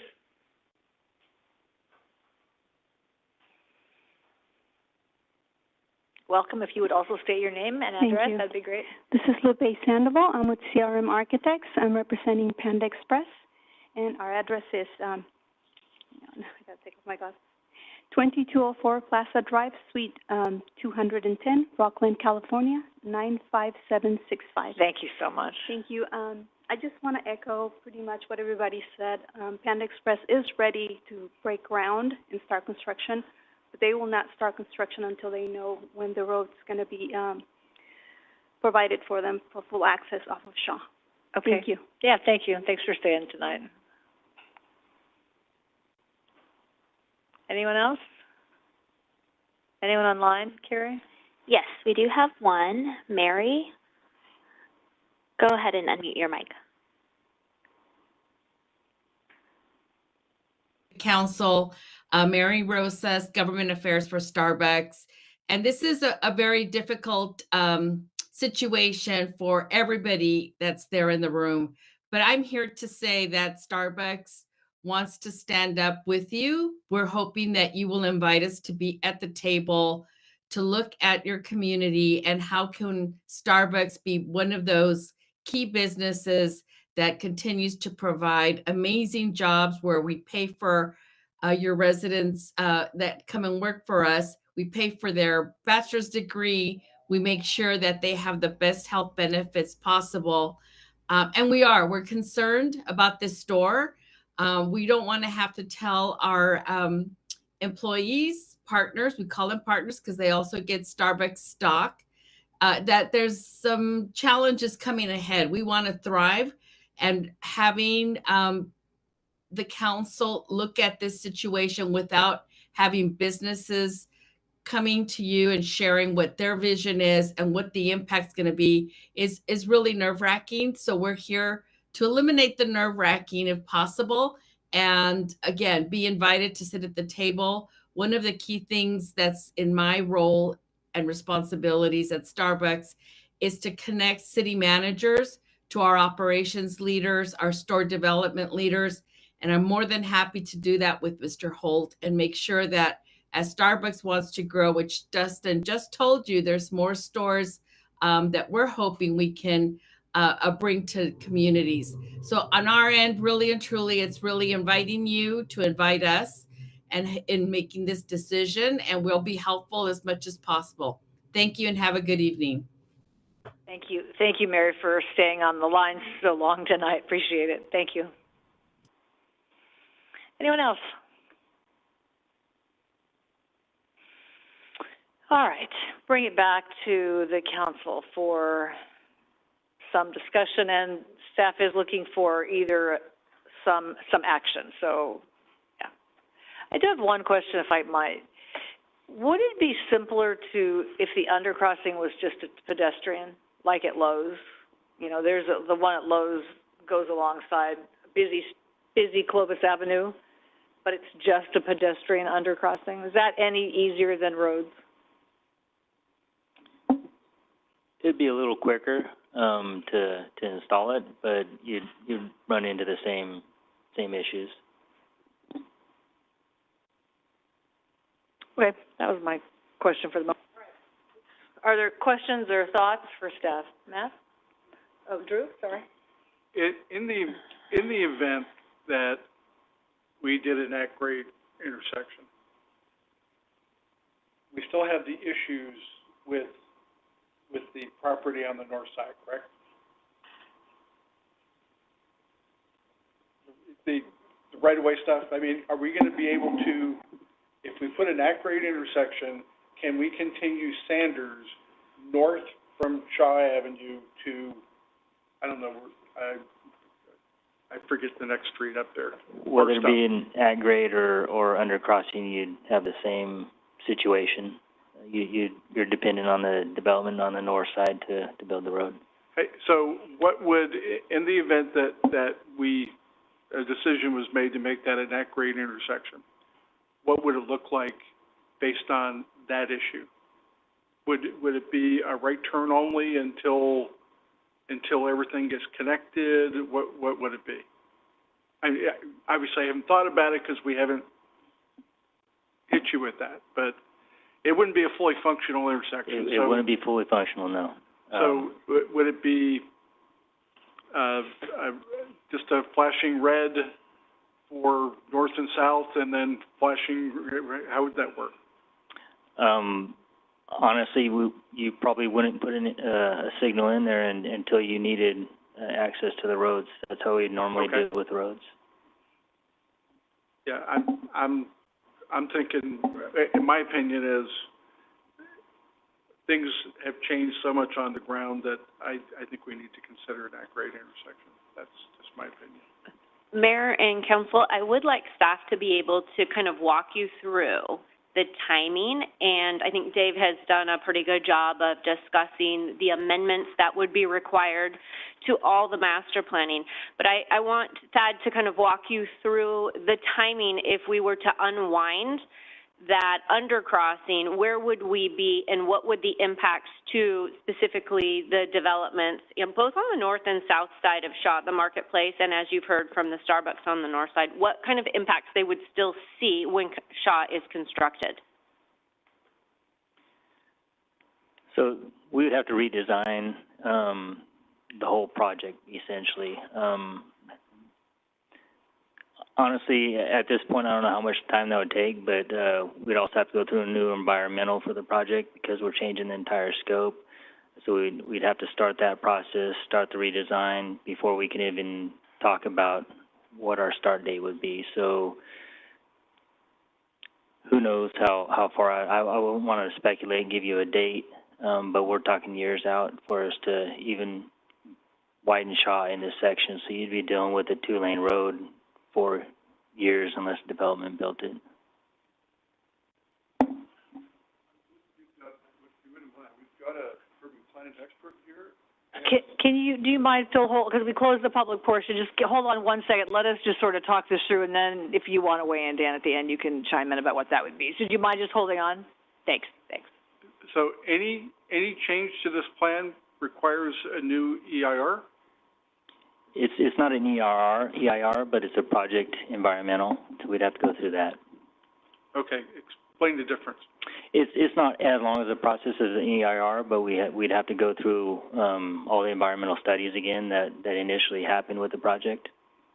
I mean, it certainly doesn't change whether there are salamanders there or anything like that. It's the same. You're pretty much opening up the book again, so you have to look at everything. Yeah. Traffic's the main thing, though.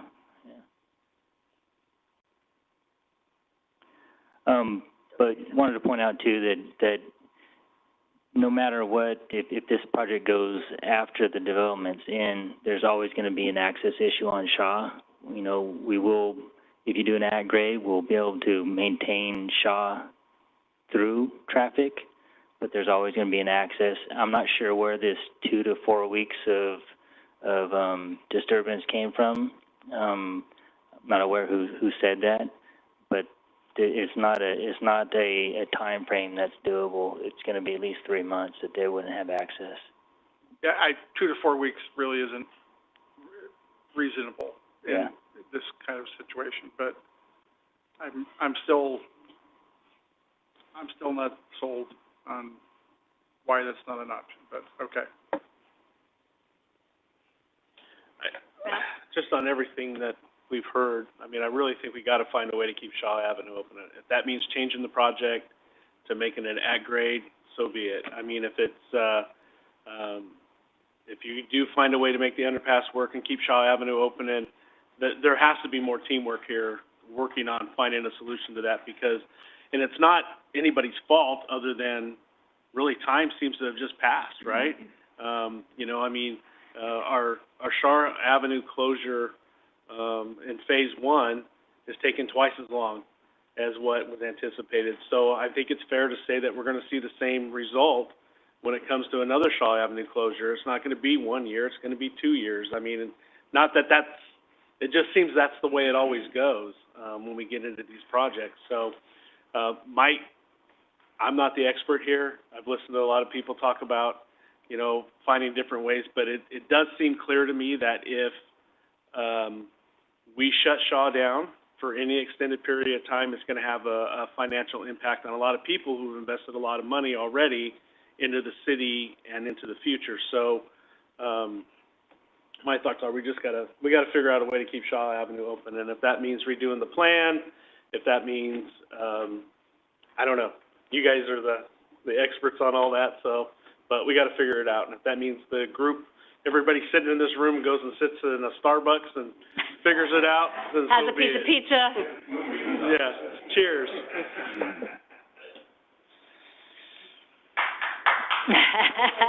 Which part? The pizza part? That's what you're clapping for? And Starbucks, of course. Long? Yeah, I appreciate you guys investing back in Clovis and owning the property this long. I mean, I'm looking 40, 50 years, and I go, will they come for the shopping center? Will that make a bigger impact with a bridge? That's where I'm at, right? And I keep going, the bridge will. Because, you kind of go, oh, we're right there at the bridge, right there at the bridge. Kind of that's sort of a anchoring city thing. We don't have much in Clovis. What do we have, right? Where we built something and we remember.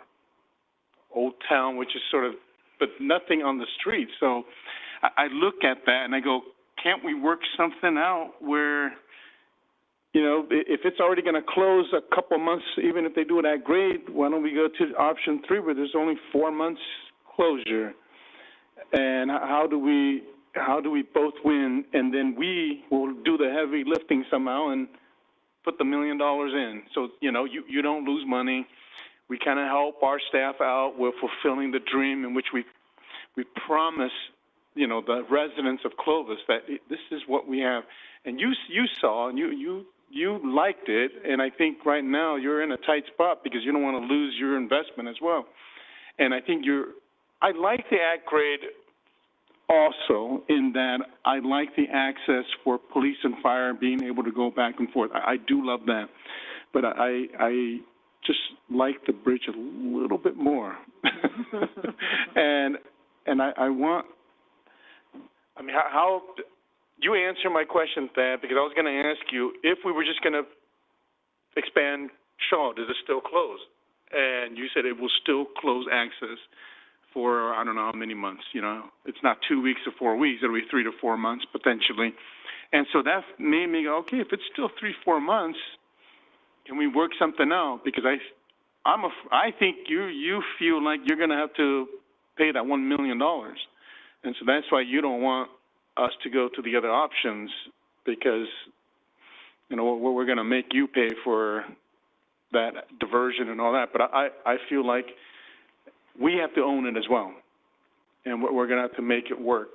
And that's where I'm at. Unless you convince me otherwise with what you guys are going to say, that I'm looking at making the underpass work with what you guys want. I have a question. If we switch to an at-grade intersection, would there be the possibility of developing Sanders to the south so that the marketplace would have access off of Sanders and Leonard when Shaw was closed? Like they could be on Shaw, turn right onto Sanders, and have access to the marketplace.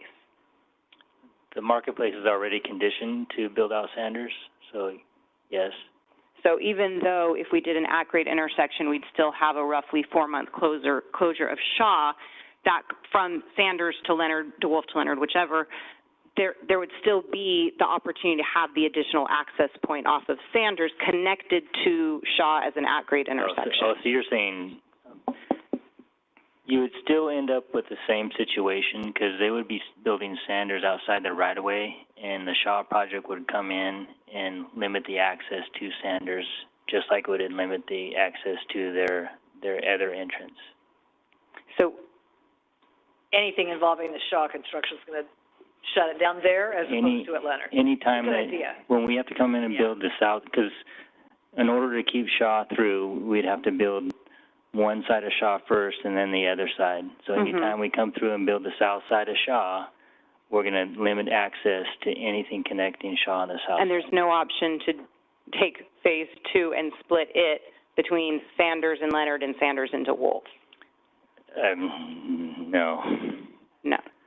It's pretty complicated already, having multiple different phases to move traffic around, and having to build the medians in phases is already complicated. Attempting to do that and transitioning across, I couldn't even fathom how that would work.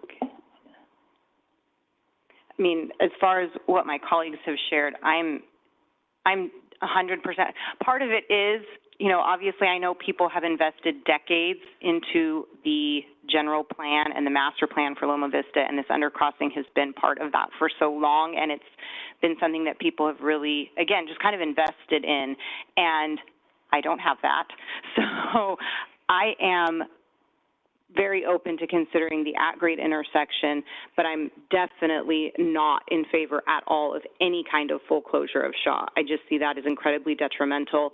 However, I do acknowledge, as everybody has, it's no person's fault. That's just kind of how these things go. And unfortunately, the timeline shifted so drastically that I don't think some of those things that were in the initial master plan, even the updates and amendments of it, fit with where things actually are today, and that's what we have to look at and decide. And so I'm open to shifting the plans to move away from the undercrossing if that's the way to really make this work best. But again, I agree with Matt that we've got to do some more collaboration and communication to make sure that people who have invested and the work that staff has done finds a way to come together to make it happen the best we can. A question for you all. If it shut down at all, like this 3 months, a deal breaker, 4 months, obviously the goal is not at all. One of the challenges are we've been asking for alternative ways to get into the center. One of the things that was proposed to us is that we build out a road, Loma Vista Parkway. That means that we actually have to go get rights of way from other private owners. That's really a city's job, right? But if there were ways that we could actually affect, and we've talked about this for a while, first of all, I just want to say one thing. Staff here are amazing, okay? This access thing is thorny, okay? But the staff are amazing, and Renee and team have done a great job of working through site plan phase 1 and 2 to get us to the place. And Retail California are amazing, okay. So, but if we had alternative ways to get traffic there, yes. But we haven't. The only way to get traffic there is on Leonard. And because of that, 3 months shutting the Shaw down is one last way to get in from the north. And so you've got really Leonard and Shaw. Except you come in, how many shopping centers have you come in from the back end to create a good experience, right? So that's the challenge. Yeah. If there was other access, yeah, but 3 months with no access on Shaw, when you've just got those places on Leonard, I don't even know if that's safe from that much traffic going in when you've just got those 2 entry points. So Renee and team, you all are saying under any option, Shaw is going to be shut down. In any, huh? Right, but I mean, Shaw is going to be shut down in any of these options. The only option where it wouldn't be is if they went out there and built their frontage before they opened. They've already opened, so they really can't build a frontage before they open, right? They haven't opened yet, but they're close. Well, I think you have tenants out there now. Opening? We're not, what side is it? Oh.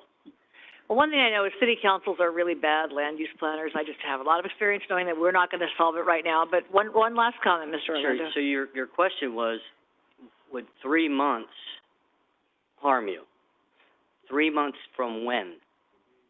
Fair. The question is, there's, from what I'm hearing, there's eminent domain issues that don't allow anything to happen right now.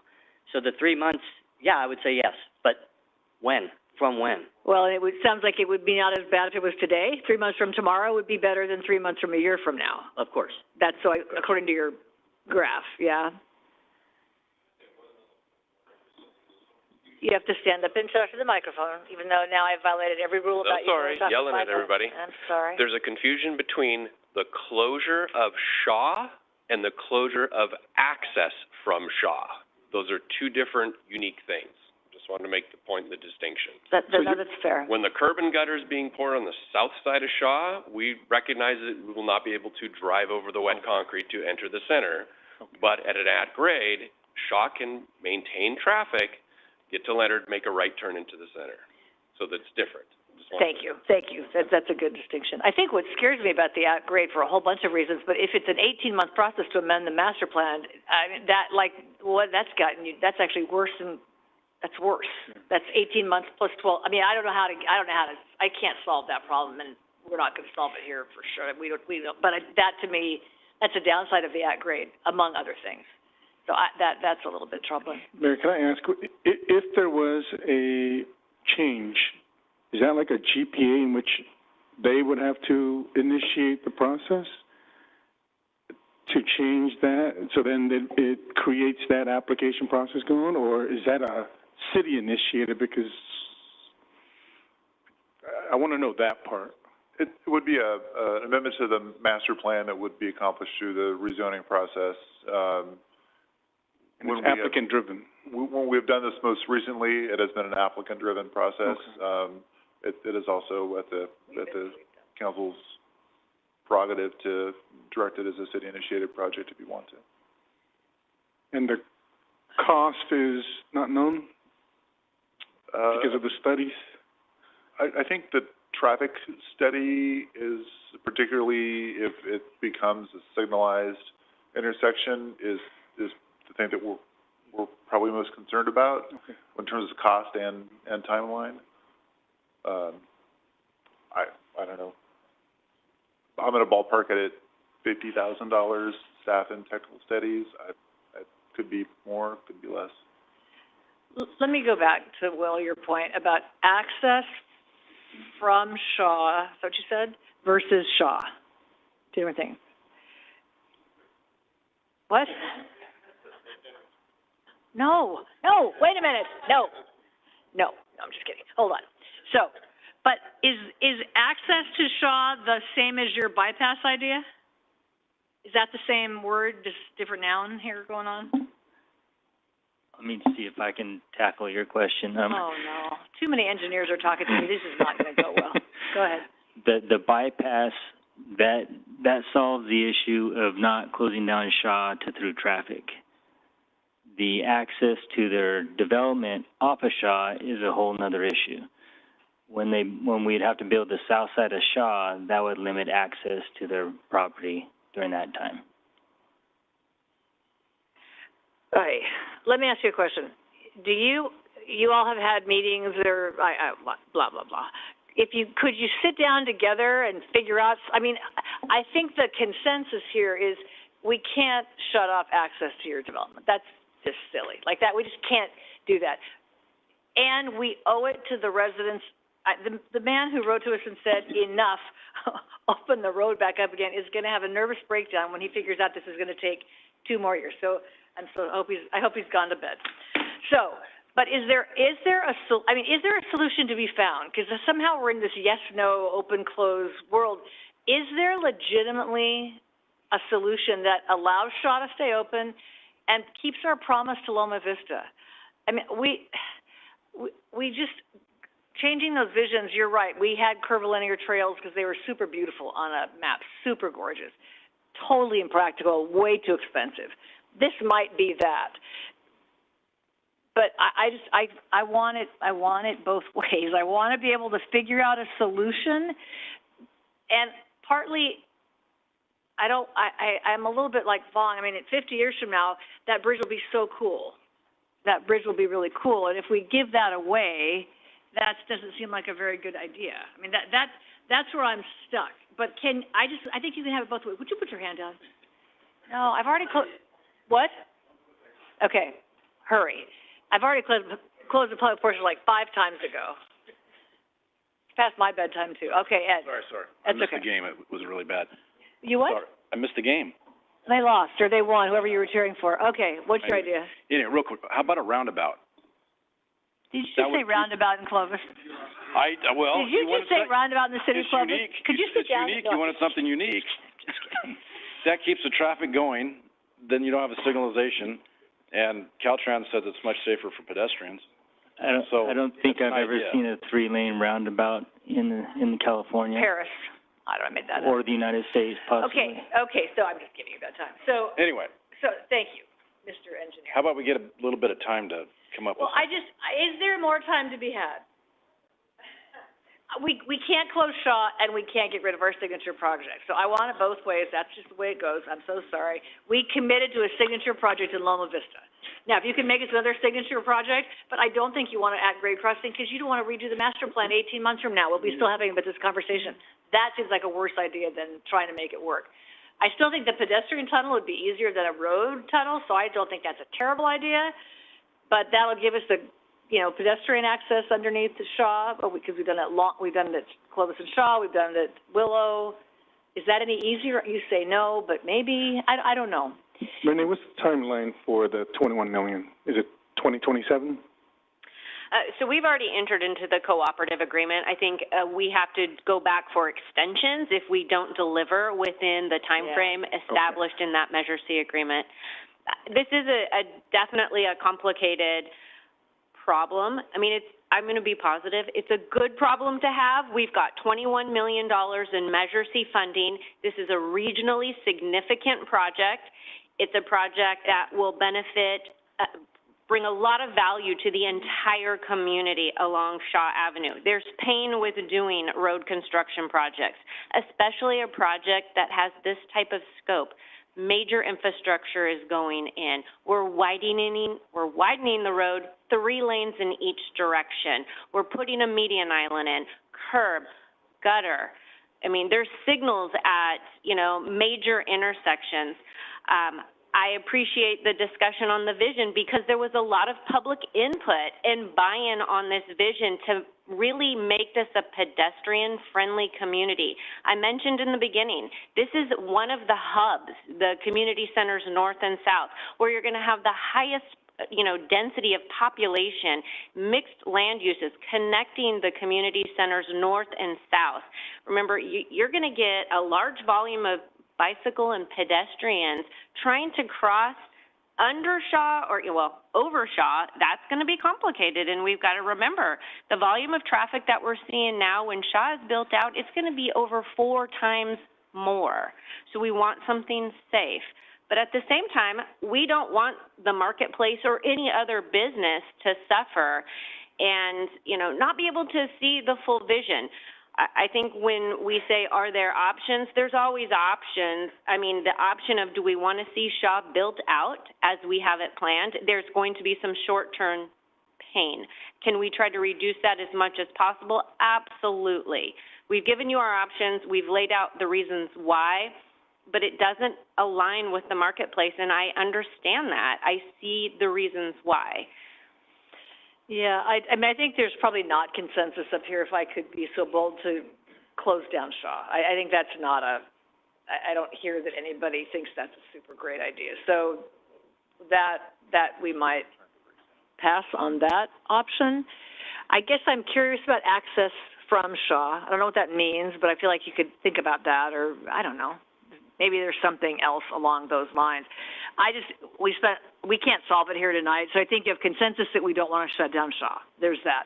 So if you could get in a room with another engineer or 10 more engineers and figure out a way to what it might be and come back in a week or whatever it is, and it's going to cost somebody more money, but it's going to cost you a whole lot more money if this all falls apart and we can't eat me and Ed's and have Starbucks. So we get all that. So I hope you hear that we're really committed to making this work. We're not going to shut you off from the way you're going to get access to customers. That doesn't make any sense at all. But I do not know how to get there. So I don't know if you all can sit down in a room and figure it out and come back. You guys are percolating on something over there. What'd you just decide? Well, Dave and I are trying to provide council with some options for really giving us direction. So I think, first off, there's been a lot of discussion about the undercrossing. I think we need to hear from council, is that an element we want to maintain? And if so, then maintaining that, our task is to go back, sitting down with the developers to say, okay, how can we get Shaw built with the very least impact possible? We've tried to identify some options, but maybe there's others. But we need to know first from council, is the undercrossing staying or is it coming out? I am a firm yes, it has to stay. So I have a question. Is there a potential where we could get more land so that we could build it while you're doing the stuff up top? I mean, you don't have enough footing there. Would that resolve that problem if we can do that? There's 2 issues with that. first of all, it's a local road, so we don't have the funding for it. The other issue is that half of that property, I believe, is one of the eminent domain properties. Okay, On the north side. If we could get those folks, and maybe the people with the shopping center could be helpful in that respect, if we could get them to, at the very least, cede us enough room so that we could do Shaw Avenue and do that underpass later, that would resolve that problem. And then we have to find funding for the road, which we'd have to find anyway, right? No? For the portion that comes from below grade to at grade, it's in the development fees, but everything outside of that would be on the developer. Okay, yeah, I understood it's gonna be the road to nowhere, but at least it's built and the problem's resolved. I mean, we're gonna probably have to fence it off for now. It'll look, for a while. Well, I look at,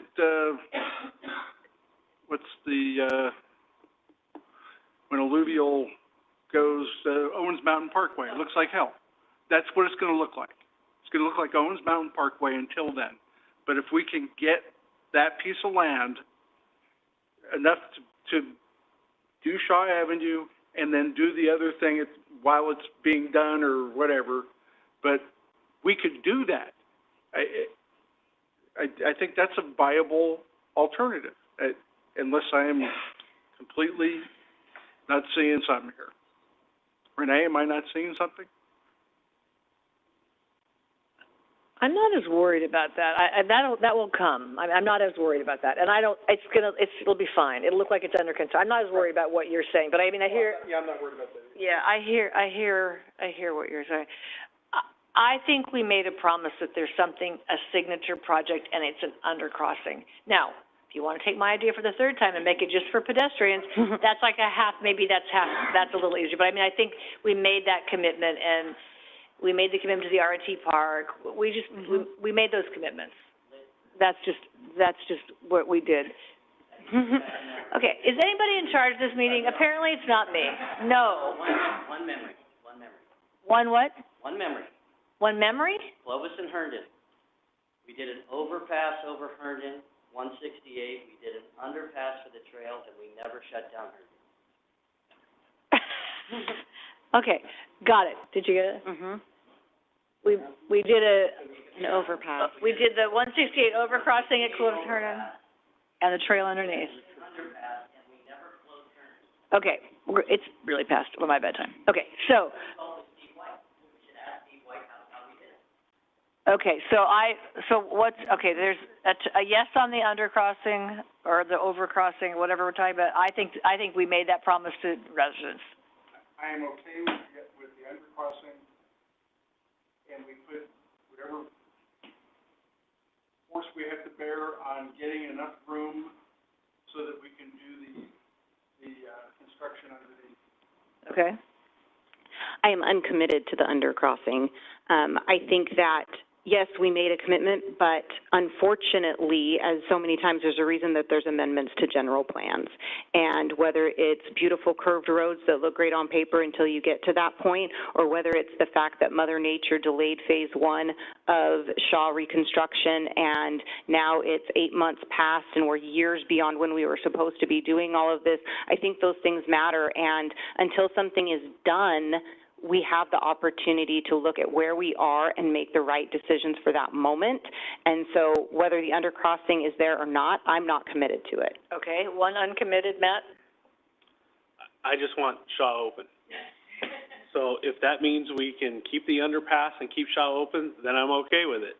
If we can't keep Shaw Avenue open because of the underpass, then I'm not committed to it. So that's where I stand. So you Whatever have we need to do to keep Shaw Avenue open. 3.5. Three keep, but 5 who want it all, I'll say that. We want both. We want, maybe you're neutral on the undercross, but you get my point. So I think 3 people are strongly committed to keeping the original promise of Loma Vista. Until we say we give up, we can't do it, and we've tried it all, but all of us want Shaw to stay open. So I don't know if there's any value in somebody sitting in a room and trying to figure out what it could be, access road, monorail, I don't know, whatever it takes to get people down Shaw. But we are all committed, high-speed rail, come on. They can build high-speed rail in Spain in like 9 months. And I mean, it's just so exasperating. So anyway, I'm sorry we didn't get very far tonight. But it was super interesting, and it's way past anybody's bedtime. But I think it was very instructive. So can you all figure this out? Bring to whoever to the table you need, except Ed, who's going to say a roundabout. No, I'm just kidding. Just kidding.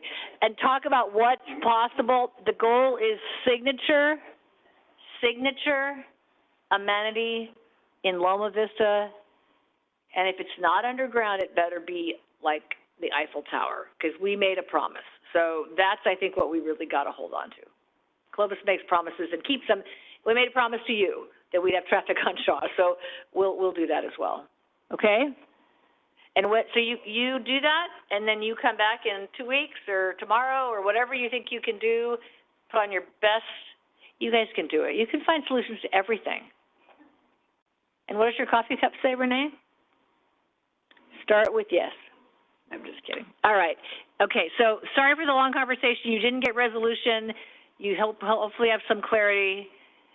And we are committed to keeping the Shaw open for you, and for me and Ed's, and for Starbucks and Panda and everybody that's out there. Okay? It's a wrap on this item. It's actually a wrap on the entire meeting, but we're not done yet. Sorry, Lori. You thought I was going to send you home. You're like, oh, no, she's not going to end me now, is she? Okay.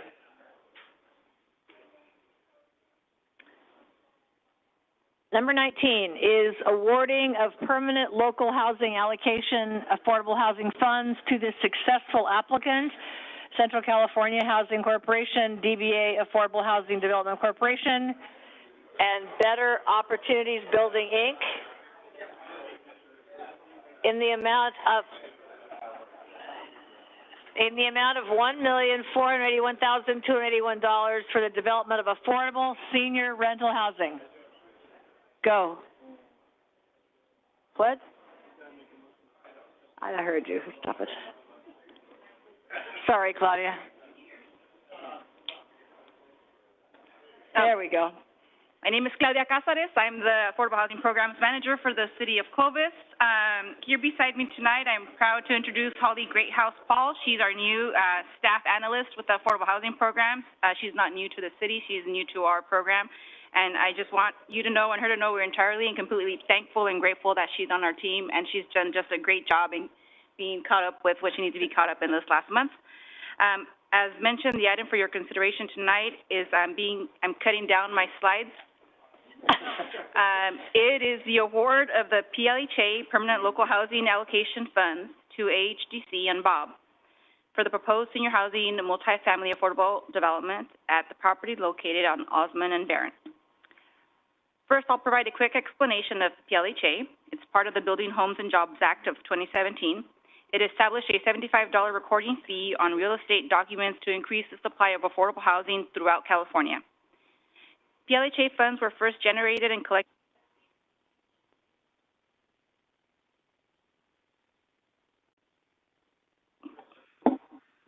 Sorry, I touched it. We've received 3 years' worth of PLHA. Year 1 was 2019 for $365, year 2, 2020 for $568K, and then the most recent year, which was 2021 of fees at $625. The city has about $1.5 million in PLHA program funds. Back in the first round for 2019, which we actually applied for in 2021, the city council approved staff to dedicate funds to an affordable housing project that unfortunately since then has not come to fruition. Subsequently, city staff decided to publish a request for proposals for the utilization of PLHA funds, and we published an RFP this year in September. The application period closed in November 30th, 2023, and of the applications received, city staff request council approval of selection of the project at 135 Osmond. The 135 Osmond project, which is not called 135 Osmond, it is what we're calling it for now, is a 51-unit senior affordable housing development.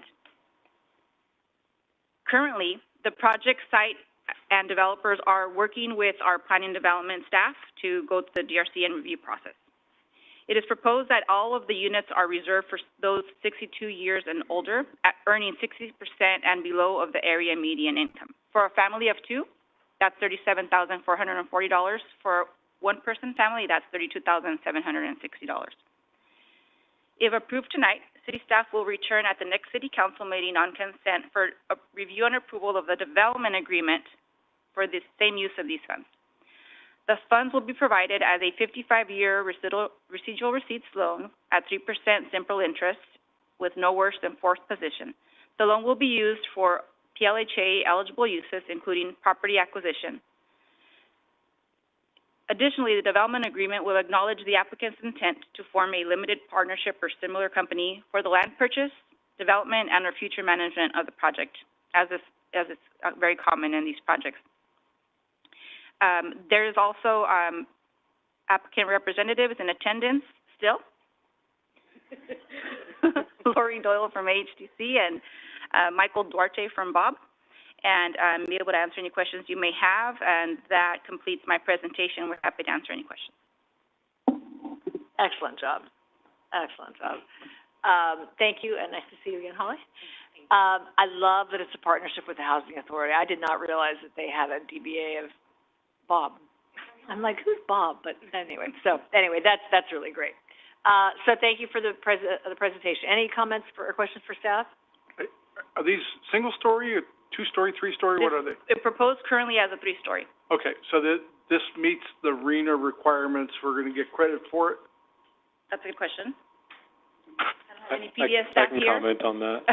So because they're deed restricted, we would get credit toward affordable housing at the income level they're restricted at. Okay, hopefully we'll get some press on that. In our annual performance report. Paul? And because it's deed restricted, it'll remain like this forever, right? In perpetuity. 55 years? 55. Okay, so after 55, then it can go back to market rate? Is that? That has happened before with projects that have lived out their affordability period in Clovis and in other areas as well. There's always also an opportunity for the developers or the owners, if they wish at that point, to refinance and continue it as a low-income project, but a lot of them go to market rate. And would the Housing Authority own this and manage it and operate it? Michael, hold on just one second. Let's, okay. Any other questions? Hold on, just one second. Hold on. Yeah, I just want to know because if it is, I think I appreciate it even more because you bring so much more to the project than just, a housing tract. All right, so any questions for staff? All right, now, we'll open the public portion. Michael. Can you push the button so the red light comes on? Thank you. All right. The 55 years comes from the affordable housing programs here in California. That they're 55 years, but as an affiliate of the Housing Authority, this is the business that we're in, is preserving and creating affordable housing. And I know one of the reasons we partnered with Lori and her team for so long is they're also committed to affordable housing. Clovis is their backyard, so we see this being long-term affordable. Yeah, that's great. And you guys will manage it and oversee it then because you're owning it, or you? We do manage a good chunk of our portfolio. We do also work with qualified third-party management companies that are in the affordable housing business. I think we're still deciding on who's going to manage it, but we would provide the asset management and provide direction to the property management company. Okay, thank you. Anyone else? Lori, do you want to comment at all? You stayed here till almost 11 o'clock at night. You should say something. I need to say something. And you do. I'm Lori Doyle with Affordable Housing Development Corporation. I know a few of you, but I'm looking forward to meeting the new folks on the council as well. So I don't really have too much more to say. We are owners of over 3 decades of affordable housing throughout California. We own and operate about 5,000 units, and we have 400 units here in Clovis, Cottonwood Grove, Coventry Cove, and Silver Ridge Senior Apartments. So if you weren't already familiar with those are our properties. Cottonwood Grove is well over its regulatory period, so, and we've continued to maintain 20% of that as affordable housing. So that, like Mike said, that is our vision, that is our mission. We don't transfer properties into market rate during or even after the affordability period. I think those are good examples of how it works, how it's supposed to work. Right. Because you actually don't drive by and go, oh, affordable. Right, And that, right. And a lot of people don't even know Cottonwood Grove has affordable units exactly. in it. I think that's that really good something example. to be said about our asset management. Yeah. Thank you. Thanks, Lori. Anyone else wishing to comment on this item that still might be awake? All right, we'll bring it back to the council. Councilor Baskel, I think you had a motion about 10 minutes ago. I make a motion to approve. I'll second that. There's a motion and a second to award this local housing allocation funds to Central California Housing Corporation and Better Opportunities Building. All those in favor signify by saying aye. Aye. Opposed? Motion carries. Sorry for the long night. It happens.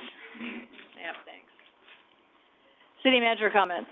Real quickly, I just want to show an image of the staff support for the Hmong New Year celebration. We had a really good turnout from police, fire, admin. I want to especially thank Pania and Carrie, who kind of coordinated the whole thing and made it happen. It was just a really great turnout, and thank you, staff, for being there. Very nice. Very nice. Council comments. Matt. You sure? No, Diane. Happy New Year. No, my brain's not even functioning to come up with council comments right now, so. This is where we should have had a closed session before. Drew. I've said enough. Vaughn. On Saturday, the police is having the Martin Luther King breakfast, and Dr. Armstrong, who was here most of the evening, will be the speaker. So, and it'll be at CHSU. And I think there's a table for us, and so if we can go and support that, that'd be great. I think there are other activities. The march will be on Monday morning. I don't know the location.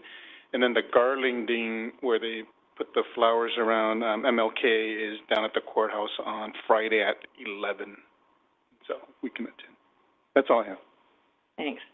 And I just want to give a compliment to Yvette Rodriguez. I think she works for you. I just want to give kudos to staff. I had a resident reach out on a Friday afternoon and said that the Republic folks didn't come by, and they called and nobody ever called them back, and blah, blah, blah. And literally within a half an hour, the effusive text from the resident.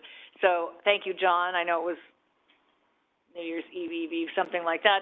But to Yvette and to Scott, that's super awesome. And it wasn't even the Republic crew that went out and picked up, it was our crew, because the neighbor sent me a picture of it.